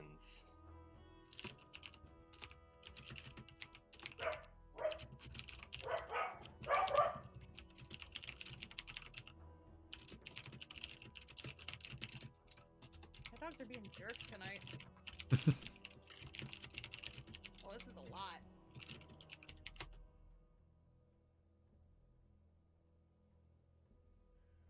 But yes, so you proceed to where the foot traffic meet. And, you know, it's a tight-packed crowd, you know, shoulder to shoulder. Everyone's got their hoods up. And, you know, so are you gonna try and slot into the crowd, or? Rex is gonna kind of speak up and say, I guess we should follow the foot traffic, and apparently it leads to the town square. Alright. So are we all just together try to get into the crowd as best as we can to stick right next to each other? I'm not saying this out loud. Well, actually, yeah. It'll be like, so we all same time try to get into the... I mean, I could probably make room. Think we want to draw attention to ourselves? No, but regardless, people kind of tend to get out of my way. No one seems to have been paying attention to you so far. That's new. Yeah, you and me both. Alright, all together. Mm-hmm. Try to just... Try to duck merge in into and- oncoming traffic. Yep, and just follow the flow of people.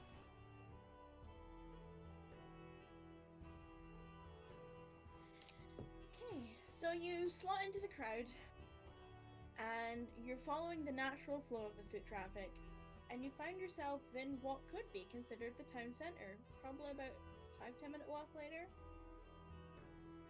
The crowd sort of disperses as it comes to this like circular area, and right in the middle is a large tree from which multiple figures are hanging. There's a mix of figures in all different heights and various stages of decomposition. Some of the skeletons have ragged remains of cloaks, while others hang bare. There are bodies that have rotten flesh peeling from their bones. However, one that catches your eye is a small bundle of cloth that seems to be hanging over the body of a child who has been hung recently. Overall, there are about 13 different figures hanging there currently. Beyond that, you hear the bustle of what you assume is a tavern. It's coming from behind the thick trunk of this tree, and there are also various night stalls set up around this center area. And the people who are peddling their wares are calling out to passers-by as trying to sell them, you know, claims of items unlike that they've never seen before. Magic potions, scrolls, rare jewels and artifacts. However, most of these cries seem to be falling on deaf ears. Ratan's eyes are glued on this tree. She's trying really hard not to start just shaking. Rex, This might be an oh shit. he looks over assuming that he sees you tense up extremely while staring at this tree. I mean, you can roll an insight check on her to see if you notice the tension. It's for 10. There's definitely a pause. You don't quite notice the tension, but there's definitely a pause in her movement. Pause in her movement, and she's physically staring at the tree. Oh yeah. Mask on, I'd assume. Oh yeah, she's not taking it off. Rex reaches up, puts his hand on her shoulder, and he kind of nods towards the tavern. He said, let's get out of here as fast as possible. When you put your hand on her, her entire body is shaking with rage. It's not like a trembling, it's like a full-blown, like she is physically having to restrain herself. Mm-hmm. And she just kind of slides her eyes over to you, and it definitely takes effort to do so. You probably haven't seen her this angry since the argument with Yarindel. Noticing this as he says it, there's a lot more of a understanding, like, let's get the fuck out of here, in his voice as he says, let's go. She looks back at the tree one more time and then starts backing Roll me away. a perception check.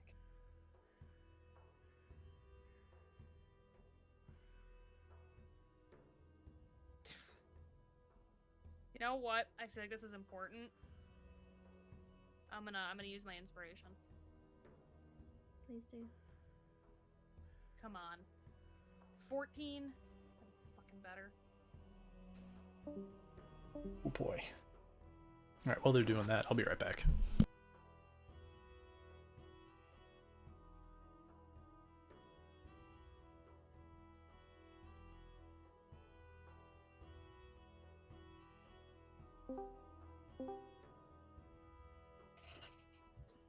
Alright.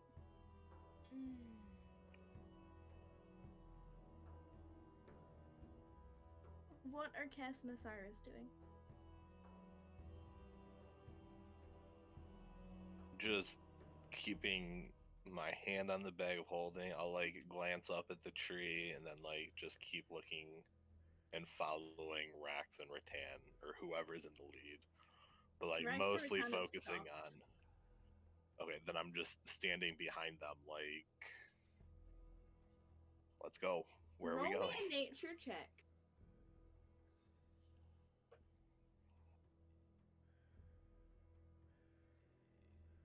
You know, for a druid, you would think I'd be better at this.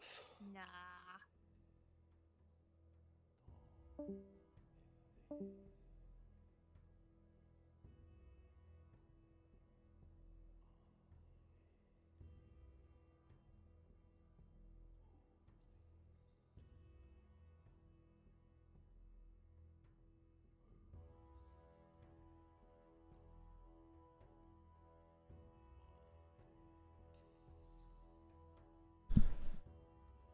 Well, the first time it was me. No, I know. I had my headphones on, I can still hear you guys. I just had my mic flipped up, so I was muted.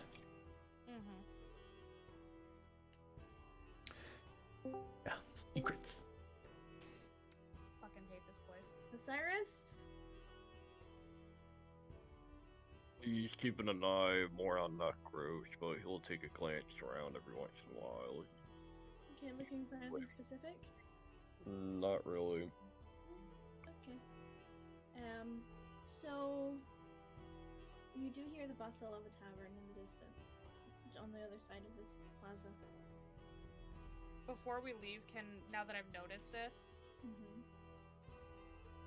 I'm just gonna very quietly say to Rax, look at his neck.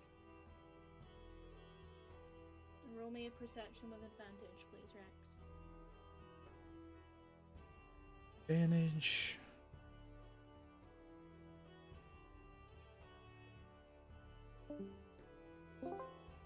Hanging around this child's neck, you see a pocket watch on a chain. On the pocket watch is engraved the word orphan. Mm-hmm. And there's a depiction of a set of gears that have been carved into the now tarnished gold metal of this pocket watch. Mm-hmm.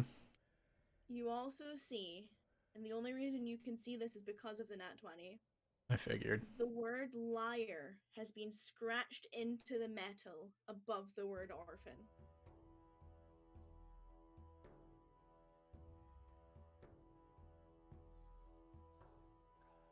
Okay.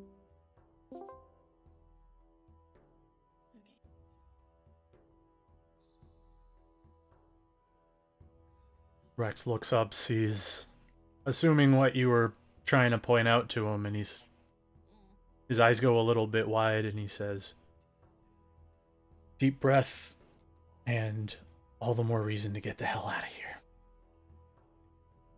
Agreed.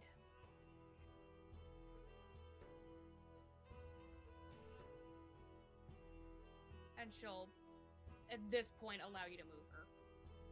And he kind of just, hand no longer on your shoulder, just kind of top of your back, and Yeah, she's No. allowing herself to be directed at this point. Before it was very much so like a no. mm-hmm.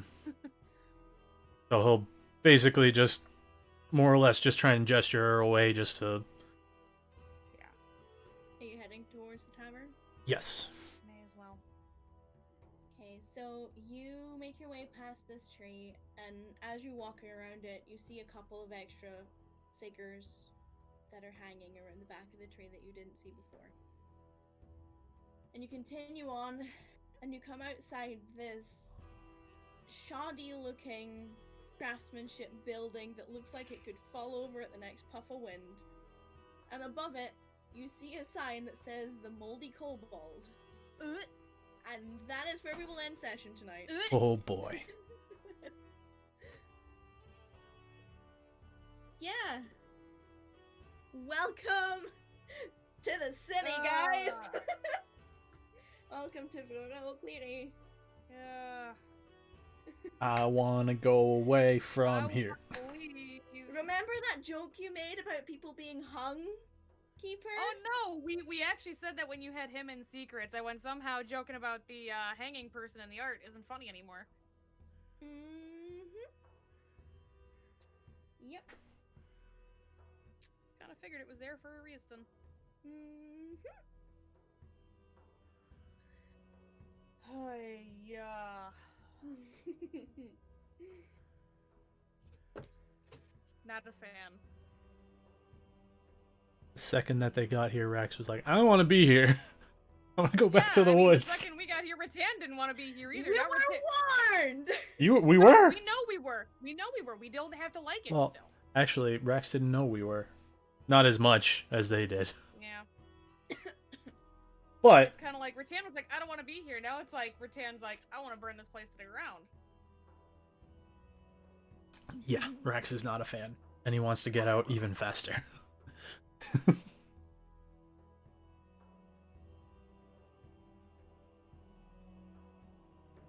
Well, good session, guys. Hmm. Yeah. I hate it. Fucking Eldritch Blast coming out with a nat 20. Our last session before Christmas. Mm-hmm. Oh.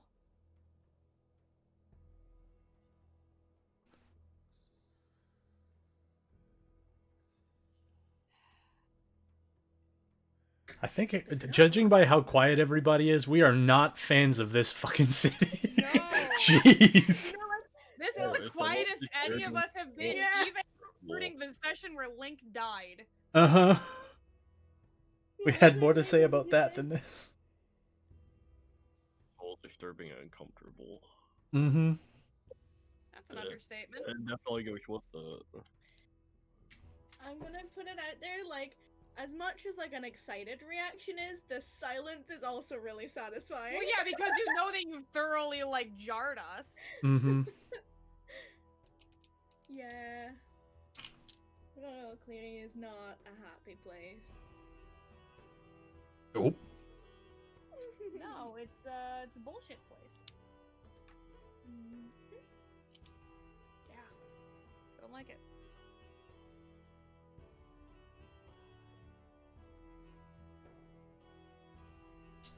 I hate it.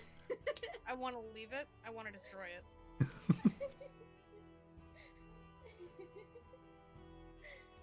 Well, I hope you enjoyed yourself. Up until this point, yeah. We enjoyed ourselves until there was a kid hanging in a tree. Uh-huh. I mean,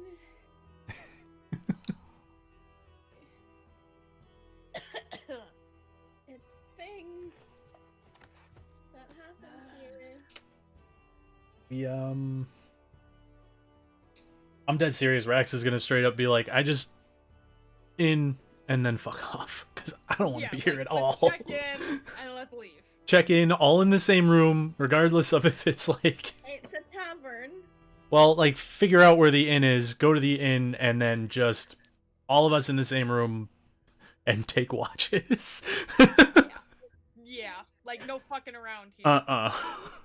This isn't Frostbane where it's like, oh, these are some weird people. This is like, Yeah, this wasn't like Frostbane where like things seemed like a little bit off.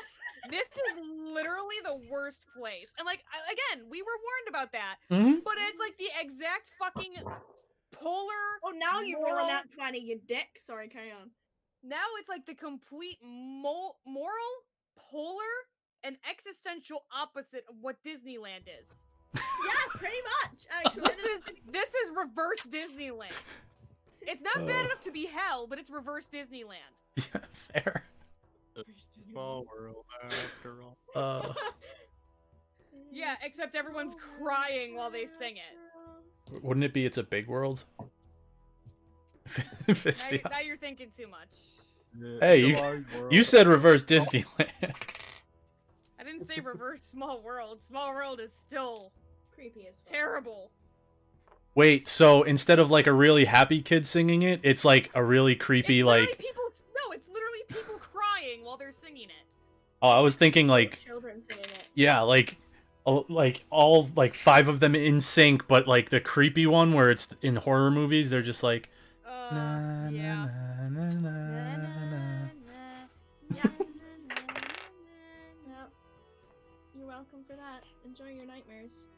I feel like I'm gonna have nightmares.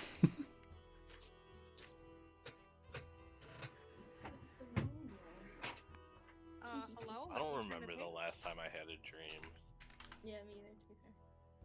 I dreamed a dream in time gone by. I dreamed that in the fields one day the corn gave me a sign. No. That's not where I was going with that, but I know. ironically, it's a song from Les Mis, so Yeah. Uh-huh. Yeah. where everything is horrible. Oh boy. Wow. Are you all okay? Oh yeah. Thank you for quoting that. You're I think welcome. I've actually, like, I don't think I've actually been. Oh no, I had been quoted in here yet. Yeah. But Oh, I I was think gonna that's only quote my something second earlier. quote. Well, you guys don't utilize my quotes channel, you fucks. Well, yeah, but like that's because we can clip. Yeah, that's true. Calling you fucks, though. I need to go back. And the opposite of the Everything is Wonderful Lego song? Absolutely, the exact opposite of that. Everything is awful. Everything is awful! Everything is awesome. And you live in your dream. Everything sucks! Are you all okay? Yeah. Like, I'm starting to feel bad. This isn't Don't. like as bad as what you did to me in Moncade. But like, this is up there. This is up there for her. I mean, this is all getting up there with the week that Rax didn't have peepers or any connection. Well, didn't Like, seem the like any only- connection to Frisia. The only reason this isn't as bad is because it's not Moncade, and she actually has her connection back. She had to go through Moncade without a connection. Mm-hmm.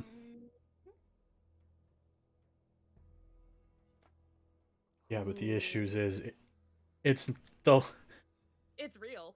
well, not even that. It's like you just suddenly didn't have connection, whereas Rax was effectively rubber band snapped onto the face and It was quite gone. literally double bird backflip out the window. Mm-hmm. More like off the balcony, but yeah. Poor Ritan was like, hello? Yeah. Hello? You just What? got left on red. Oh, pretty much. Pretty fucking much.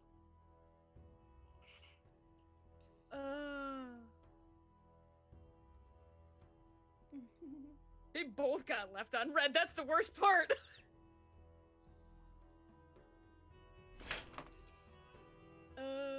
Both like tapping the microphone. This thing on? Yeah. Hello? Is this working? Hello? Hello? Hello? Did you like that I wore my boat shirt for tonight? No. I enjoy it. As soon as you said there was a rope going into the ground, I was like, I knew. I was like, Yeah, got it. I put two and two together really quick. Mm-hmm. Rax didn't see shit, so he was just like, boat. Ritan didn't know what it meant. And then you were getting literally dragged across the river.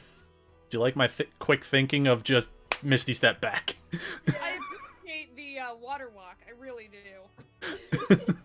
Gave me enough time to do what I was gonna, well, it gave me enough time to try what I was gonna try to do, which was I was gonna try to fly out anyway.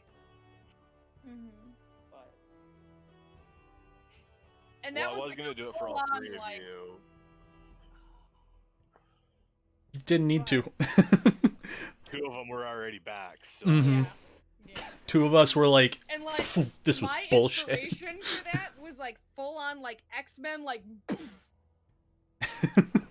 pissed Just off so you stare. know, I mentioned it in a tweet that I posted earlier this morning, where I wrote potential chaos in my notes. Potential because- chaos, was that it?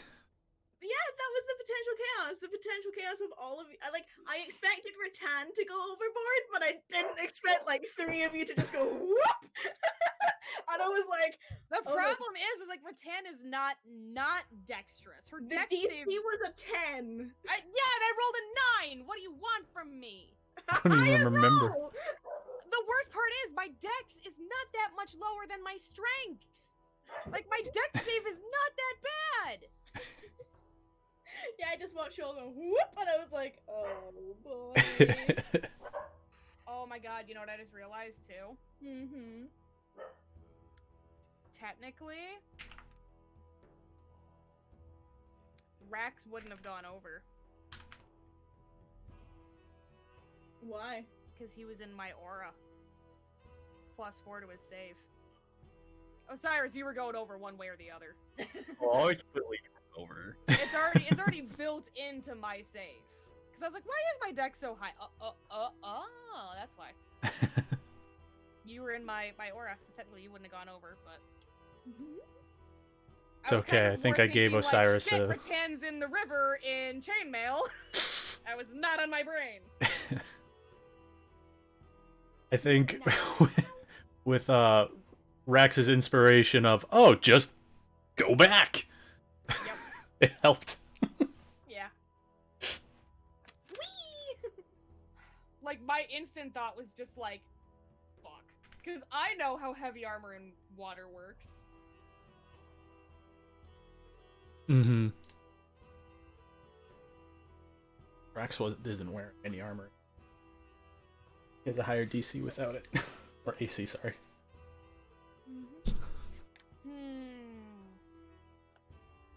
Oh boy. And You guys you know, like- almost fucked it with Quill, by the way. I didn't do shit! I still don't know what I did to piss her off. All I did was say yes to a question. Because she asked you 2 questions, and instead of picking one, you just said yes. Yep. Well, she goes, do you want to know how much it's worth or how much I'll give you for in the trade? Yes, I want to know both of those things. Both would have That worked was better. A better sentence. Mhm. Yeah. You just said yes.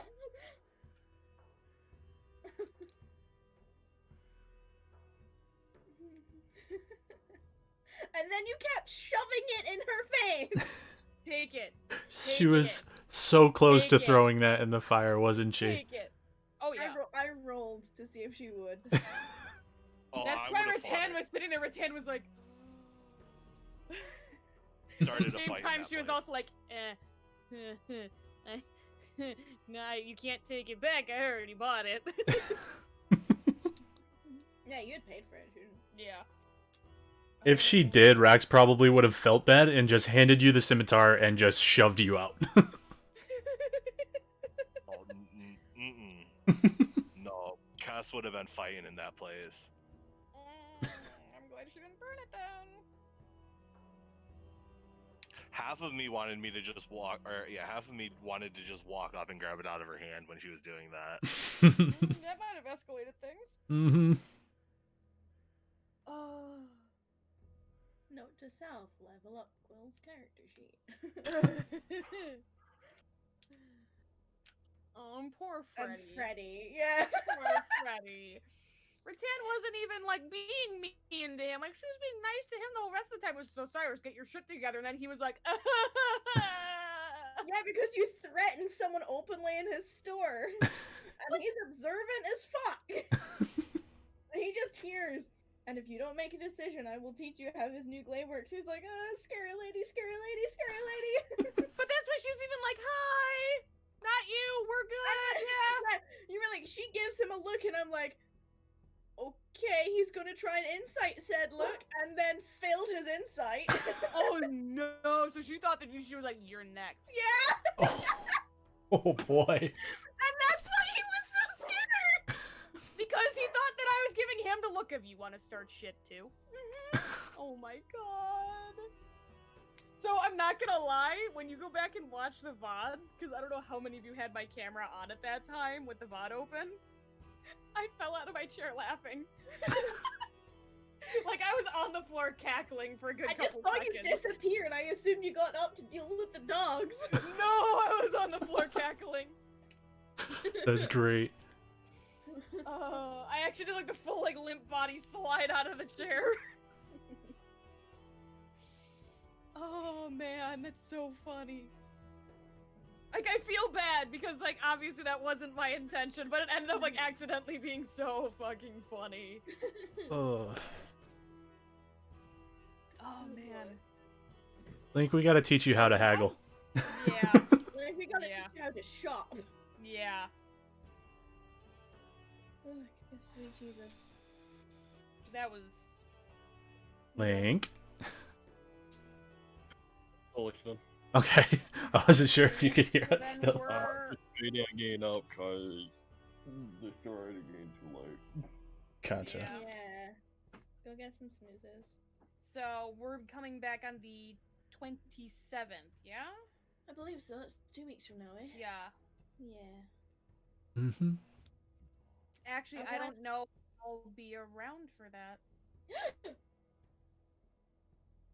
Because I do a Christmas here with like my in-laws, but then my family's all back in Illinois, so I do like an after Christmas with them.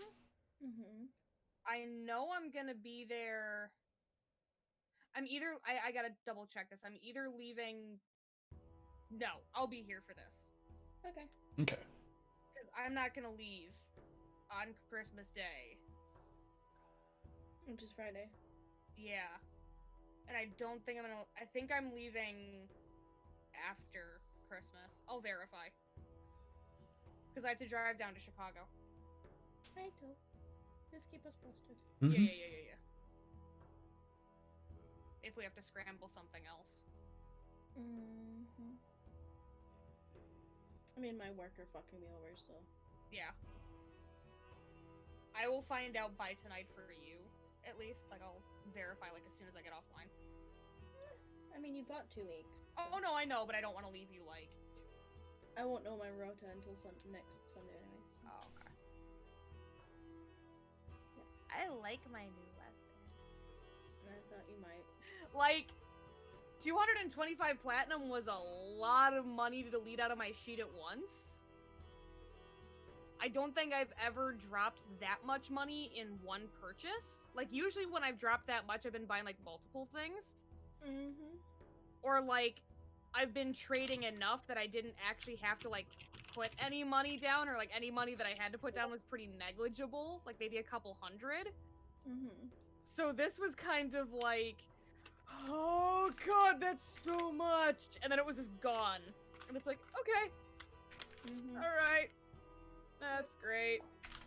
But then it was like,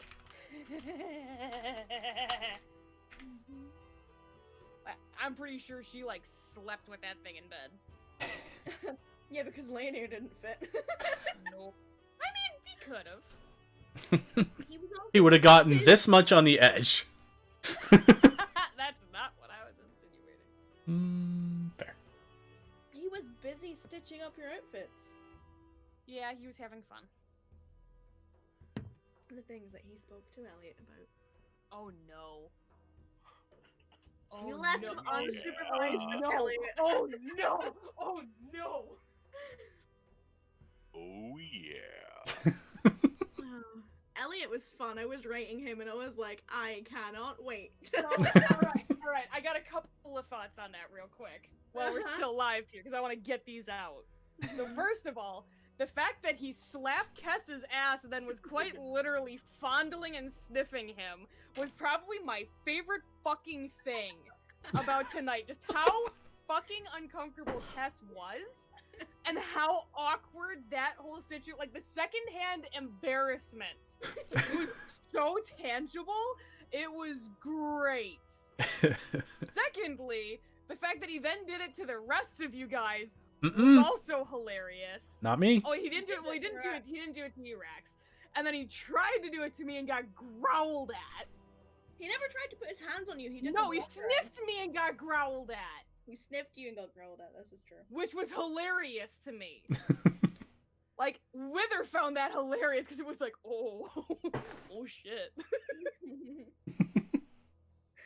It's that situation where, like, Ritan was like, oh no. And probably, like, saw it coming. Wither was sitting there, and if Wither would have been the asshole if she had been in the room, she would have gone, oh shit, do it again. Do it, do it, do it, do it, do it. I I'm want to glad see the what he done. secondhand embarrassment came off because that was Oh. entirely the thing I was going for with Elliot. And then poor Ritan getting made to try on the entire evening wear section. Poor guys having to wait for Ritan to try all the They entire didn't evening. have to! They chose to because they were enjoying her suffering. Rax was doing business. He wasn't there for, well, he was there for probably like half of it. The other half he was doing stuff. Rax things. Rats thing. And it wasn't Mirio this time. Mm-mm. Weird.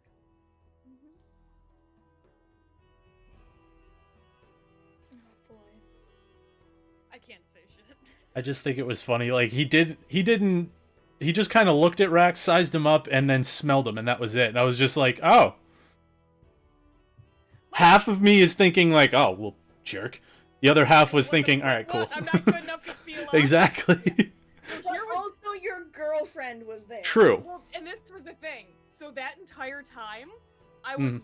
I was watching this happen, and I was like, "Oh, he's fondling Kess," and I was like, "Oh, he's fondling Osiris," and then it clicked with me, and I was like, "Oh no, I hope he does not come over here and try that." And then he didn't fondle Rax, and I was like, "Okay, maybe he won't." And then the sniff happened, and I just kind of like Wither went. He sniffed everyone. I know, but I knew. I was like, this could go really well or really bad. It was either gonna be one. He was either gonna be okay with it or was not gonna be okay with it at all, and he was not okay with it at all. Elliot. Now I'm curious, is the reason that Miryu was right next to him, is that why he didn't do the same thing as he did? Yeah. Would you like to write him a letter and ask? I'm sure he'd love to hear from you. No, next time they're in Kakebion, he'll ask. Rax will ask, because he'll be swapping out clothes again. Most likely. depending how long they're there for. Well, you got to get Duskane by tomorrow night, so have fun. Mhm. We still gotta figure out what we're gonna tell them. You still have to figure out how to get there. That's This the whole is point of the pondering. tavern. Where go? Bye. It's literally what it's gonna be. Where go? There? Cool. Where go Bye. sleep? Okay, bye. Where go sleep? Where go Duskthane? Goodbye. Solar or lunar? Solar! Lunar! What books say?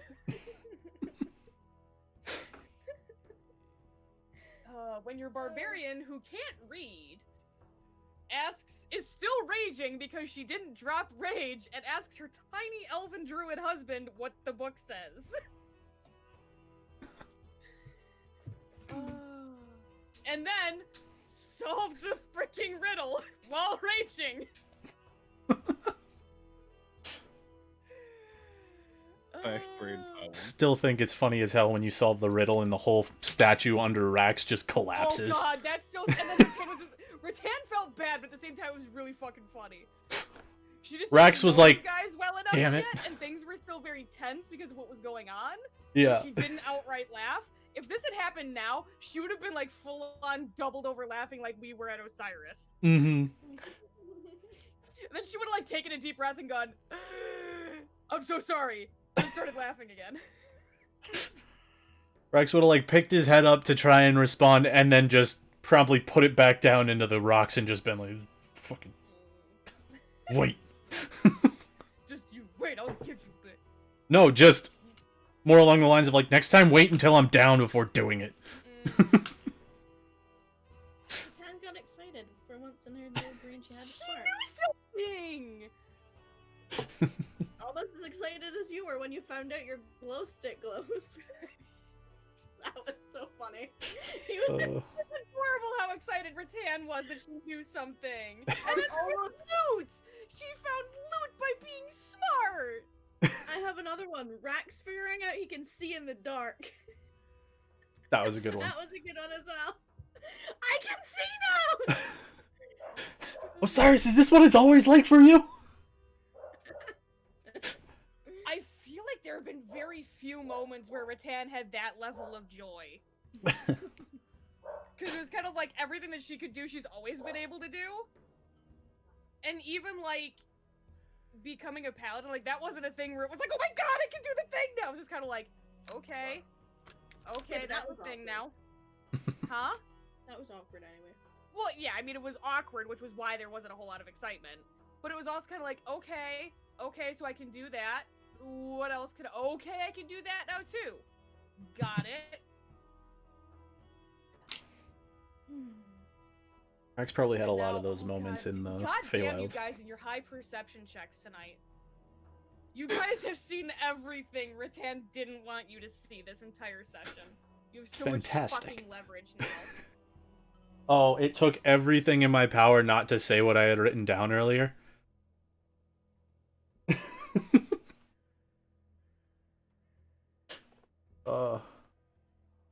He might still blurt it out later when we're not in Creep City. When we're not in reverse Disneyland. Yes, precisely. Ow, I just punched my desk. But yeah, he was half awake when he woke up, and then now Yeah, reverse Disneyland. I'm tired. Ugh. I wish I was tired. I'll swap you. Still. Like, I could probably go lay down, but, like... Every time we finish D&D, it doesn't matter, like, what game it is. Like, I have that mix of, like, I'm tired, but I'm wired. Mm-hmm. And it takes a minute for, like, my body and my brain to reach an equilibrium where they're both tired, because one or the other, like, I'll go through, like, these phases where, like, either my body is tired and I could probably go lay down, but my mind is wired, or my brain is tired, but my body is like, more! I'm that way. And they flip back and forth for a little bit, and then finally they level out, and they're like, okay, sleep. Wake up in 2 hours. You forgot the thing! So it seems like we should probably stop because Zelda's very tired. But all right, I'm gonna go sign off I'm stream. gonna wrap up as well. Yeah. My brain. Yeah. Thank I'm gonna you. get out of here. I'll talk to you. Yeah. later. Have a good one, Link. Have a good night, Link. All right, so like I said, we're finishing up, signing off, heading out. Thank you all for hanging out. We'll be back in 2 weeks, looking at the 27th. Any updates will be posted on Twitter. If Wither or Zelda tweets it, I'll retweet it. It'll be fine. Next week we have Bearded Ghosts game, now with a title called Rift Chasers. Antonio is very upset with the people that contracted him, and he is having none of their shit. So we are starting off with him grumpy as fuck, which should be a lot of fun. I'm pretty excited for it. But yeah, until then, keep an eye on Twitter or Discord, or turn notifications on. Yeah, Ghost, I saw you were lurking. So throw on notifications if you want to know when I'm live next. Otherwise, keep an eye on Twitter, or just see you in a week or so. Everybody have a good night.